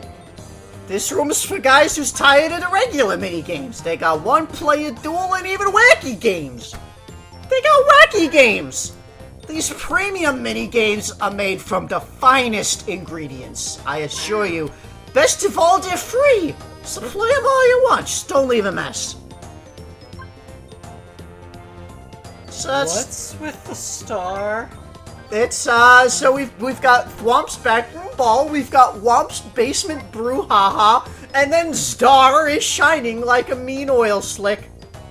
It's just there. Uh-huh. We'll look at that later. For now, let's look at Whomp's Backroom Ball. Okay. So, you get your number of human players in this. You pick your characters.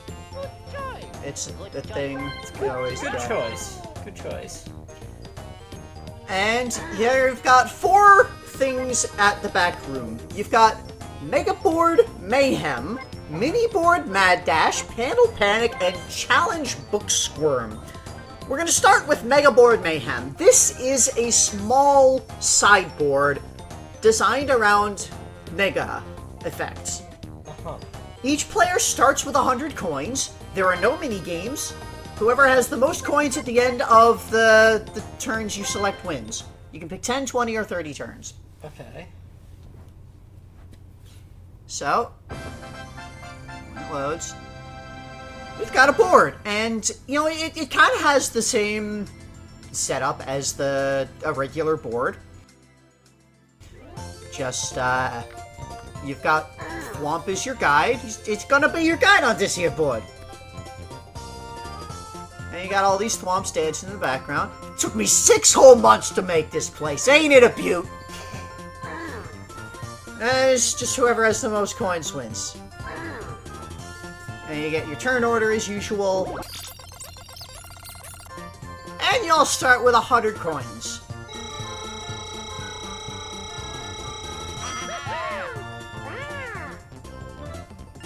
So that's out of the way. Let's get mega! So it's a board. You've got, over here, you have a shop. On this board, when you go to the shop, all of the items are the same. You get 1 item that you may buy. Not all of the items are available in this mode. There's warp pipes, all of the different types of mushroom, mini and mega, and super mini and super mega, and the Sparky sticker. I don't think the Mini Mega Hammer was available. I never saw it. And things like the Swap Card or the Boo Ball, things are not available. And here's what just like our overview of the board. We've got, in the background, we've got these, the Thwomps dancing around. We got the Whomps with, like, stuff painted on their backs, falling over. They're and, like, cheerleader Whomps. making different, cheer things. And otherwise, the board is like this little square. There's a couple of mini pipes that you can slip through. There's a lotto shop in the center. You can only get to the center if you have a mini to get through the gauge there. There's no happening on this board. I just wanted to show at the lotto shop, you know, your guide there, Thwomp, is here. You know, you did 5 coins as an entrance fee. And, you know, it's the usual lotto. You get your usual prizes from it. I didn't bother trying to see what he says if you get, like, the win. I didn't want to spend that much time on these. But, I just wanted to show at least once there the Thwomp at the lotto shop. You've got your usual mushroom space. It's, at the end of the turns, it's it. That's it. It ends. And like I said, there's no mini games, it's just whoever gets the coins. And the idea is that you're going to get Mega Mushrooms and stomp on the other players to steal their coins. I guess it kind of works. But, yeah. That's Mega Board Mayhem. Okay, then. Moving on to Mini Board Mad Dash. It's basically the same thing, but it's a board designed around Mini instead of Mega, conceptually. Okay. So, everybody still starts with 100 coins. Whoever has the most at the end wins. Go Mini-size to escape from danger. Again, 10, 20, or 30 turns.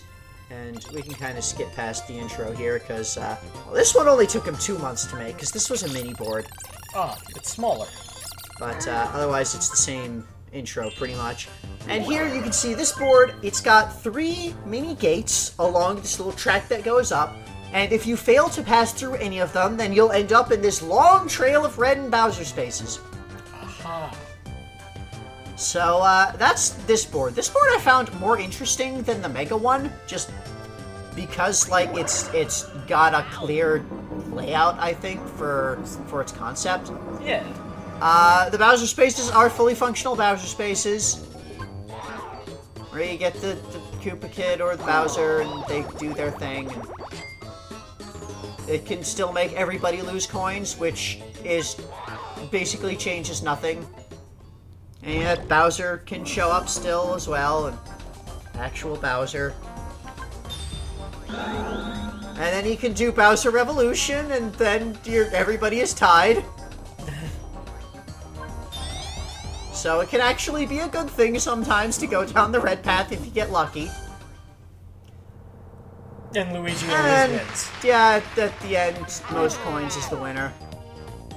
It's a simple sideboard. It's kind of a weird side mini thing board. Mini! So, the other things in Thwomp's Backroom Ball. Panel Panic. This is a multiplayer version of Panels of Doom. The thing from the Bowser board. Aha! So, the 4 players all choose a panel from the 1 to 9, and then all of the remaining panels get filled up by other players. Other, like, computer players. And then everybody hits a die at the same time, and all of the numbers shown fall out from the board. So, you go around and you pick your tile, and everybody falls in. It's all 8 playable characters and Bowser, and everybody hits a die, and all of those numbers fall. Goodbye. And then everybody who is still left hits the die again, and it's entirely possible for everybody to lose. Everyone died. They all fell into the purple void. Into the final destination with no platforms. And here it is actually possible for somebody to win. We needed to show that off. Here. Yeah. So that's Panel Panic. Now, Challenge Booksquirm. This is an endless version of Booksquirm, where you try to last as long as you can. Okay. It's a survival. So there's no timer, you just go until you lose. And there is a high score there. And as with all the things that have high scores in this game, there's a couple of presents actually, I think, associated with this that you unlock. Oh boy. But it otherwise works exactly like Booksquirm. It's Booksquirm. You've got the pages, and you go into the holes in the pages to not get flattened. This time the opponents just seem to be there to get in your way. Yeah, again, this can be done with multiple actual players. I was playing with computer players because I have no friends. But, Me. yeah, but you don't want to play Mario Party. Fair. And you want to, in order to get an unlockable, you want to get up to 20. So, as long as you get up to at least 20, then you will unlock the things from doing this. Okay. And it gets pretty hard towards the end. They go pretty fast, and by that point, there's only one hole for you to aim for, so...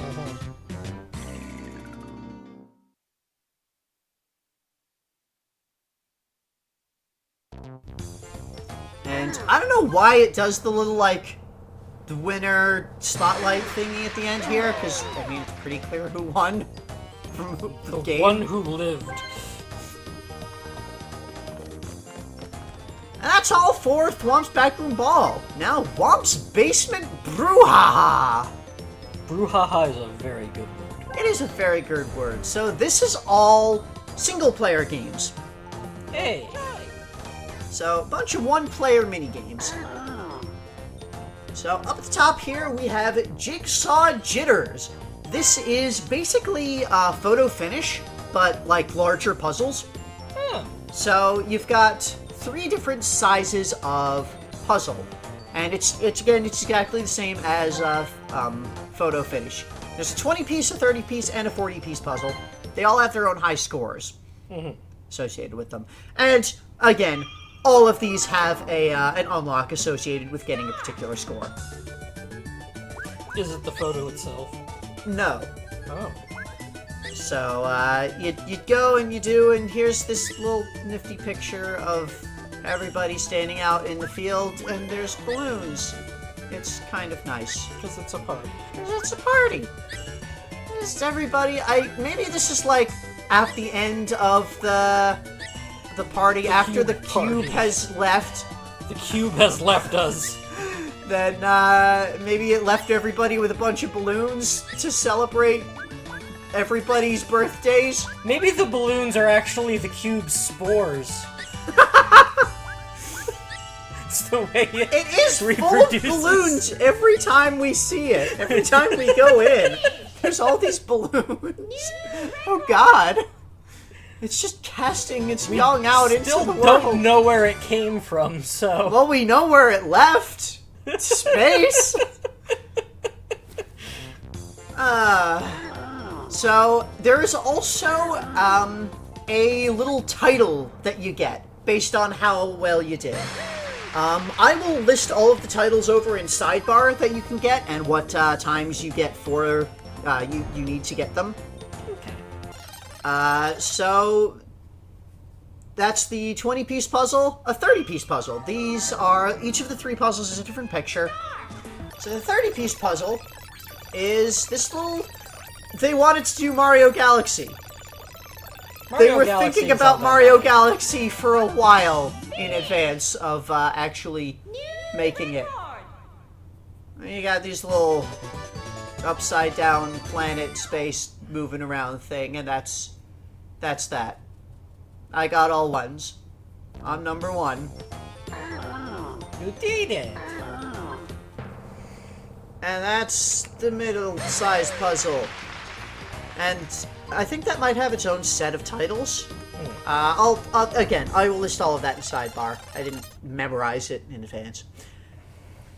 And here is the 40-piece puzzle. It's everybody's on rainbows, and looking at holding the star aloft, praising the star.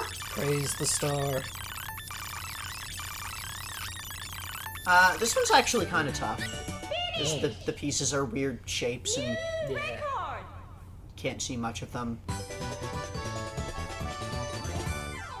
So yeah, that is Jigsaw Jitters. And again, each of the 3 puzzles has an unlock for doing the 20-piece one in under 1 minute, the 30-piece in under 2 minutes, and the 40-piece in under 3 minutes, I believe. And Sidebar will correct me if I got that wrong, but Alright, moving on in our Brouhaha. Barrel Baron. Dig for oil and strike it rich. You like being rich. So this is another one that's dependent on Rumble, or built around Rumble. You move around on this field, and when you feel a rumble, press A to dig for oil. You need to dig 3 times to actually strike the oil in the spot. If you have Rumble off, it will show exclamation points instead. Welcome. And there are 3 different sizes of oil spout. There's small, medium, and large ones, and it's 1 exclamation for the small ones, 2 for the medium, and 3 for the large. The big ones are 100 points, the medium ones are 10 points, and the small ones are 1 point. And the score that you get at the end of a minute is your score. But, yeah, you move around until you find a spot and you hit the spot. It's a pretty simple game.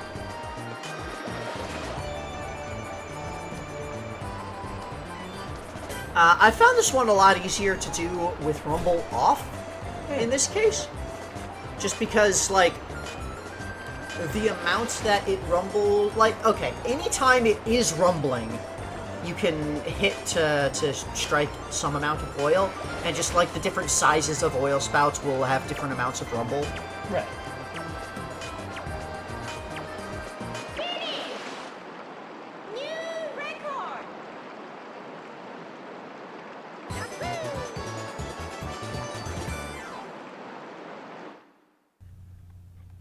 But, and at the end, again, you get a little title based on, the score that you got. Moving on. Mushroom Medic. I don't like the sound of that.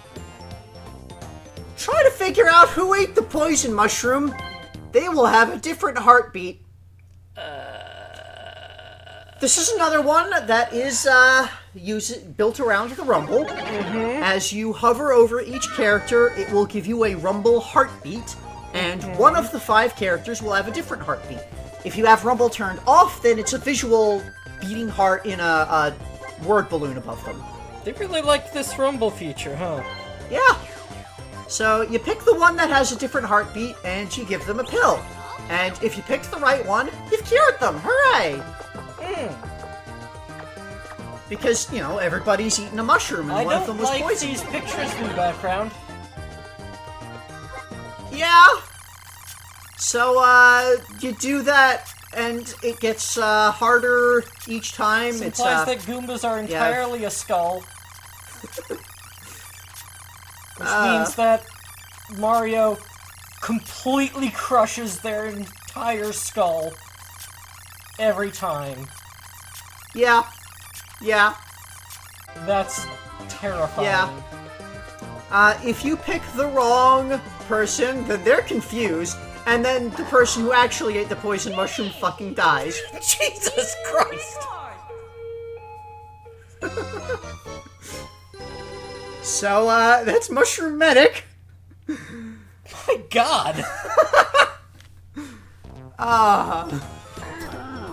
Here's the results! You saved 20 patients. You're only a resident.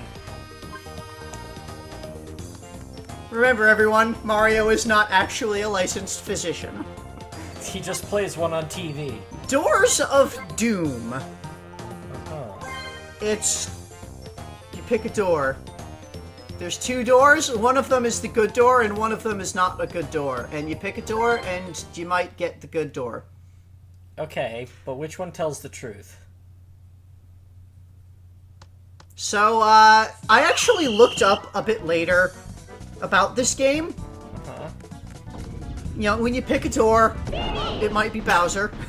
It might be Bowser immediately. Okay. And, it turns out people have, you know, delved into the code for this game to see how it works, and, Uh-huh. it doesn't matter what you pick. It decides, when you reach a room, it decides 50-50 whether or not you will lose at this point. And if it decides that you will lose, it doesn't matter what door you pick. That one will have Bowser. Uh-huh. And if you pick...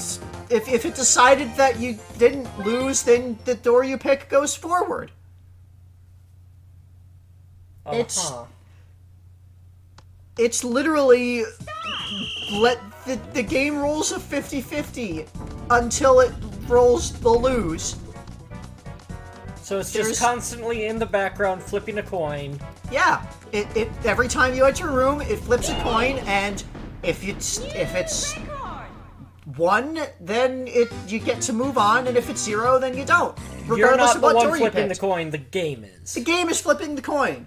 Your choice of door literally does not matter at all whatsoever. Okay. So, that's Doors of Doom. It's kind of like a predestination sort of thing, isn't it? Bob-omb Crossing, or Xing. There's, you're at an intersection, and it's full of bob-ombs. Don't get exploded. Go as long as you can without getting exploded. Huh. So there's all these bob-ombs, and they're wandering around this intersection at Bomb Street and Bomb Town and Toy Shop and Cafe. And I can't read those other 2 signs, but, yeah, the bob-ombs meander about, and at some point they will explode, and you need to not be near them when they explode. That's the game. You don't really, obey the pedestrian laws here, do you? I mean, you can see that they're all, like, the whole intersection's blocked off with these traffic cones. Probably due to all the explosions. And as time goes on, it gets harder, the bombs will move faster, and they'll be more aggressive, and you go until you lose.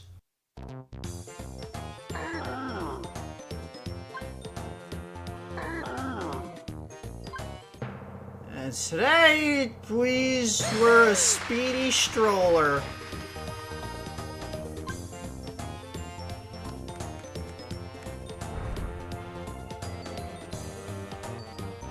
Alright, last game on this list, Goomba Stomp. Just established they have skeletons. In this game, you pilot one of those little tree robot things. From Tree Stomp, and you are trying to stomp on as many Goombas as you can. This feels bad.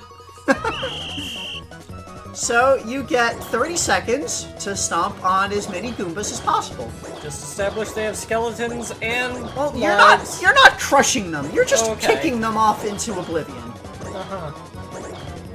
In our spiky tree mech. Yep. So, yeah, it's...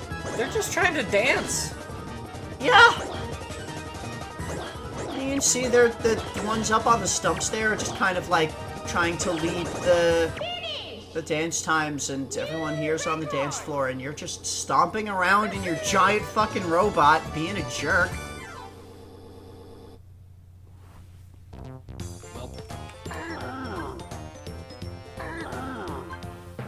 Stomp 47 Goombas. That makes you a clip-clop-clomper. Sounds like an insult. Well, that's all of the Brouhaha, all in one-player things there. So now let's look at the Star. Yeah, tell me about this star. So it's, we've actually seen one of these before. Bowser was giving them out on, Mario's Rainbow Castle in, Mario Party 1. You go here and you get Beach Volley Folly. It's volleyball. You know, you're playing beach volleyball, 2-on-2. Mario Party Extreme Beach Volleyball. So, here's the thing about volleyball. Volleyball is just tennis, but softer. I fucking hated this game. So, there's a battle mode and a free mode. Free mode's not unlocked until you clear battle mode. Great. You can play it 2-player or play it with a computer partner. And you get to pick the difficulty rating of your partner. And you can, if you've unlocked Expert in story mode, then you can pick Expert. And you get a match against a random team of opponents. Well, semi-random. And then, here you are, on the beach, with the little Goomba ref. Now, this game, it's very awkward. It is incredibly awkward. So you need to stand where the ball is going to be, and you push B to hit the ball. You can push A to jump. When you jump, it will automatically move you towards the ball, kinda, sorta. Like, there's a lot of automatic motion in this game that really feels wrong. And, like, it's how the game kinda has to work because they didn't want to program in a fully featured tennis game. Volleyball, soft tennis, Hand tennis. but it's very awkward. It's very weird. Especially with, like, your aiming, because while you are in the air, or when you're, like, doing the initial serve, you get, like, a cursor on the opponent's side of the field that you move around with the stick to determine where you're aiming. And, like, the time that you have to do that aiming between, like, switching from I am moving to a spot to jump to grab the ball, and I am now choosing where I aim on the opponent's field, you don't really have, like, time for that. It felt really weird. Again, I really did not like this game, but I muscled through. Mini game inside a mini game. But I muscled through because you need to clear out 6 matches in a row. Jesus. Each one getting a little bit harder. There's probably a reason this wasn't included in the rest of the game. The rest of the game of games. But you face off first against the other playable characters, and then against the guide characters. You've got Toad and Koopa and Boo and Shy Guy, and Goomba is the ref, so he doesn't play. But then you've got Bowser and the Koopa Kid as your final match here.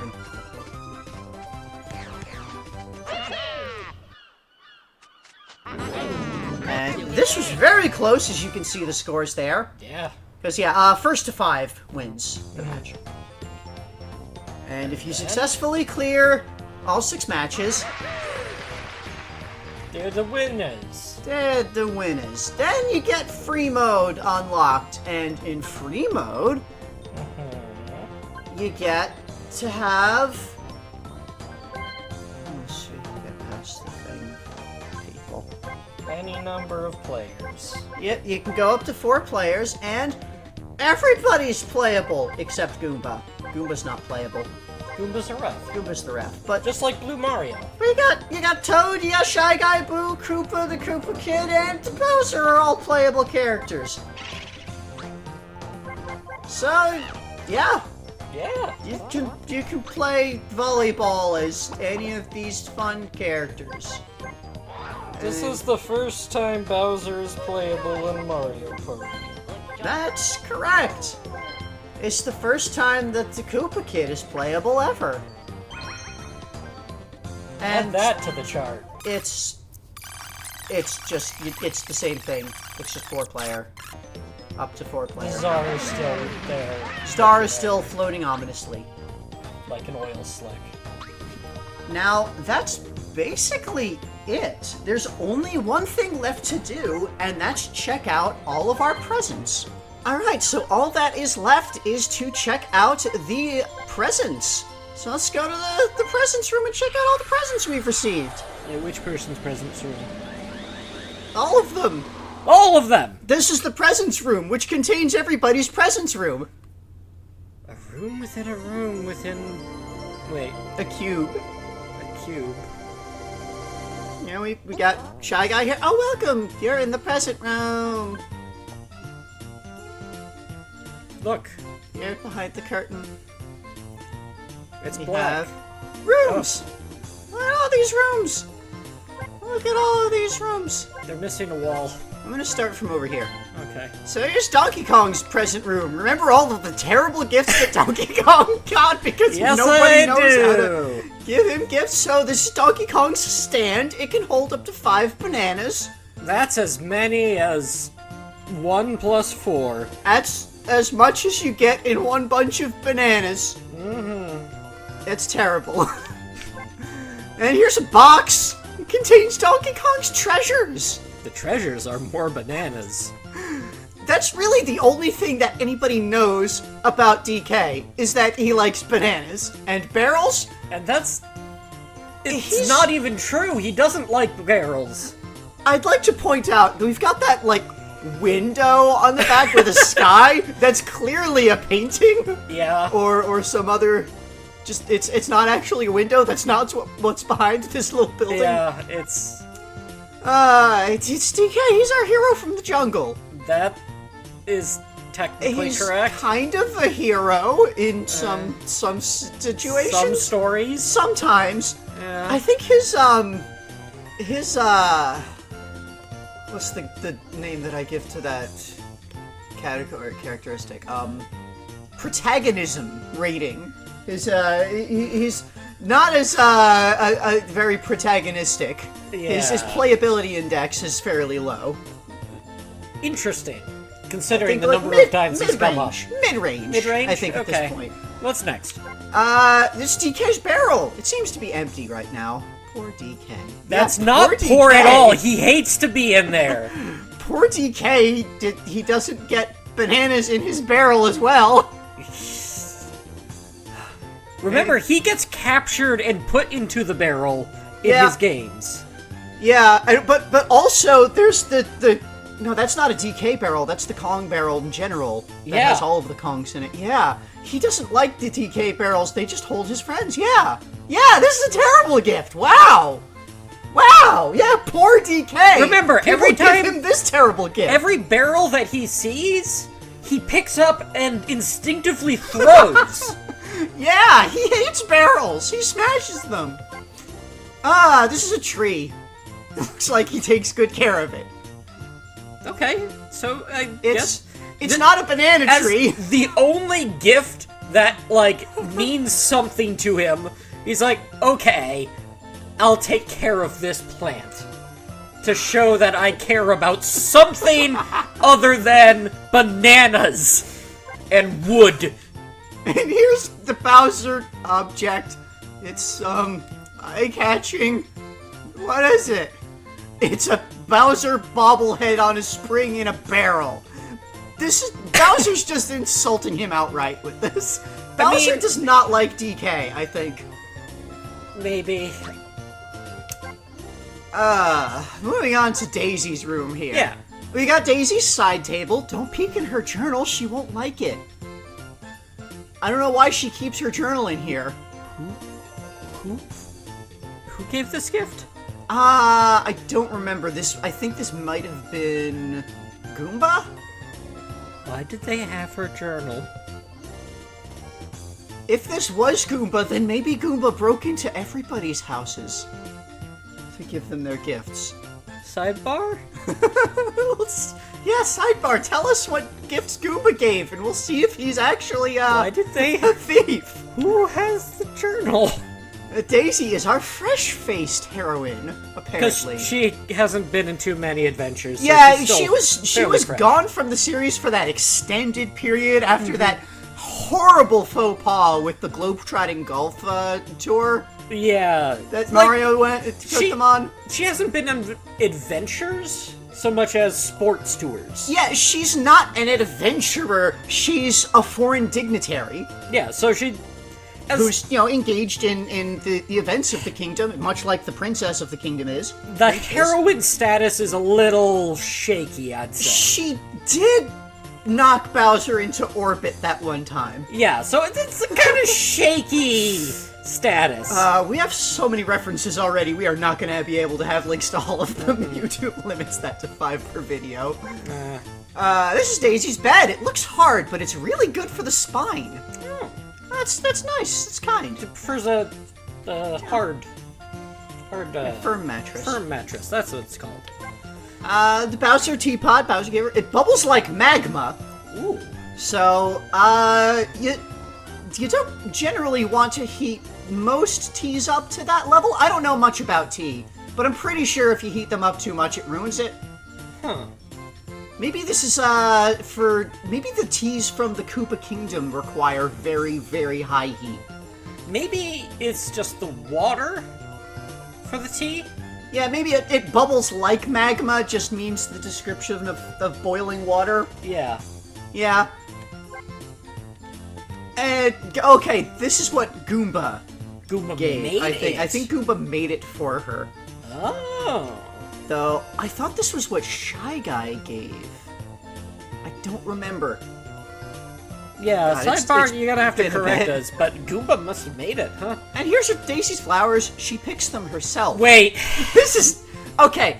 She picked one of those things of flowers herself. One of them was a gift. Oh, okay, good. I guess they saw the flowers that she picks for herself, and it was like, here's more of those things that you have. Save you a trip. Waluigi. Start with Waluigi's calendar. Every day is Sunday. This is capitalist what Toad, stream? This is what Toad gave him.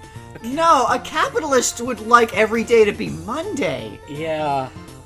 Because then everybody's working every day. What if every day is Sunday? What is that about?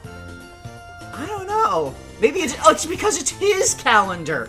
Every day is Sunday, so it's a day where he gets to relax, but also he knows work is going to start soon. Yeah. So he gets to, the work that other people are going to do that will profit him. Exactly. There you go. Waluigi's chair, it's simple, functional, and tricky. I wonder what the trick is. So we don't get to, like, press any buttons on them, you just hover over them to see the description. Probably it, spins around. Like, we did see when it was being given, like, the little animation had, like, the stool stick bends back and forth. It's, like, wobbly. Maybe it's actually rubber just painted to look like brass. Okay. So it's like a trap for his guests to sit on, and then they immediately fall over because the chair, it doesn't hold them up. But it works for him because he's got very long legs. Exactly, yeah. So here's a shelf that's in good repair. That's Okay. it. It's a shelf that's got those little mushroom knickknacks. Functional, proper. Waluigi's shower. It has good pressure and spits flame. So, he only takes baths. Yeah, that's why Bowser got him the bathtub. The water's always 1,000 degrees. Okay, no, this is all. Everything in his home is actually a trap. He doesn't actually live here. This is just the home that he invites guests over to fall in his traps. We've been learning so much about Waluigi. He does not live in the Mushroom Kingdom. He doesn't. Explicitly does not. I mean, he has probably several luxury homes on Earth. Yeah, we know that. Well, actually, maybe. My assumption up to this point was that he was a struggling businessman who latched onto Wario to try and steal his fortune. But I mean, even a struggling businessman, like at his level, would still have enough money to get several luxury homes, probably, with the sorts of people that Wario hangs around with and would meet. Yeah. It looks like he's plotting an evil new scheme. Like, kinda. He's always plotting, probably? Yeah. Probably. I'm torn with Waluigi, because I'm not certain if he's an evil businessman, because he's certainly, so far, everything we've seen is evil businessman. Definitely. Pretty much, yeah. But recently, he's sort of gone towards evil stage magician. In that he's definitely just trying to play tricks on people. Yeah, he's veering into, like, Con Saturday man. morning cartoon supervillain-y con Yeah. man. Yeah. It's weird. We definitely will, this is only the 4th time we've seen Waluigi at all, so we've got there's still a lot to There's a lot of character development for Waluigi. This room contains presents won in mini-games. Oh, this is what So we haven't seen remember before. I was telling you about things from the different high scores that you get for the various mini-games. It doesn't say which mini-game is associated with which present in here. Sidebar will have that. Oh, thank you, Sidebar. But so we've got here a Bowser plate. It's perfect for a burnt steak. Also known as well done. Some people prefer it that way. I believe these plates are all for just clearing the board, at least once. These boards. A Boo plate. It usually holds blood oranges. That's a type of fruit. It's okay. Yeah. Look. He's a ghost. He's got to do like horror-based puns on everything. He has to use that. It's his shtick. Okay. The Shy Guy's plate. It possesses a mysterious shine. A dreamlike quality, perhaps. Don't smash it. Toad plate. It's perfect for every occasion. Unlike Toad. What do you mean? No, Toad's great. Just don't give him bombs. It's a Goomba plate. It flies when you throw it. Don't do that! He made his plate aerodynamic. It flies when you throw it, but only once! And then you buy a new one from Goomba. Koopa plate. It's as polished as a mirror and hard as a shell. Oh. Is it made from a shell? Did he steal another Koopa's shell? I mean, they keep losing them all the time when Yeah, Mario's maybe around. maybe he just collects discarded shells that he finds around. On the Maybe beach. that's what the Matryoshka dolls are made of. Let's not think about that and move on to the next. This is Toad's teacups. They're made of fine Mushroom Kingdom porcelain. Okay, this is interesting. This is interesting. So, Mushroom Kingdom porcelain is a known known product that is known to be of high quality. The question is, was this known prior to their obtaining celestial magics? Right. Because this could just be they wished for this with their star power, and now they are known as the finest porcelain makers in the mushroom world. Yeah, this could just be lazy magic instead of, you know. This is Boo's picture frame. It holds quite a spirited picture. Yeah, I it's get it. it's a picture frame. It has another pun. This is a birthday cake! You know, for everybody's birthday that we're celebrating. Simultaneously. It's covered in sweet, yummy frosting. Oh, good. This looks extraordinarily similar to the giant birthday cake that we had for Peach's birthday. Back in Mario Party 1? Yep. Yeah. Like, it's the pink frosted cake with, like... Strawberries. Are those strawberries? They might be mushrooms. Yeah. Hard to tell from this distance. Yeah. Anyway, this is Toad's teapot. It's easy to use and holds lots of water. Oh, it's big for all the cups that For, he you know, has. for of course, Toad being, you know, the castle... Peach's Steward. personal attendant. Yeah, he's kind of the castle gopher, really. Yeah. So, you know, he's gotta be prepared for all of the banquets that Peach inevitably holds. All of those giant parties Well, and seeing as gatherings. the and- parties are only getting bigger, so he needs to have lots of water for lots of guests at a tea party. I imagine the Bowser teapot produces better quality tea, but this is for quantity. Yeah. And this is Goomba's clock. It gains about 5 minutes every day. So every 20 days, it's an hour ahead. Interesting. So every 20 times 12, 240 days, it loops around to being right again. Because it's an analog clock, so it doesn't have an AM or PM. Goomba just likes fucking with people. A little, I think. Sorry, Well, my this- math brain is not working right now, so... Ugh. Let's move on. Yeah, so that was all the minigame things. Okay, Mario's present. Mario's present room. There's a Mario's sofa. He folds it out into a bed when guests come. Oh, well, that's considerate. Mario's refrigerator. There's always leftover pasta inside. That's kind of considerate, I guess. Yeah, I mean, it makes sense. Okay, Mario is not Italian. He comes from the Mushroom Kingdom. His parents are from the Mushroom Kingdom. He's a mystically spawned hero. I don't know where the idea that he is Italian comes from, or like how his Italian mannerisms happen. Maybe like they lived in Italy before they moved to Brooklyn? Or he was raised in Brooklyn by Italian immigrants. But again, we know his parents are mushroom people. Yeah, but how... We don't know much about his childhood. We don't. There's such a big gap There is there. a gap between There him is a being gap a baby there. who played golf and him being an adult who plumbed. And somewhere in that gap, he becomes Italianized. Mario doll. He's everyone's favorite.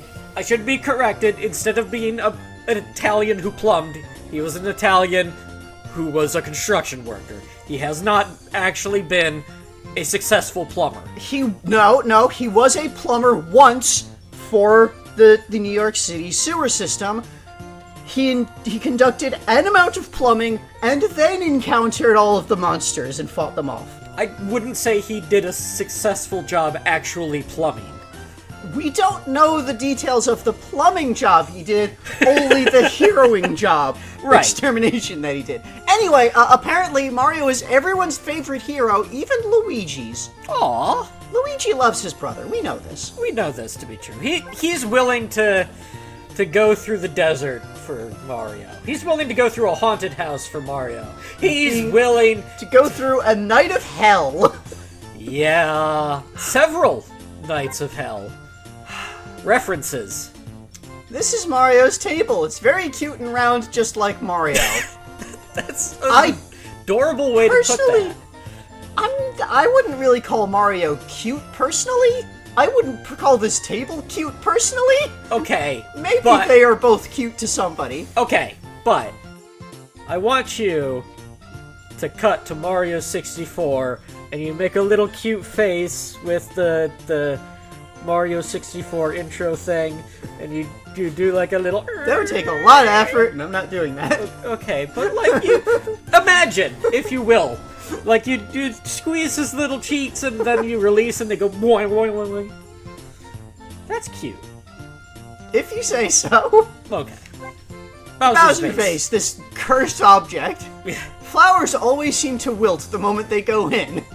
I mean, this makes sense as something Bowser gives to Mario. He hates Mario. And he hates fire flowers because that's one of his. Yeah, he major wants weaknesses. to make sure that Mario does not successfully grow his own fire flowers. It's not going to help because magic, Yeah. but maybe it'll slow him down. Maybe it'll fuck with him. I don't know. This is Mario's television. It rarely works, but he rarely uses it. Mario doesn't watch TV. He has real adventures.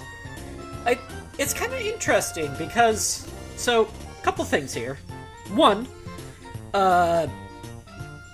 it is a functional television from the old times, meaning it has the bunny ear antennas. Yeah. So it will, in fact, pick up airwave broadcast channels. That's probably all they have in the Mushroom World, even at this point in Which the timeline. means they have that in the Mushroom World. We already know that they have things like that in the Mushroom... Well, okay, we haven't had that explicitly spelled out. I assumed that they had things like that in the Mushroom World from back when we just realized that Dr., in quotes, Mario, was a commercial mascot for pharmaceutical industries. I So- assumed that was televised commercials. The fact that it rarely works means that there are probably very few channels, actually. Yeah, and they probably only broadcast within certain times periods. Yeah, so it's So- more likely they use... It's probably primarily used for, like, public service announcements and, Yeah. like, public propaganda. Which is probably why EGAD is able to use, like, the Game Boy... Game Boy Horror. The Game Boy Horror to send video, Hmm. because there's just a wide spectrum of Yeah. Wi-Fi available. Luigi's present room here. Yeah. Start over here. He's got an air bike. It shows how many calories he's burned. 0. Oh. Luigi, I mean, it makes sense. He seems like this kind of person who would buy fitness equipment and never use it. We kind of saw that in, the Luigi's Mansion. He talks about getting Yeah. some fitness equipment and is like, yeah, they'll work out one day. Yeah, the things that he said in the gym, Yeah. looking at random stuff.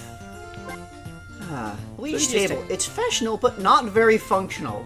Like a Luigi. Hey! I think Luigi is very functional, but not very fashionable. This chair. It's not very comfortable, but sure looks neat. See? Like Luigi. Well, I mean, it's fashionable, but not functional. Oh, well. Anyway, he's the world's most unlikely hero, and Mario knows it. Oh, come on. Seriously, Mario, he saved you from booze. He saved you from being trapped in a portrait forever. Like, Mario should know that Luigi... Also, Luigi saved him before as well, when Mario fell into a trap from Bowser. Luigi has several times saved Mario from traps that he's idiotically stumbled his way into. Luigi saved Princess Peach before they rewrote history.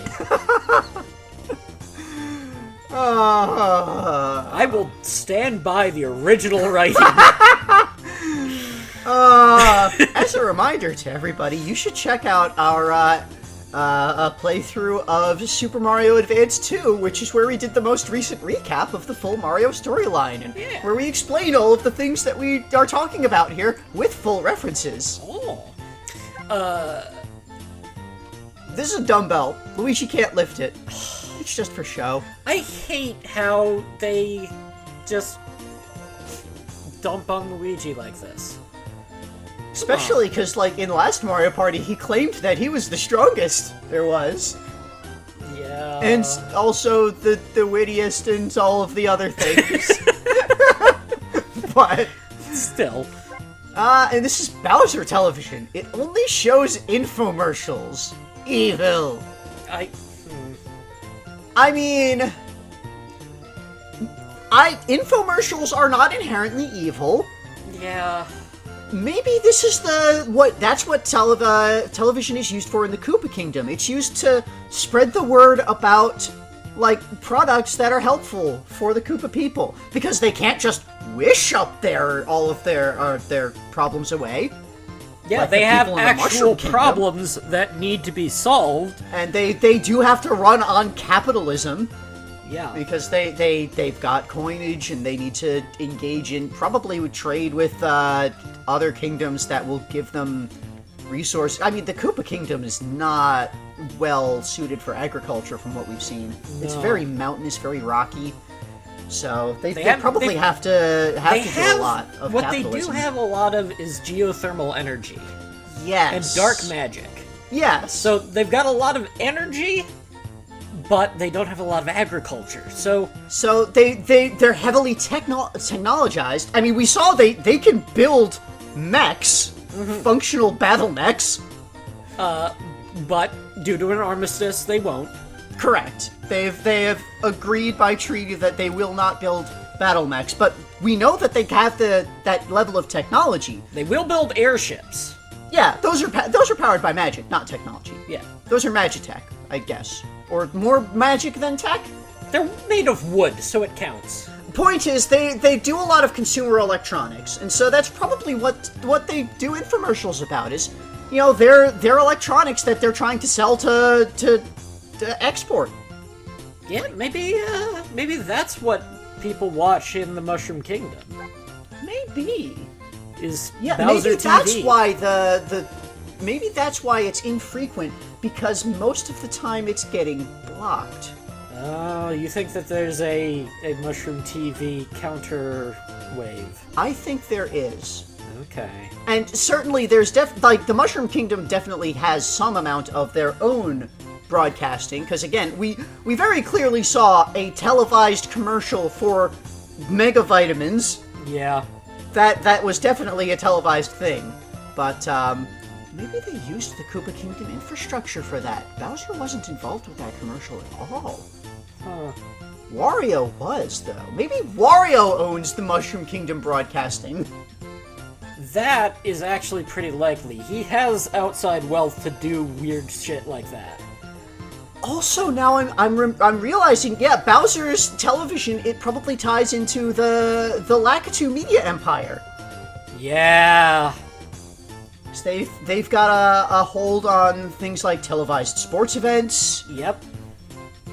Wow, we're finding a lot of stuff just from looking at these gifts. Okay, I kind of thought we would, but this is a lore-heavy episode right here. Mark this video for lore. So Peach's room. Peach's chair, it's gorgeous and refined, just like Peach. Oh. That is the brand that she has made for herself. That is the brand that she projects. Yeah, it is. So, what's next? So it's Peach doll. It looks just like our lovely danger-prone heroine. That's a bit more true. Danger-prone heroine. Yeah, heroine is the less. She is actually I think she might be at this point below 50% playability. I don't have the graph up right now. Still more playable than our Sarasa Land princess, but... No.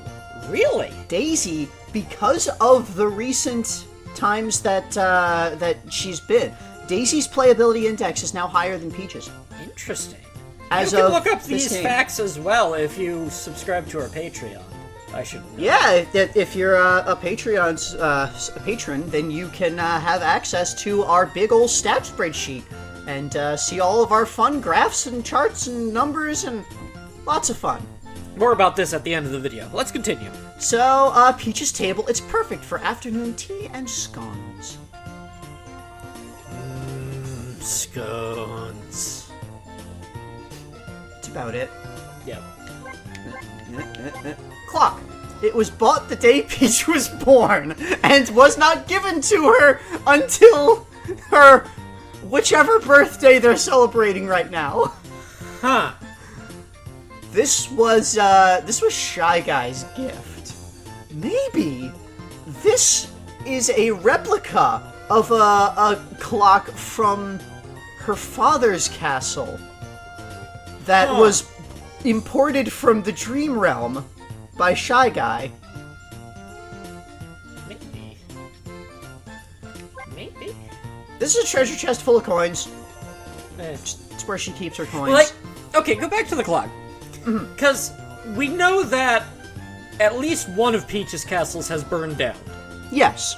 We also know that she has many castles at this point. We know that Shy Guy comes from the World of Dreams. Yes. World of Dreams has different logic. Mm-hmm. It's entirely possible that Shy Guy, actually doing something thoughtful here, plucked the memory of this clock from Peach, reconstructed it. Yeah, that's what I was saying. Yeah. That it's imported through the Dream Realm. It's a dream replica of this clock Yeah. that he then brought over. Yeah. So it is Peach's clock. It is, of course, a replica of the one that was bought the day Peach was born. What I find fascinating is that this clock has all of the star elements to it. Yes. Perhaps this was part of the prophecy? Perhaps there was Interesting. more prophecy than we have been privy to. Now, yeah, I think celestial magic has... Maybe We've seen signs of ancient usage of at least painted worlds before. But not necessarily a connection directly to celestial magic. I think it's possible that the stars have been influencing Mushroom World politics for longer than the alliance with the Mushroom Kingdom. I think we're gonna have to see. I think Yeah. we'll see. I mean, this is going into before our recorded history, but we are going to see some amount of. We'll see. We'll find see. out. We'll see. Final gift. Picture of Bowser. Koopa Kid made her hang it up. Yeah. It's still fun. Yeah. I think it's fun. Yeah. And it's a great way for Bowser to troll his rival. Alright, what's next? Yoshi's present room. So this Hey. one's kind of weird. Yoshi's egg looks like it's about to hatch, but what's inside? We do not know, in fact, what is inside. It could be a Yoshi. It could be a cookie. It could be a star. It could be money. There are many things that could be inside a Yoshi egg. It could just be nothing. Well, This is a Bowser lamp. It shines with an eerily sinister light. So hypnotic. Oh, maybe Bowser is trying out new ways to mind control the Yoshis again. He wants to try that again. He's seeing trying to learn more effective ways to deal with the Yoshi menace. Yeah, because he has been struggling with the Yoshi since he was a child. Yeah. And he knows more than the Mushroom Kingdom will admit that Yoshis will devour everything. Yeah. That's probably why the Koopa Kingdom is such a barren, rocky wasteland, because the Yoshis ran rampant over it for the entire time that Bowser was growing up on the moon. Yeah. So, I definitely believe that Bowser is still invested in trying to at least keep the Yoshis under some kind of control. He knows he cannot directly fight them. Yeah. Yeah. So he's trying trickery. So this is a Yoshi table. Yeah. It's a table shaped like Yoshi's head. It's used for serving fresh fruit. It's a table. That's it. That's it. The Yoshi doll, isn't he just the cutest hero ever? Well, isn't he? Say yes. Or else. Yoshis will kill you if you do not admit they are cute. We're hungry and waiting for you to agree with us. These are Yoshi shoes. It looks like they were just polished. Shiny. So again, these look like they are bronzed shoes. These are not the shoes that Yoshi normally wears. Those are red. Yeah. So these are bronze or perhaps gilded shoes. They are the size of the table. Which, so, either this room is a very small... I mean, all of these rooms are like dioramas. They're like this is little like a toy sets, thing, or play like, sets. I don't understand the scale here, so... And Yoshi's computer. It looks goofy, but it's really top of the line. So, this, I believe, was Boo's gift? Huh. No, this might have been Goomba's. I don't remember. One of them. But, someone's trying to get Yoshi's technologized? Or maybe just get their private information. Yeah, probably. If that was Goomba, then that's definitely what's going on. Yeah. Check out Wario's present room. Hey. So, Toad gave him Wario's motorbike. He lost his license, so he's not going anywhere. I mean, A, that wouldn't stop him. You'd think. But B, when did he lose his license? If losing his license would stop him, that means he must have lost it during or after his trip to the Golden Pyramid. Right. Maybe it's not that he lost his license due to, like, getting arrested or anything. Like, maybe he just physically lost his license. He dropped it somewhere. That would make more sense. It's sitting in one of his treasure troves, and he doesn't remember which. Maybe he dropped it on his way driving back to the Golden Pyramid, because there was that scene. He's like, oh, dang it. I can't actually go back there now. Ugh. Yeah, maybe he dropped his license in the pyramid, which has sunk under the ground, and now he's got to fund this massive archaeological expedition to go dig it up, because that's less of a hassle than going through the Mushroom DMV to get a replacement. He will not pay. He will not pay the government the 15 coins it takes to get that license back. And I mean, he'd want to dig up the pyramid anyway, because it's made of gold! It's true. Look, that's besides the point. It's the principle of the matter. Wario's chest. It looks flashy, but it's totally empty.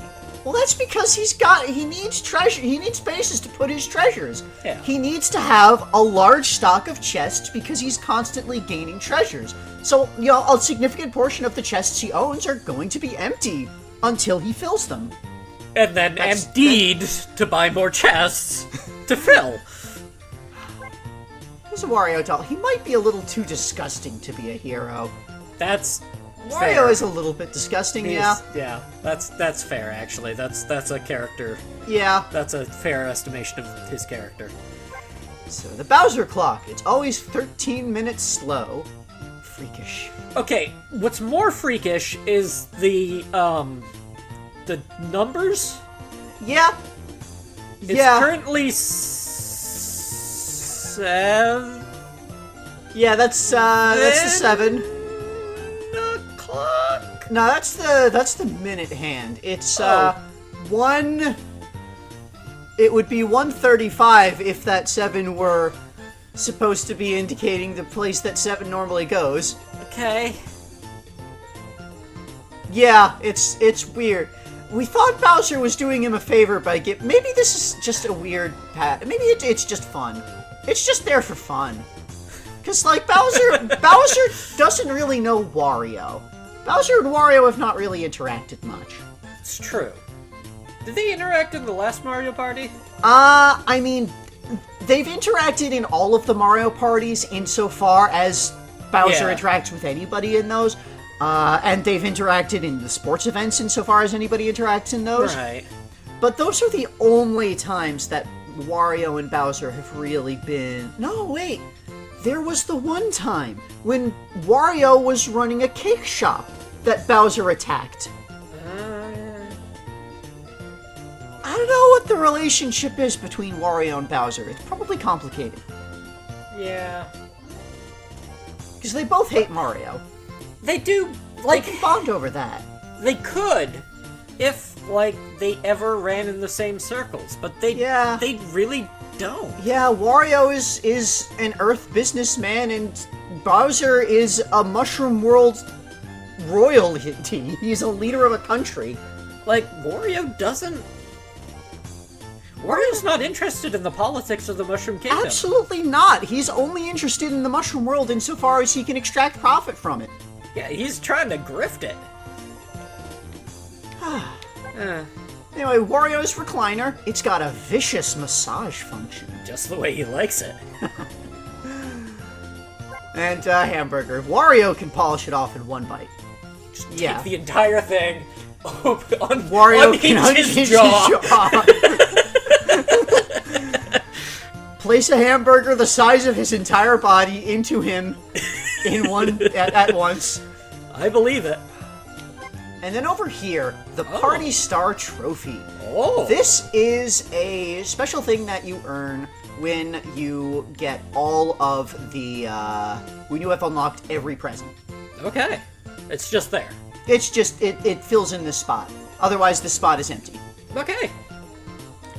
And we also have up here. Oh. These are all of the constellations that they got as their gifts. So, DK there's nothing that it says about them, but this is just where you can see the constellations. Mario and Luigi and the Peach and the Yoshi and the Wario. And that is all of the presents. So, we are done with Mario Party 4. Alright. Done with Mario Party 4. This game was weird. I liked it because of how much weird, stupid bullshit it has in it. It is the stupidest thing. It's a the Cosmic Party Cube came, and everybody celebrated their birthdays at once. And they all got these weird presents that were kind of terrible in a lot of ways. And Bowser was there, and he just tried to have some fun and also help celebrate Bowser tried to be nice, and... Are we ever going to see the Cosmic Party Cube again? Because I'm scared now. Probably not. Probably not. But, What if the Cosmic Party Cube comes back and is mad that we graffitied it? Well, it did wipe itself clean before it left. I don't know. It's out there somewhere. Who knows what its motivations are? Certainly not us. We didn't learn a goddamn thing about it. It emerged from a pipe and escaped into space. That's all. And during the time in between, it had parties. So many parties.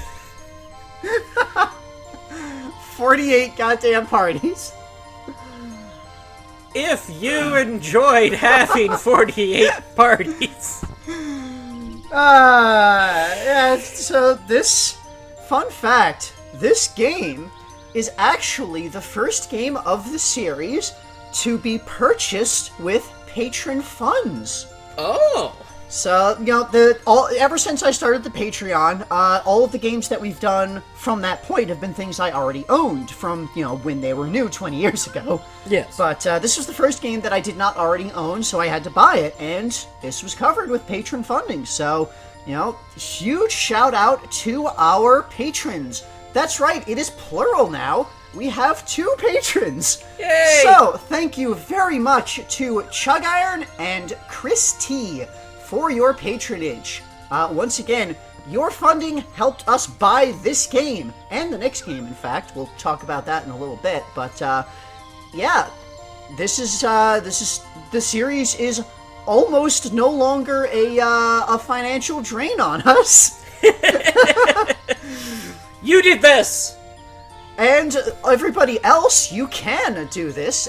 You can get several months early access to our videos. Also, you can get access to our, as we mentioned earlier, our huge spreadsheet full of all of our stats and fun numbers that I like to put together because I like numbers. Yeah.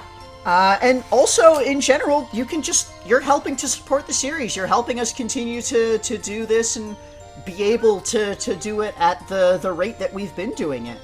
And possibly faster, because this is going very, very slowly. It's going to take us a long time. And I've said before, there's a lot of other things that I would love to be able to do that I do not have the time to do, but, with extra support, I would potentially have that time. Yeah, So, we've been thinking about other series that we'd like to try to tackle. yeah, And if you're interested in that, let us know in the comments. you can support by commenting, liking, subscribing, spreading the word, getting that, YouTube algorithmic engagement that I like so much, and, share this series with people. Help it spread. If you enjoy it, help other people to enjoy it too. We have so much lore in this video alone that people don't think about. Yeah! People don't think about Mario, and that's what I'm here to help People with. don't think about the fact that there's a Mushroom City broadcasting system. There has to be. They have television. So, yeah, and regardless of anything, just thank you for watching. Thank you for coming and enjoying our content. As I said, if you enjoyed, like, subscribe, tell your friends, and if you continue enjoying, and please continue to enjoy as we move into the future, because, okay, there's going to be potentially a couple of days. I'm not sure exactly how I'm going to do the schedule yet. We'll see how I do with the uploads. But I do have as bonus videos all of the like a complete playthrough of the story for each of the characters, just so you can if anyone's interested in actually watching just the complete story playthrough for Mario Party 4, since this is all just the important, interesting things about the game that I kind of cut together in these videos that we comment over. But if you want to see the game actually just being played, A nice long play. yeah, those are. I'm going to be putting up long play bonus videos for each of the stories that I did, and those may or may not be their own daily video slots, depending on how the scheduling goes. Because the next game is also going to be a big one that takes me a long time to record. That's right. We've got We're going back to Game & Watch. Game & Watch It's Gallery. Game & Watch Gallery 4, which I always like in some ways. I like playing Game & Watch games, at least the good ones. There are some that are not good. We'll have to see how this one goes. I have not actually started playing it yet. I have not had the time to get started early on that, but I'm Not going afraid to to say I'm nervous. And yeah, so that's what's coming up next. So tune in for Game & Watch Gallery 4 coming up. After that, it's going to be Nintendo Puzzle Collection. That's a weird Japanese-only release. That was a GameCube release. That'll be interesting to do. Otherwise, yeah, thanks for coming, and see you next time. Bye, everyone. The cube is always out there. Oh no, the cube!